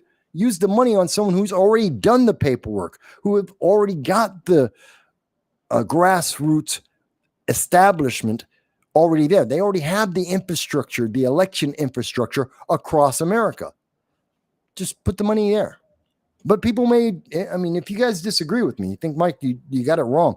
Elon's a genius, so he's got it right. You tell me. Elon he's rich. He's smart. I can't tell you that he's not. He is. But when it comes to building Tesla, when it comes to Skylink, when it comes to getting a shuttle from Earth to space and back down, I got nothing to say to Elon. And when it comes to engineering and science, he's far, far smarter than I am. When it comes to politics, I don't know. That's more I've been doing it for 2 decades. I understand these details far better, I think, than Elon does. He's great at business. He's a good businessman. He understands technology. No question. Politics isn't any of that. I think he's wrong here. And by the way, thank you, Human, thank you for reminding me it is a super chat. Thank you for that. I can't say that name. Can't say that name on the program. I know you're on Rumble. If I was Rumble only, I'd say it there, but I can't say it because I'm on YouTube and Facebook and Twitter. So I do have some restrictions. Okay. So I think that covers most of Elon Musk. And again, it's not like the news media cares. They don't. The news media, the only reason why the news media is even talking about this, because it's about Donald Trump. CNN is showing you right here. Why? Because of the fallout with Trump. Because Orange Man bad. They just want Donald Trump to look bad. They don't care. This isn't, again, even in the CNN article, just like the BBC article, this is about Donald Trump making an Orange Man bad, making him look bad, making him look weak, making him look like he's failed, so that will convince more people to vote Democrat. That's all this is about. To make Donald Trump either look corrupt or look weak. That's all they care about because they don't care. That's just the truth of it. So don't look at when the news media is covering this. Don't think that, they're covering this because this is important. No, it's because they want Donald Trump to look bad so that they can get more Democrats elected in 2026, if not 2028. That's the truth of it. All right. Let me switch subjects here. And by the way, folks, just because I'm switching subjects, in the chat, you can talk about this. You can ask me questions about this. I am paying attention to the chat. I do see you guys there. So feel free to just ask away. But I wanted to also cover something else, which I think is kind of important. And we're running a little bit low on time, so I'm going to rush through a little bit here. So I just wanted you to know about, we have some proof. This comes from Oakland. New economic and policy report finds Oakland needs to reverse their downward budget spiral. Oakland is going broke, much like all the other woke businesses and government organizations that went woke. They're all going broke, like Jaguar. Jaguar went woke. Their sales were down 97.5%. Okay, that's what happens when you go woke. And part of the wokeness of Oakland was getting rid of their police, because that was one of the big woke issues. Defund the police. This is what Mamdani, so Zoran Mamdani, Mr. Socialist, who wants to make New York a mini USSR. He wants to make New York City the Soviet Union 2025. He also agrees, and Zoran Mamdani is on record saying that he wants to reduce the police in New York City. He wants to reduce law enforcement as well as resist illegal ICE removing illegal immigration. He wants to end mass deportation. Well, here's the result. And links will be in the description at the end of the show, about an hour afterwards. I got to walk my dog again. But you'll see this for yourself. But in the description here, Oakland found out they need police. Defunding the police was part of the problem. It made their city too violent. And when the city became more violent, hyper violent, in comparison to other democratic cities across the country of the same size, when you compare them, Oakland is hyper violent. And because they're hyper violent, less people spend money in Oakland. Less people visit Oakland. Less people do business in Oakland. Hey, Zoran Mamdani, here's a real world example of your plan. Zoran says we need to make New York more socialist. We need less police. Well, when you do that, you become Oakland. Yet another example, just like we saw in Minneapolis. What happened in Minneapolis? They got rid of the police. Crime skyrocketed. They brought back the police. They're trying to get back to the old police numbers. Why? Because violence increases, and when there's more violence, more people move away, less people pay taxes, less people buy things, there's less businesses, which means your community gets poorer and poorer and poorer, and there's more debt, and everything falls to ruin. That's the answer. Mamdani, you're wrong. You're going to ruin everything. He just doesn't understand. And this is the evidence. It's here in black and white. This was released on June 3rd. This is from the Bay Area Council Economic Institute. This is by Oakland. They did this themselves to figure out what's the problem. Did you read this, Zoran Mamdani? How about Alexandria Ocasio-Cortez, Ilhan Omar, Hakeem Jeffries, the entire progressive caucus in Congress? Did you guys read this? Your policies don't work. They sound great. They make young people feel all giddy. They don't work. It's just the bottom line. Audience, people out there, you may say you love socialism. You love the appeal of the promise of socialism. Fantastic. I'm happy for you. It doesn't work. You want to be a progressive. Fantastic. Good for you. It doesn't work. Not in business, not in law enforcement, not in politics. It doesn't work in we've seen the experiment done in every way possible. It has always continuously failed. Again, to remind people, when Zoran Mamdani is talking about he wants to spend $60 million to open up 5 city grocery stores in New York City, he's doing it because they did the same idea in one store in Kansas. That store closed. It failed. It was a failure. Zoran makes it sound good. Just like every socialist, they get someone very charismatic and usually very young to come out with all the energy and to say how great socialism is. Mind you, they've never lived in socialism. Almost always, every single one of the people, especially in America, that tell you that socialism is fantastic, that it works, being a progressive is such a great idea. They have never lived in a socialist system. I have. It sucks. There are millions, tens of millions of people who have left socialist nations around the world for decades, and they will tell you it sucks. It never worked, never succeeded on any of the promises that it makes. None of them. I don't know what else to say about that. I don't know what else I can say about it. Okay. By the way, gun control doesn't work. And I know there's people who disagree with me here. And they're like, oh, wait a minute, but gun control is great. Gun control is going to make me safe. Yeah, that's what Kathy Hochul told you. She's a liar. Kathy Hochul lied to you. The Democrats lie to you and tell you, oh, no, gun control is going to work. So I asked a couple of questions, as I've been doing lately on ChatGPT, to help to supplement some of the research that I do.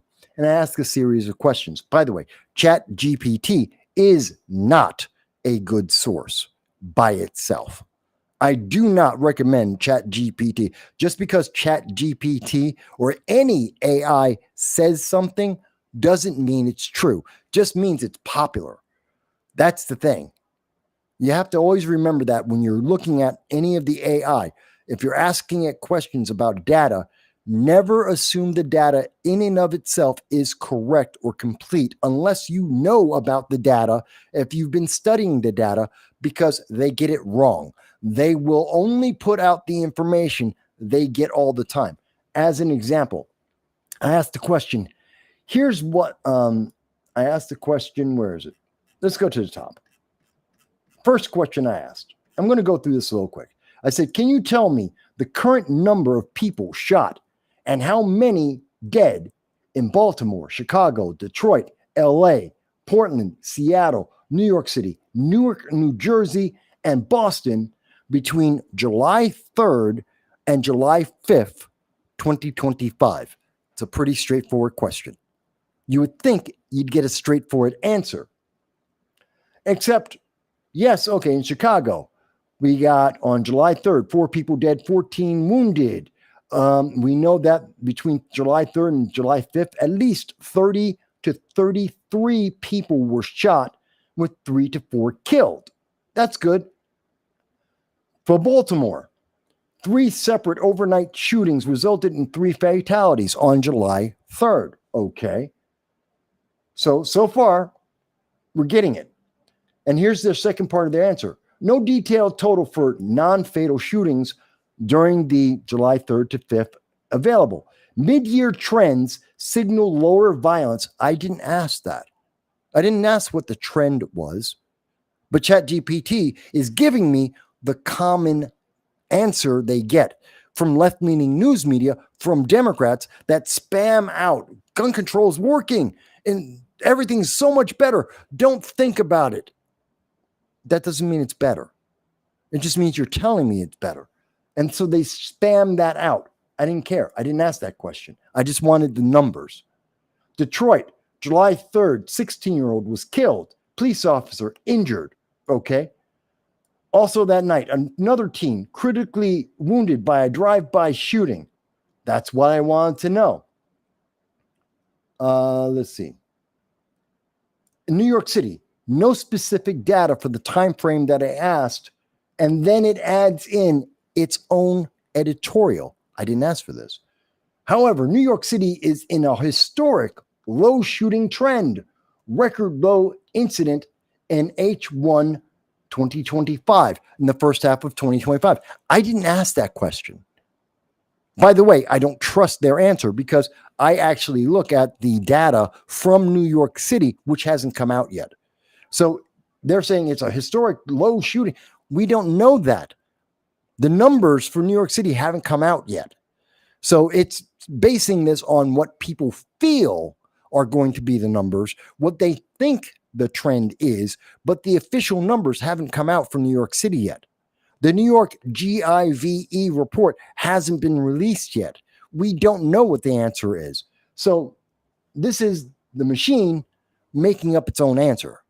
So never trust AI 100% because it will give you answers that you didn't ask questions to that are meant to color the way you think about things. ChatGPT is leftist. It wants you to get the leftist messaging, and it will insert the leftist messaging into whatever question you ask, trying to subtly subvert your way of thinking to make you think that the Democrats, the progressives, the socialists, that they're right. They're not. And I know for a fact it's wrong about New York State because the New York State data hasn't come out yet. I check the data twice a year when the report comes out. Every year. Been doing it for 20 years. They're wrong. But anyway, going with the numbers that ChatGPT did give me, This is gun control. Chicago, one of the single most gun control obsessed cities in all of America. One of the most violent places on the face of the earth in terms of per capita shootings and homicides. And in Chicago, 33 people shot, 3 to 4 dead. Not in the headlines across America. No one's talking about that. Why? Gun control doesn't work. Baltimore, another big city. Oh, we don't know. We know 3 people were dead, but we don't know how many people got shot there. But we know at least 3 people died. We got 2 people in Detroit for at least 1 day. 2 people in Los Angeles shot, at least one of them killed. Portland, at least 1. Seattle, 2 people shot at least. New York City, we have no idea. Likely, I love this answer. Likely a few people were shot. At least a few were shot in New York City. We just don't know. Probably none, but more likely a few people. Really? That the answer? How scientific? This is the problem with ChatGPT, because it's trying to make me feel like gun control works. It doesn't. It doesn't work. Newark. More than 4 people were shot in Newark. 3 people died. 6 people in Brockton is just outside of Boston. And I asked for Boston. It gave me Brockton, which is a suburb of Boston. I don't know why it did that, because I asked for Boston and it gave me Brockton instead. And it says 6 people were shot there.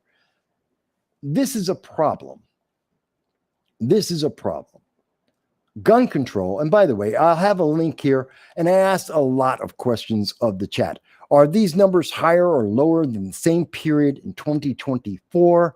Mixed answer on that one. What is the current total of people shot and killed in each city for the entire year of 2025? We know in Chicago, it's 890 people have been shot and 174 have been. Now, here's the thing. So it tells me that 890 people were shot in the city of Chicago and 174 killed. Then it tells me 207 were killed and 168 by gunfire. So what's the answer? Is the answer 174 were killed or 168? Because it's giving me different numbers. I hate that. 164 in the year for Baltimore. These numbers, by the way, and I do compare it, and I do then ask, I believe here, looking at Baltimore, Chicago, Seattle, and New York City in 2025, these are the highest shootings according to ChatGPT data. Where else on the face of the earth has the same kind of level of shooting? These are some of the most, again, Baltimore, massive gun control. Chicago, New York City, Seattle, massive gun control. Almost impossible to get a permit, almost impossible to legally own a firearm in any of these cities.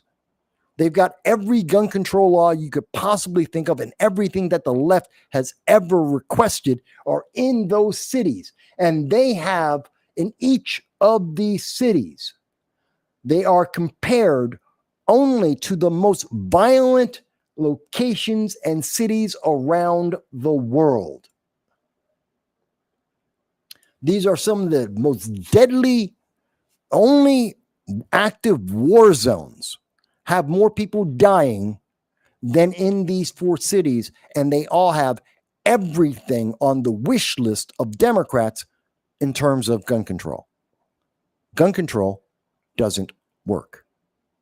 Getting rid of the police does not work. Zoran Mamdani, the Democratic Socialists of America, the progressives in Congress, and the Democrats want to get rid of the police. They've said it before. They've gone back and forth. They flip-flop, but they've told you they don't want the police. They have actively tried to reduce the number of police, and they did so successfully. They have try to restrict your ability to defend yourself, especially women. Women are the biggest single category of people who are affected by this. Women are no longer able to defend yourselves because of the Democrats, the socialists, the progressives. They have taken away your rights and your options and your ability to defend yourself.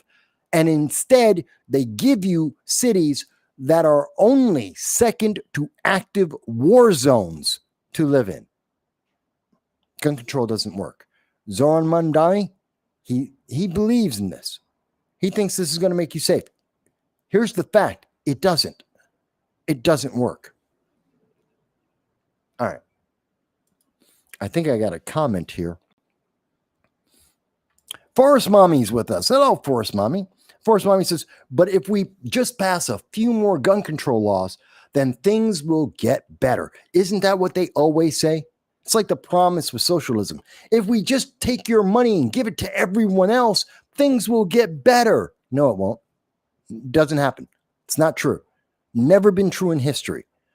Denying women, especially, the right to own a firearm doesn't make them safer. Never has been. It's stupid to think that. And I hear this from the left on a regular basis. But no, guns are the problem. Guns are never the problem. It's the person that's the problem. And the person, maniacs, they run around in London and New York City. Stabbings are huge. Do you know how many people get stabbed in America every year? Do you have any idea how many thousands of people are stabbed to death every year? Second to guns, that's the next highest category. People are stabbed to death all over the place. There are I believe it's about 12,000 people per year get stabbed to death in America. You're going to remove all steak knives? Because that's what they're trying to do in London right now. In the United Kingdom, they're now trying to ban steak knives. You're going to have to use a spork to eat your food. Serious. This isn't a joke. This is me. I'm not making fun of this. Look up the news. London, they're trying to get rid of any knives, including steak knives. That's now going to be illegal. So you got to use a spork until people start stabbing each other with forks. Then you're going to lose that too. Baseball bats. It doesn't. It's the criminal. It's not the weapon. They use cars to run people over. They make their own bombs. We've seen this in this country over and over and over again. I don't understand it. I don't understand it. Grace says, because criminals obey gun laws. You would think, though, considering the number of Democrats and considering that there's over 22,000 gun laws in America, well in excess, local, state, and federal, there are more than 22,000 gun laws, including red flag laws, New York Safe Act, gun bans, magazine bans. They're unconstitutional, but they do it anyway. Plus the ATF regulations. We have 22,000 regulations and laws against the Second Amendment, against owning a firearm. You would think this was making us safe. It doesn't work. It doesn't stop any criminal. 33 people were shot in Chicago in 2 days. 33. That's a small classroom. That's a mass shooting. That is a huge number of people. 33 killed, 2 days. And they have every gun control you can think of. The criminals don't care. And yet the Democrats tell you, even in Chicago, they will tell you, but no, but we need more gun control. Why? The gun control you have doesn't work. Why is one more law going to make a difference? I never understand that. It has never made sense to me. And every July 4th, we find the same thing. Every single time. It just doesn't make sense. So I wanted to get back to the economy real quick. Hang on a second. Grace says, bad parenting is more dangerous than guns. True. Absolutely, positively true.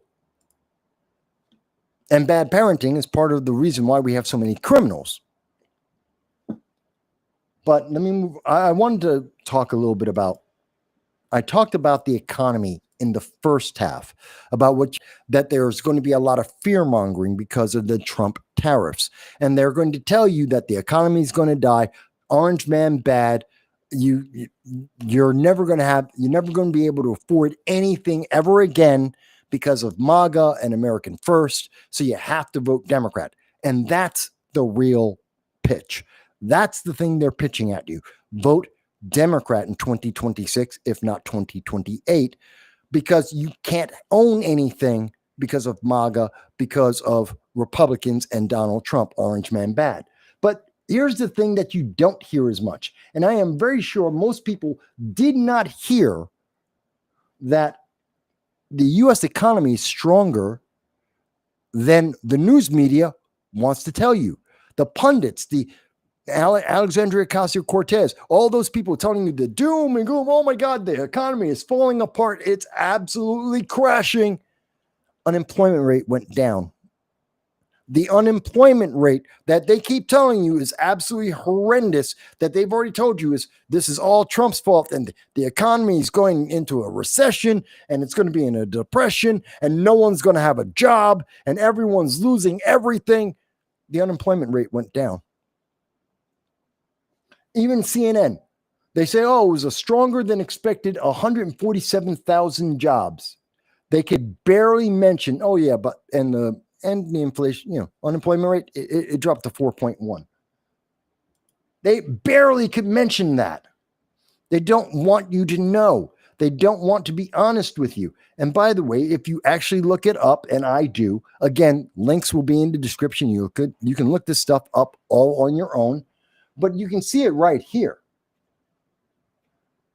You can see the numbers for yourself. This is from the Bureau of Labor Statistics. You don't have to be a genius. They're like, oh, you're not a scientist. You're not an economist. I can read. That's all it takes. By the way, when people tell you something stupid like, oh, you're not a scientist. You're not an economist. How can you know that? I can read. I can read in English. I can do math, basic math. It ain't that hard. So, when they want to get all high and mighty, you just can't know that. Yes, I can. I read. It's a report available to the public from the United States government. Either you think the government is wrong in the numbers they're publishing, which means the entire economic system is completely flawed and lying to you, or the data's right. And I'm quoting the data. The economy can't be that bad since the numbers are better than what we had under the Biden administration. If this is bad and Biden was worse, how could they tell us that the Biden administration was doing fantastic?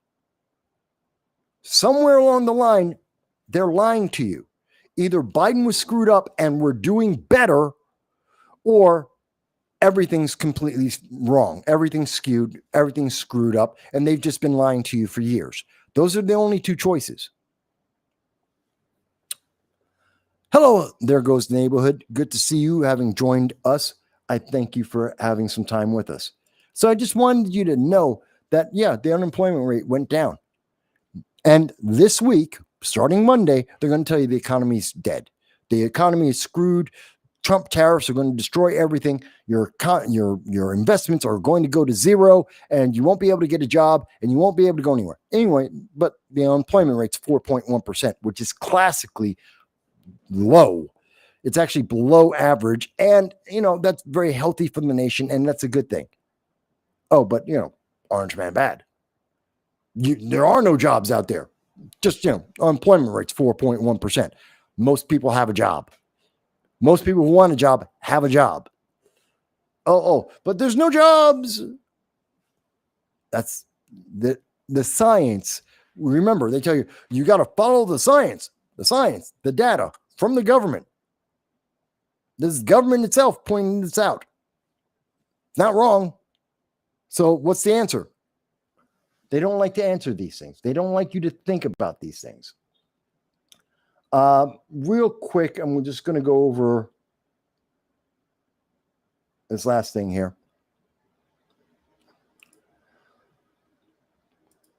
I don't know how to quantify this. Over the weekend, Mark Green, Representative Mark Green, he's out of Tennessee, the Tennessee 7th District, has resigned. His last day in office will be July 20th. But he put in his resignation, I believe it was on the 4th. Yeah, it was on July 4th itself. He put in his resignation and said, I'm done.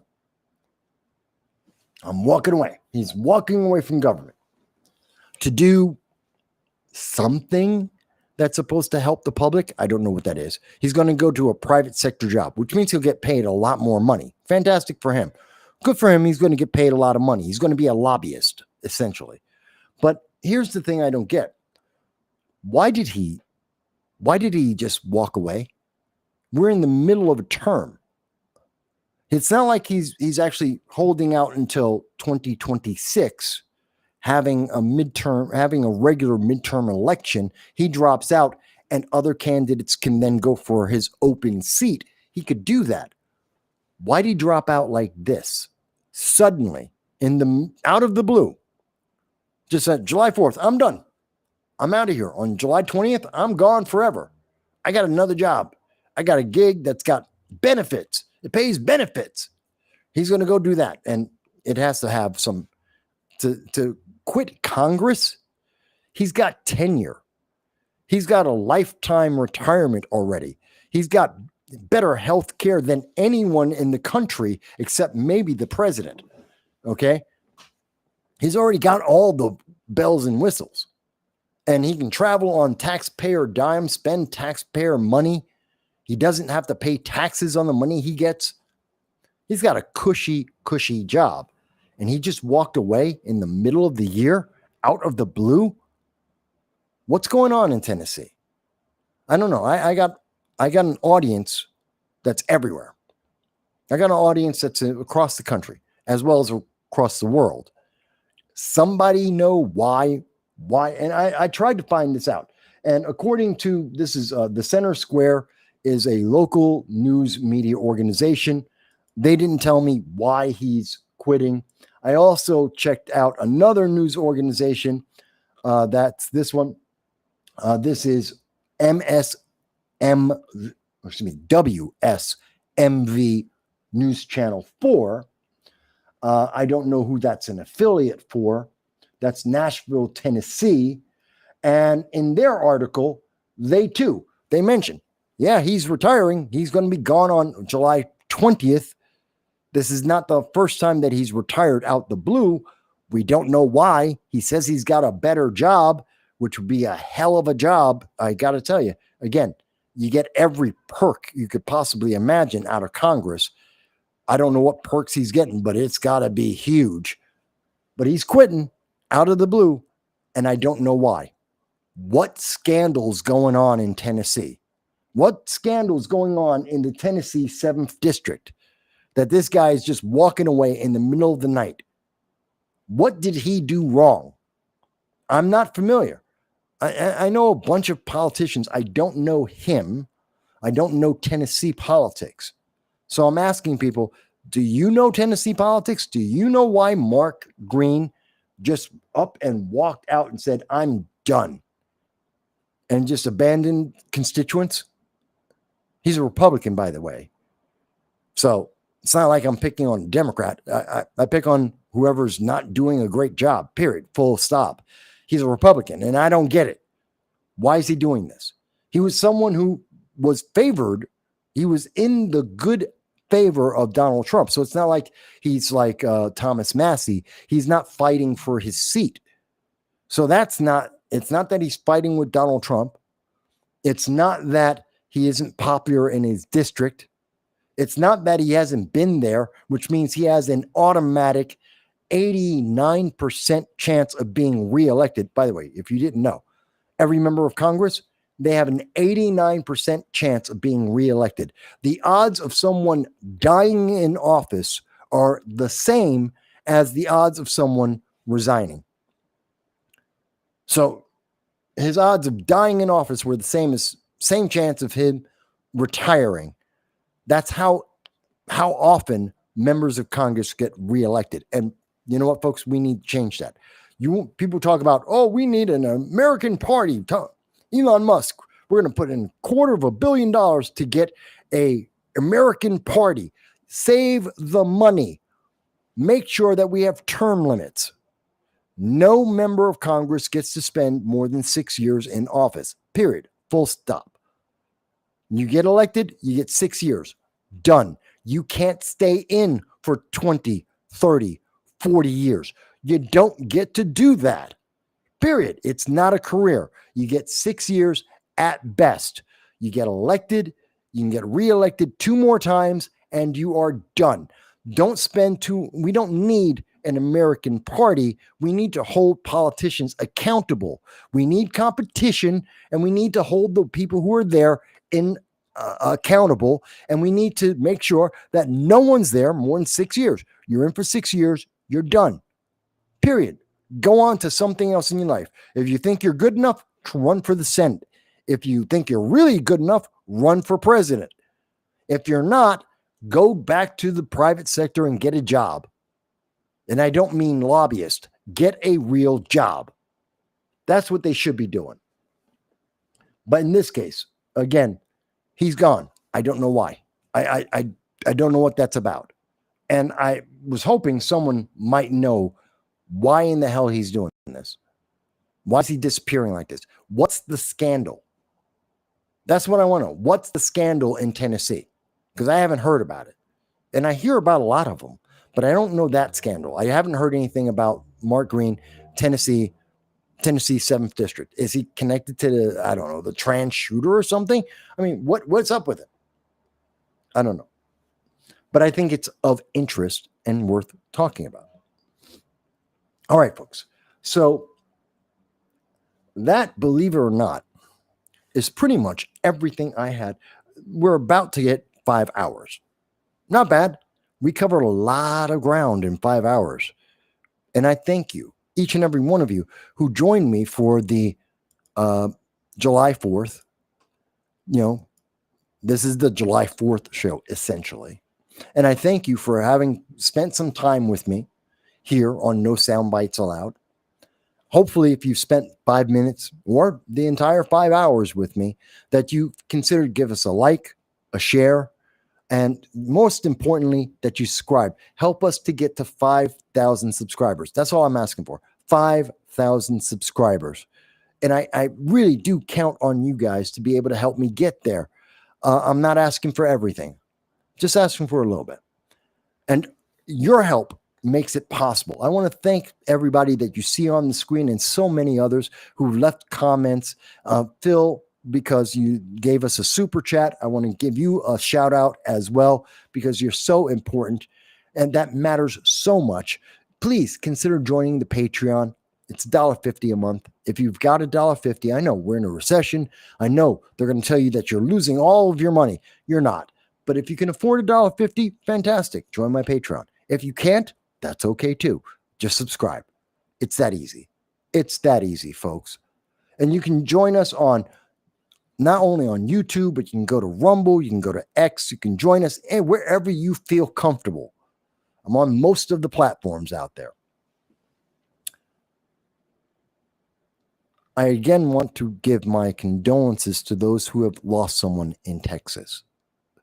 I again give my prayers and my best wishes to anyone who is still missing, that they can be found and they will be safe, and that the death toll will not go above 70.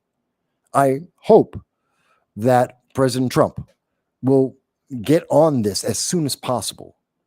If we're going to spend money, if we're going to waste money in this country, and we do waste a hell of a lot of money, whether under Democrats or Republicans, neither side is good on this. They both spend like drunken sailors. And yes, Doge should, by next year, should be able to give us some kind of discount and should be across the board 10% cut.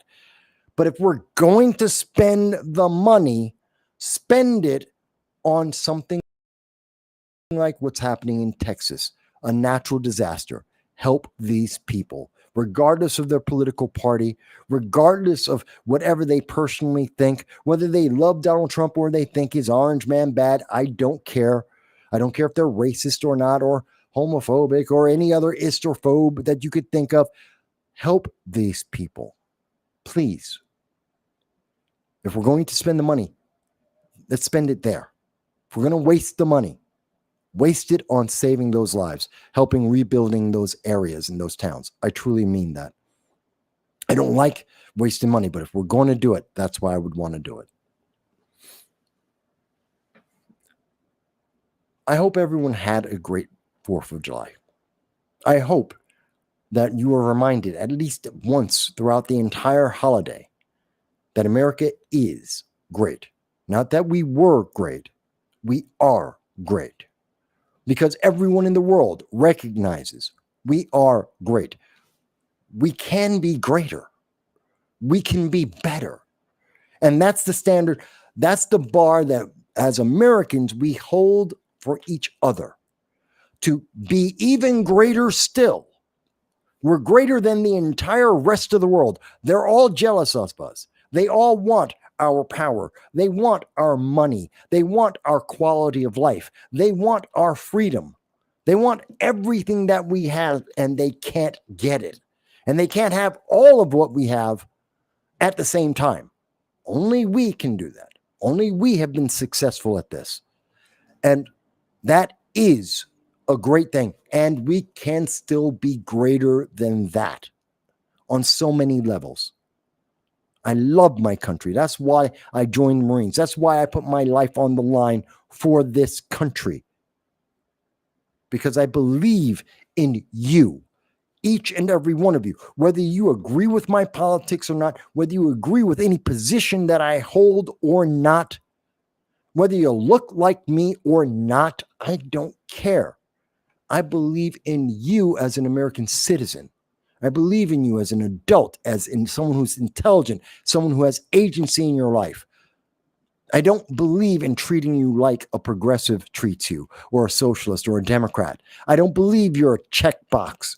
I don't believe you're monolithic and have no choices in your life. And anyone who tells you that is lying to you. They don't understand what America is about. And they're using you to get power for themselves. We don't need those people. Hold them accountable. Vote them out of office. Don't vote them into office in the first place. Reject these people. That's what I believe. America is great. It has been great for a long time. Not perfect. Great. There is a difference.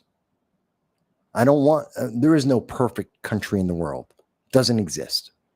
But America is a great country. And I've been to other parts of the world. I have lived in other countries. And I have lived in a socialist country. I can tell you, America is damn sure better than all of that. Folks, we've been together here for 5 hours. Oh, it's going to be 5 hours. I've got 2 minutes left. I love you. I thank you for being my audience.